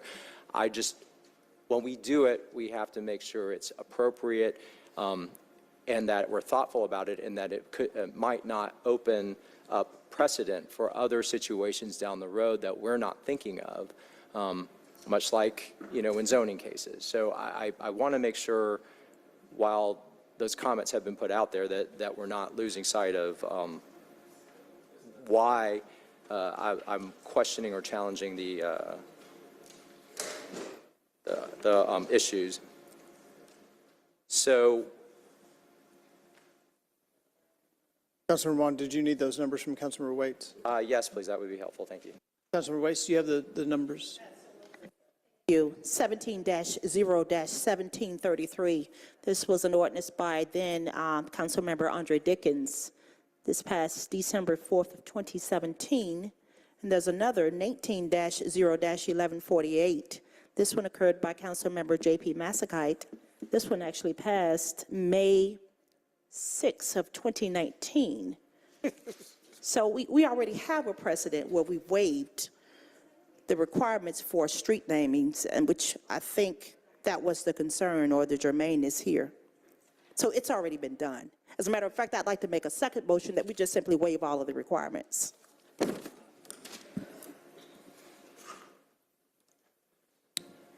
You are making a motion to restate the motion, please? Yes, sir. We'll waive all the requirements in section 138D. Waive. We don't have to.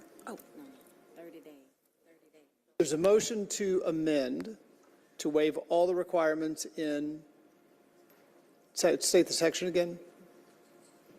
I've been advised to withdraw the motion, sir. Thank you. Okay. Motion is withdrawn. We're still, Councilmember Juan, are you finished with your comments? Thank you. Councilmember Boone. Thank you, Mr. President. I want to say that I am so grateful and thankful that I have been one of the people that worked closely with Leonard Tate. I witnessed his work. This man is an unsung hero. He ministered to those in prison. He ministered to those that were drug addicted. Leonard Tate did a job that no one wanted to do, and he did it with passion. He is a proud resident of Council District 10 with his wonderful, strong, and loving wife. So I would ask us to treat him like we treated Boone Boulevard and Andrew Young Boulevard, Lowry, Jesse Hill, Portman, and Ralph David Abernathy. Let's not have this family continue to come down here over the past. They've been here at least 4 times. Let's treat Leonard Tate like we treated all of the other civil rights leaders in this city. I support this amendment, and I would like to thank our District 5 Council Member Liliana Battiera for standing with this family. Thank you. Councilmember Overstreet. So I'm going to leave the amendment the way it is because when you really think about it, if you put a time certain on it, what if things aren't, this list isn't complete in 30 days, then it actually, you'll have to decide if that means that the legislation is then null or filed, or if it goes into effect anyway. And, we are the governing body where it can go into effect anyway. So the best thing to do is to just keep it the way it is, the amendment, the way that it is, without the 30-day time certain, and understanding that we are not asking to waive the process. We're not waiving the process. And we're also going to be committed to make sure ATL-DLT is crossing this list off. So for that reason, I called a question. Second. Can I read the amendment? Yes, let's first, read the just, amendment. we have been emailed the amendment before the public. Let me read the amendment that Councilmember Overstreet has moved to be adopted. Councilmember Waits has seconded.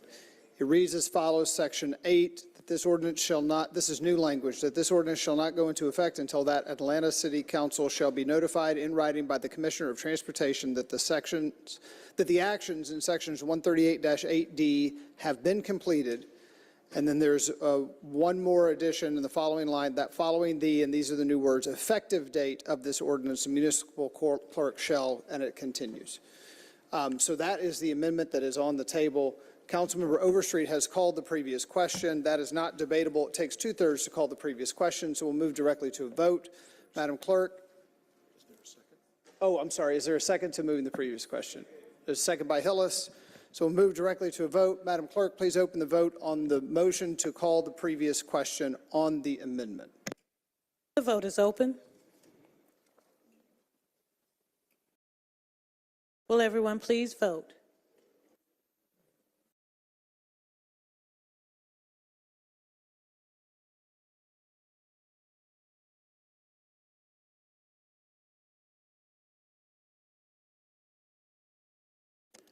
The vote is closed. 14 yeas, 0 nays. 14 yeas, 0 nays. The motion to move the previous question carries. Therefore, we'll move directly to a vote on the amendment. This is the amendment to 23-0-1167 that I just read. Madam Clerk, please open the vote on the motion to amend. The vote is open.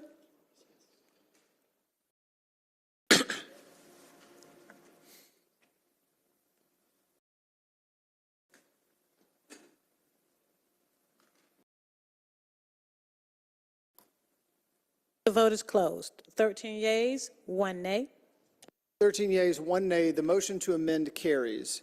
We'll now move back to the original motion to adopt 23-0-1167 as amended. Is there any discussion on the motion to adopt? Hearing none, we'll move to a vote. Madam Clerk, please open the vote on the motion to adopt 23-0-1167 as amended. The vote is open. Will everyone please vote?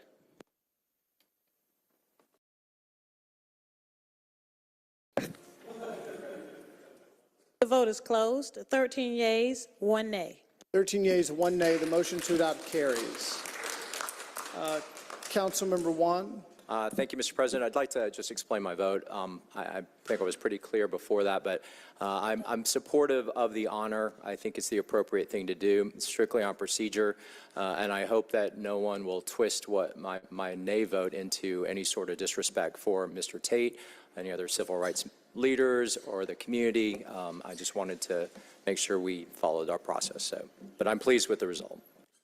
Councilmember Bond. Thank you, Mr. President, and just wanted to say that Mr. Tate, Dr. Tate, is worthy of this honor and worthy of our actions to accommodate the honor. But want to drive home the point that, as was mentioned by Mr. Rhodes, the president of the NAACP, who spoke before us today, why we need to reactivate, he is dead on, and why we need to reactivate the committee to examine these Confederately named streets in our city and make these type of recommendations and have a debate en masse about the Confederate legacy that's here in the city and still remains, that we decided as a city some years ago that we would replace. And so I just want to appeal to the members again.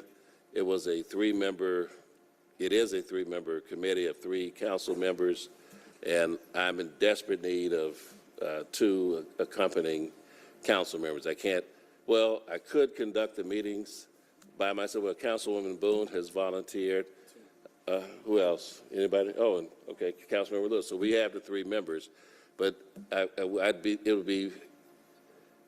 want to say that Manuel Malouf, the great Manuel Malouf, the great DeKalb CEO, said that the best meetings, best public meetings are those of three people in which two are absent. But I don't want to do that. But I've got two good volunteers, and Councilmember Boone and Councilmember Lewis, and we'll get with the clerk because there were some other citizen members that we'll pull in and try to do it as quickly as we can. But congratulations to the Tate family and all those who've been a part of his legacy. You know, he is worthy of this honor of our city. Councilmember Boone. Thank you, Mr. President. Again, I would like to thank District 5 Councilmember Liliana Batiera for being a courageous fighter. Let's give her a hand. Mr. President, what she did today leading us through this took courage. And to my colleagues, thank you all so much for honoring Leonard Tate, someone who did a job that no one wanted to do. Up all day, up all night, leaving his family to take care of those that were in the street. So again, thank you everyone for this honor. Congratulations to his family. Councilmember Bakhtiari. As we've all said plenty. I want to thank you for your persistence to Ms. Genter. I want to say that not only are we committed to continue getting this through and making sure that we work with ATL, DOT, and all procedures, but most importantly, that I am committed to continuing the work of your late husband. So that's the most, in addition to having this named after him, continuing the work of helping people off the street and men off the street and into this program so they can have another shot of thriving, not just surviving in this city. You also have my commitment in that. So thank you. Thank you. That concludes the Transportation Committee report, so we'll move now to personal papers. There are none that I see for immediate consideration, so we will move to those for referral. We'll start with Councilmember Bond.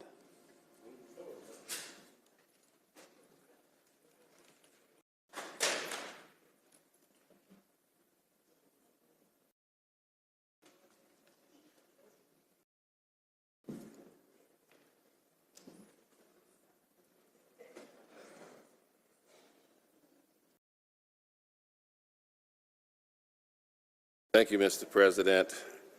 F. Elms ID number 32592, a resolution by Councilmember Michael Julian Bond, a resolution authorizing the mayor, or I guess that's his designee, to enter into an executive memorandum of understanding with the Fulton County Sheriff's Office for the purpose of establishing a mutual responsibility during a law enforcement emergency on behalf of the City of Atlanta, Department of Corrections, and for other purposes.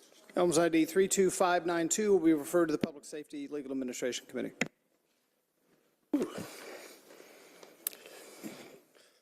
Elms ID number 32571.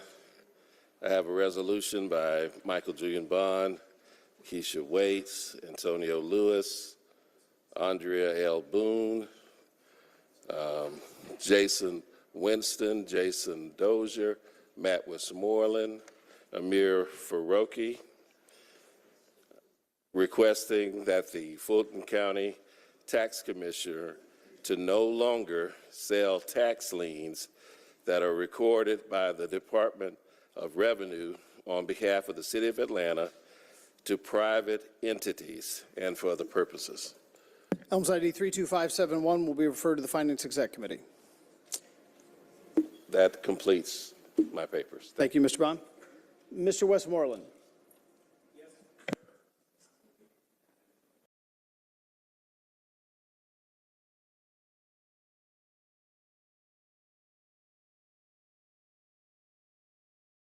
All right.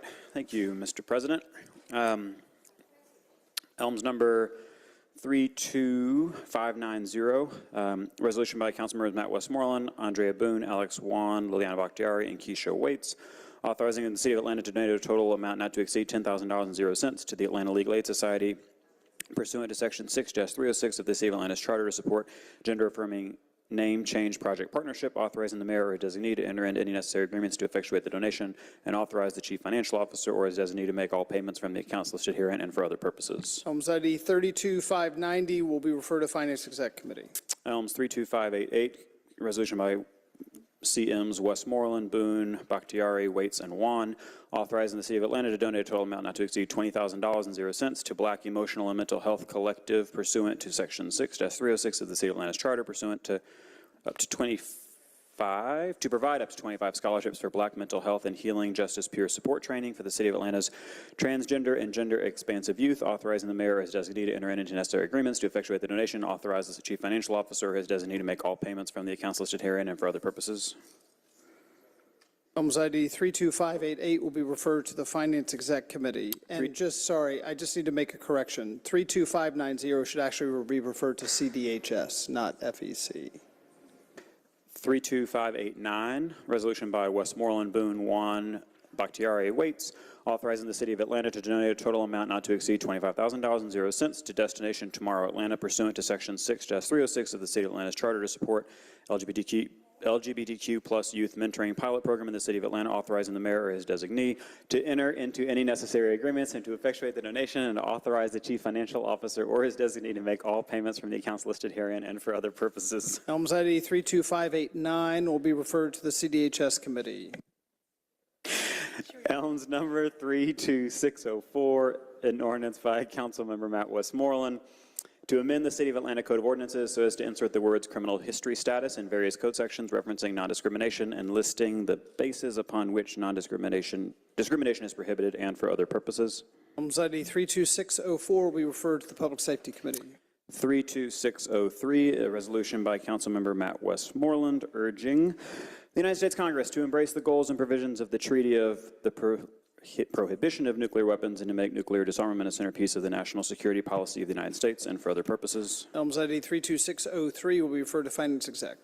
Elms ID 32586, an ordinance by Councilmembers Winston, Faroki, Amos, Dozier, Bakhtiari, Juan, Shook, Hillis, Boone, Overstreet, Lewis, Bond, Waits, and Westmoreland to request the issuance by the Urban Residential Finance Authority of the City of Atlanta, Georgia, of its taxable revenue bonds, Series 2023, in the aggregate principal amount not to exceed $100 million for the purpose of assisting Atlanta Housing Opportunity, Inc., a Georgia nonprofit corporation, and the public body, corporate and politic, and financing on behalf of the city additional elements of the Housing Opportunity Program within the parameters established herein, to authorize the execution, delivery, and performance of a third amended and restated intergovernmental housing cooperation agreement with the Housing Corporation, to authorize acknowledgement of service and the filing of an answer on behalf of the city in validation proceedings to be brought in connection with the validation of the Series 2023 bonds, to authorize the execution, delivery, and performance of a bond purchase agreement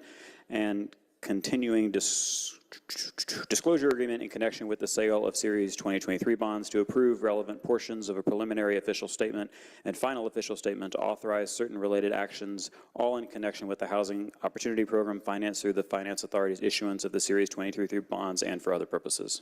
Elms ID 32586 will be referred to the Finance Exec Committee. Thank you, Mr. President. Thank you. Councilmember Lewis.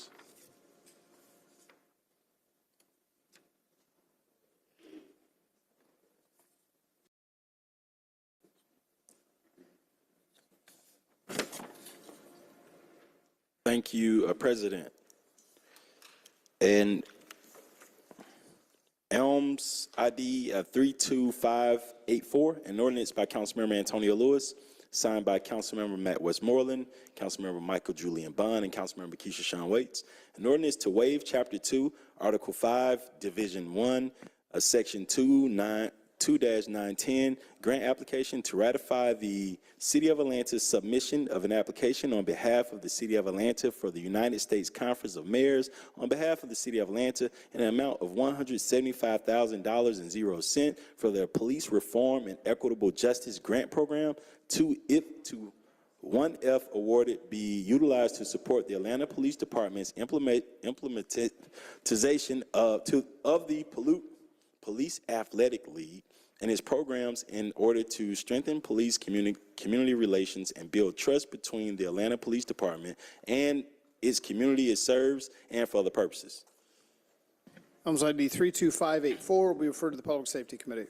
Elms 32600, an ordinance by Councilmember Antonio Lewis to amend Chapter 110, Parks and Recreation, Article 3, Parks Rules, Division 1, generally, of the City of Atlanta Code of Ordinance to add Section 110.78 currently reserved, which shall be entitled Guidelines for Alcohol Consumption in City Parks and for Other Purposes. Elms ID 32600 will be jointly referred to PSLA and Community Development Committees. And my favorite paper of the day, in which we buy some more parkland in our district.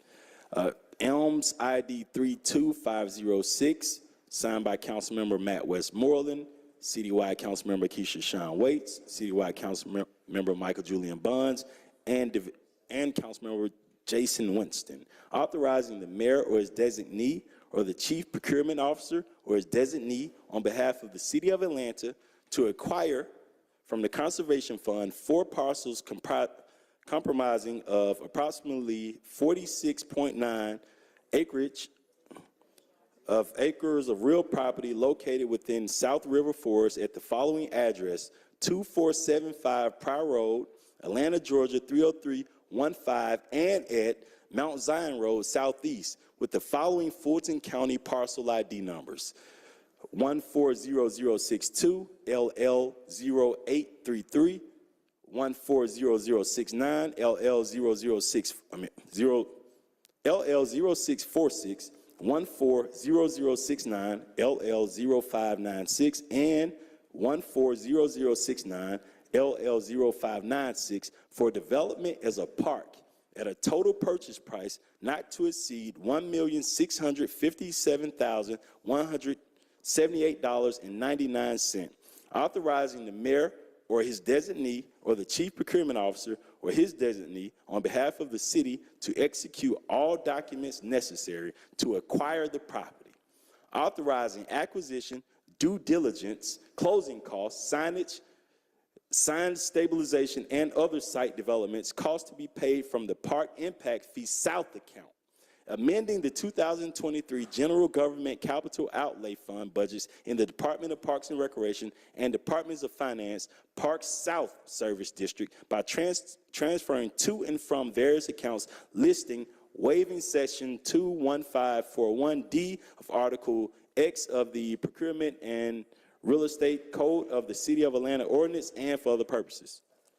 Elms ID 32506 will be referred to the CDHS Committee. Thank you. This concludes my report. Thank you, President. Thank you, Councilmember Lewis. Councilmember Overstreet.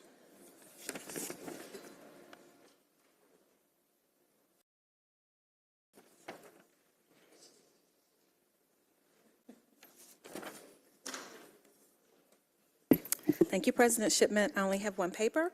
It's Elms number 32591, an ordinance by Council Members Marcy Collier Overstreet and Jason Dozier, an ordinance authorizing the mayor or his designee or the chief procurement officer or his designee on behalf of the City of Atlanta to acquire Fulton County, Georgia, the West End Arts Center located at 945 Ralph David Abernathy Boulevard Southwest, Atlanta, Georgia 30310, tax ID number 14-0117-0008-0821, authorizing the mayor or his designee on behalf of the city to execute all documents necessary to acquire the West End Performing Arts Center, waiving Section 2-1541D of Article 10 of the Procurement and Real Estate Code of the City of Ordinances and for other purposes. Elms ID 32591 will be referred to the Finance Exec Committee. Thank you. Thank you. Councilmember Boone.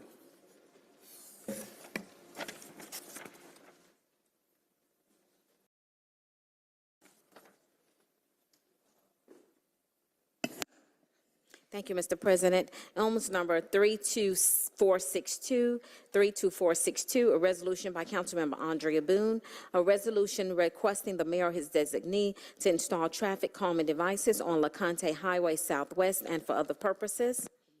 Elms ID 32462 will be referred to the Transportation Committee.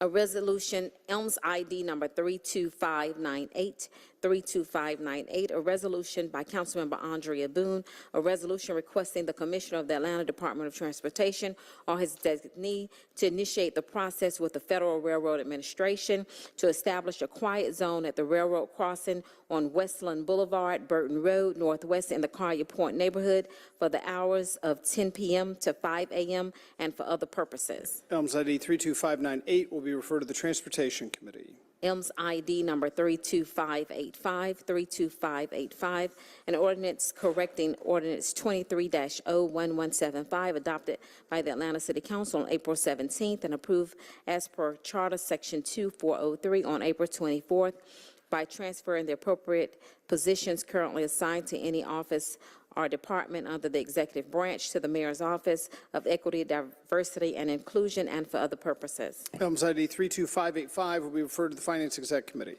ELMS 32570, a resolution by Councilmember Andrea Boone requiring all City of Atlanta MREM Review Board hearings to be added to the Channel 26 live broadcast schedule.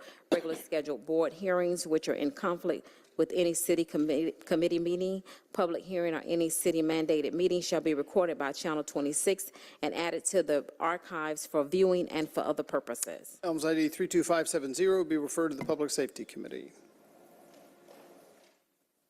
Thank you. Councilmember Hillis.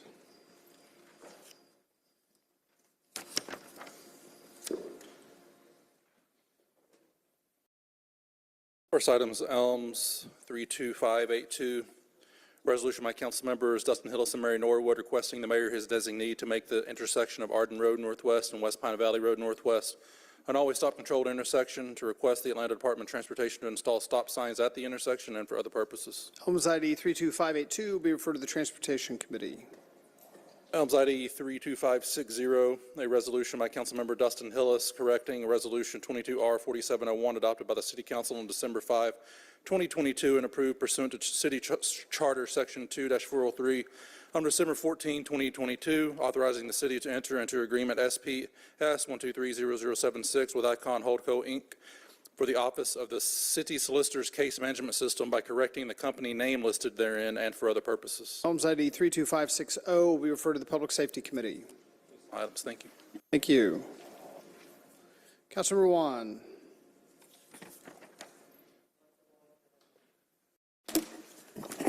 All right, Mr. President, thank you. I've got ELMS 32572, a resolution by Councilmember Alex Juan requesting that the mayor or his designee to make the intersections of Barnett Street Northeast and Drury Street Northeast, Barnett Street Northeast and Ponce de Leon Terrace, Highland View Northeast, always stop controlled intersections, to request the Atlanta Department of Transportation install stop signs at the intersections and for other purposes. Elms ID 32572 will be referred to the Transportation Committee. ELMS 32574 is a resolution by Councilmember Alex Juan requesting the mayor or his designee to make the intersections of Park Drive Northeast and Elkmont Drive Northeast, Park Drive Northeast and Coolidge Avenue Northeast / Clement Drive Northeast always stop controlled intersections, to request that the Atlanta Department of Transportation install stop signs at the intersections and for other purposes. Elms ID 32574 will be referred to the Transportation Committee. ELMS 32573, a resolution by Councilmember Alex Juan requesting the mayor or his designee to make the intersections of Virginia Circle Northeast and Arcadia Street Northeast, Virginia Circle Northeast, and Ponce de Leon Street Northeast, Todd Road Northeast, and Virginia Circle Northeast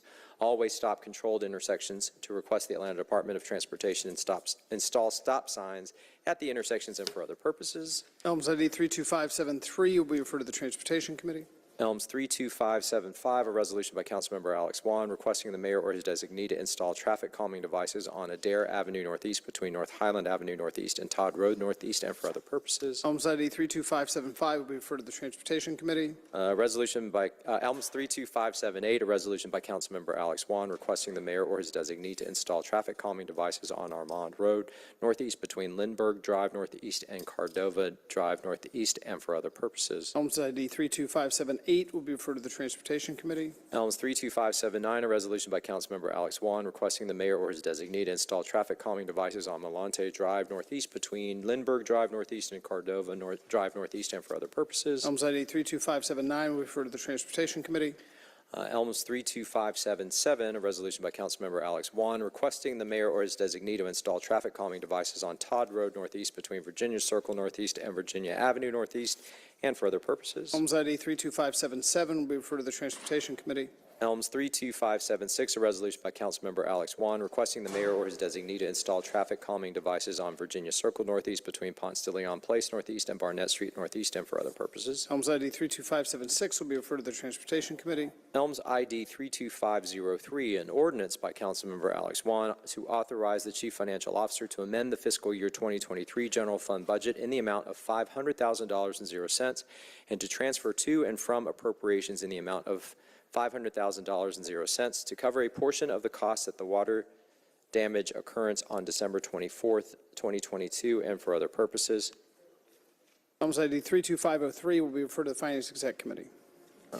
And then finally, Elms ID 32593, an ordinance by Councilmember Alex Juan authorizing the mayor or his designee on behalf of the City of Atlanta to execute all documents necessary for the acquisition of certain property interests necessary for the Monroe Drive Complete Street project, authorizing negotiations with property owners for the acquisition of such property interests, authorizing title searches, appraisals, surveys, and any other items necessary for the acquisition of such property interests, authorizing the mayor and the city attorney in the event negotiations are unsuccessful to institute condemnation proceedings pursuant to the declaration of taking method OCGA section number listed at SEEK, waiving certain provisions of Article 10, Real Estate and Procurement Code of the City of Atlanta Code of Ordinances, all contracted work and payments for property interest to be paid from account numbers listed herein and for other purposes.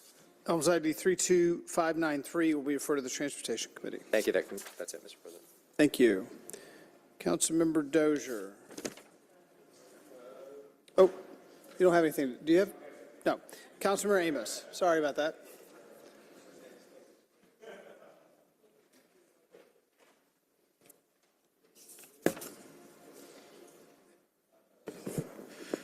Thank you, Mr. Chair. AMS number ID 32568, a resolution by Councilmember Byron Amos, a resolution authorizing the mayor to apply for and accept a grant from the Governor's Office of Highway Safety in an amount not to exceed $89,426.56 to participate in a multi-jurisdictional DUI task force intended to reduce traffic fatalities in the metropolitan Atlanta area and for other purposes. That's Elms ID 32568, correct? That goes to Public Safety Committee.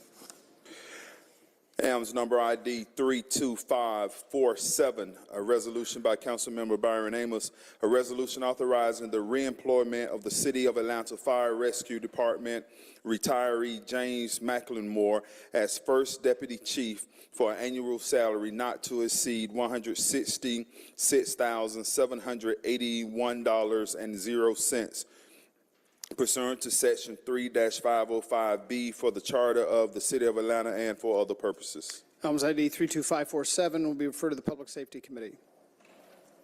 Last one, Mr. President, AMS number 32599, ordinance by Councilmember Byron D. Amos to amend Chapter 22, Article 3, Division 7, Section 162-118 of the City of Atlanta Code of Ordinances to increase the taxicab fare and to repeal the provisions related to the flat rate zone and for other purposes. Elms ID 32599 will be jointly referred to the Public Safety and Finance Exec Committees. Thank you.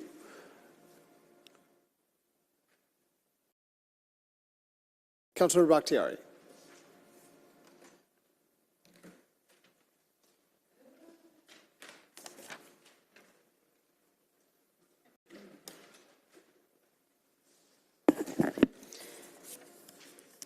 I believe my first piece does not have an ELMS ID number.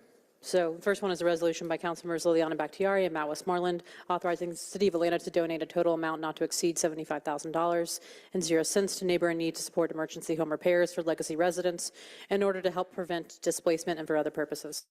I believe that's Elms ID 32602. Okay.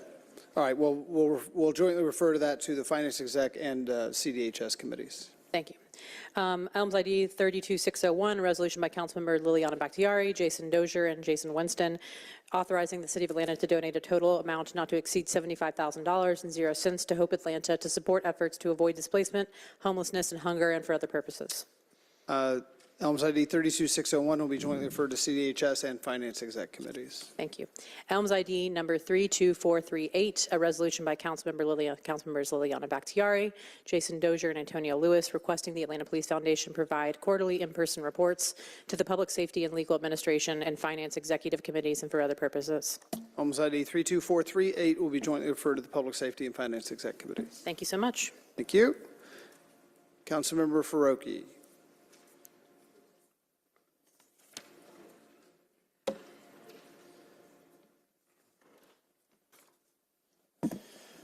Elms ID 32490, an ordinance by Councilmember Amir Faroki, authorizing a donation in the amount not to exceed $40,000.00 from the Council District 2 carry forward account to the Georgia Budget and Policy Institute to assist with their research and support of guaranteed income policies and programs and for other purposes. Elms ID 32490 will be referred to the Finance Exec Committee.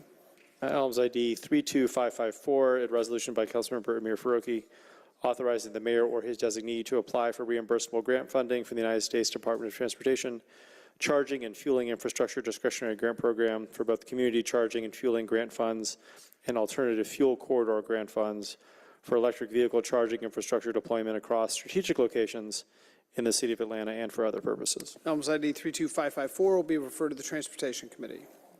Councilmember Winston.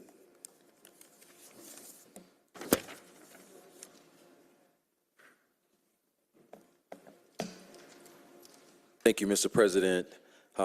First is Elms ID 32597, an ordinance by Councilmembers Jason Winston and Liliana Bakhtiari, authorizing a donation in an amount not to exceed an amount to be determined to the Maynard Jackson High School Arts Booster and for other purposes.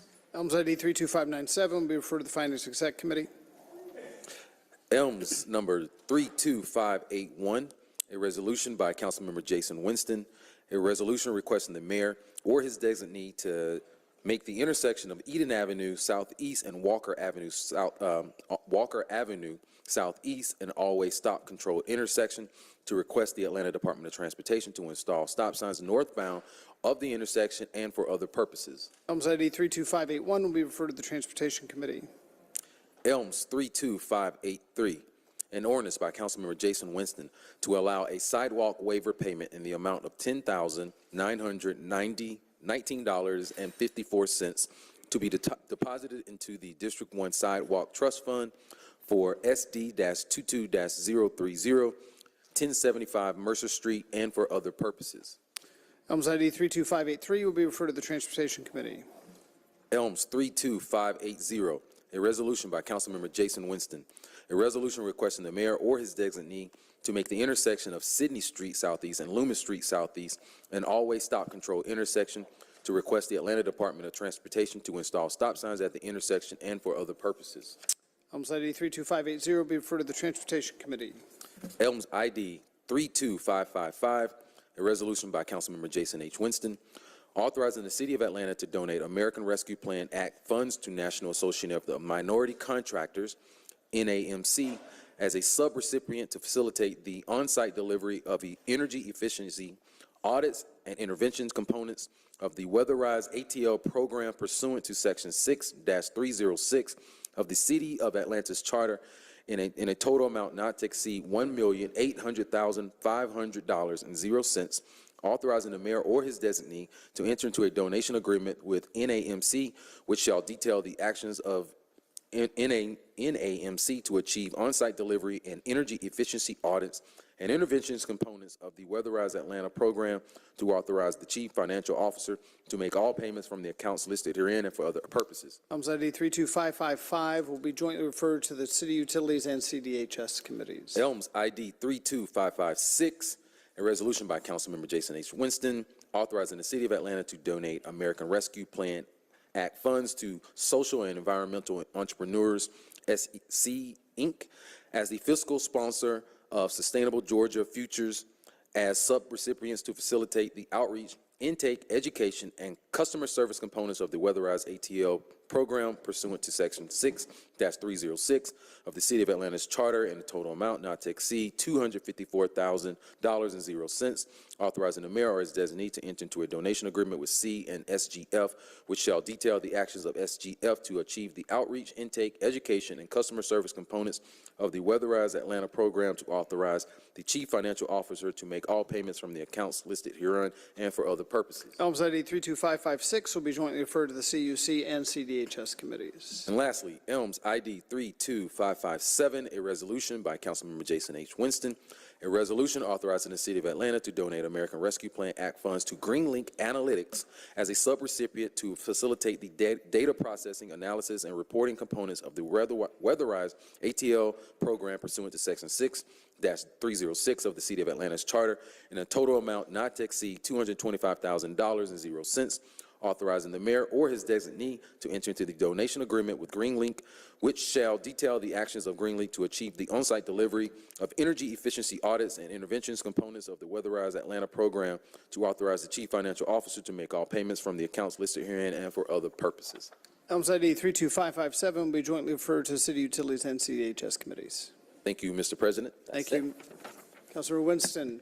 I believe that concludes all of the papers for referral today. With that, we will move to general remarks of the body before we adjourn. Councilmember Lewis. So I want to make sure we invite folks out to the Jazz Festival that will be in District 12 on Sunday, May 14th at 4 p.m., Southside Park. This will be the first time that we've had it there. That's 3460 Jonesboro Road, Southeast. And lastly, I want to say happy anniversary to my wife, and I'm excited about tonight, and I can't wait to do whatever we do next. Let's go. Councilor Bond. Thank you, Mr. President. Just wanted to announce this week's Hello Fresh will be at the C.T. Martin Recreation Center this Wednesday, May the 3rd at 2 p.m. at 3201 Martin Luther King Jr. Drive. And I wanted to wish here in this forum a happy birthday to my baby girl. She turned 35 yesterday. And so we celebrated another April birthday in our family. So just wanted to wish her happy birthday. Councilmember Boone. Thank you, Mr. President. Just wanting to remind everyone that today is the beginning of Older Atlantans Month.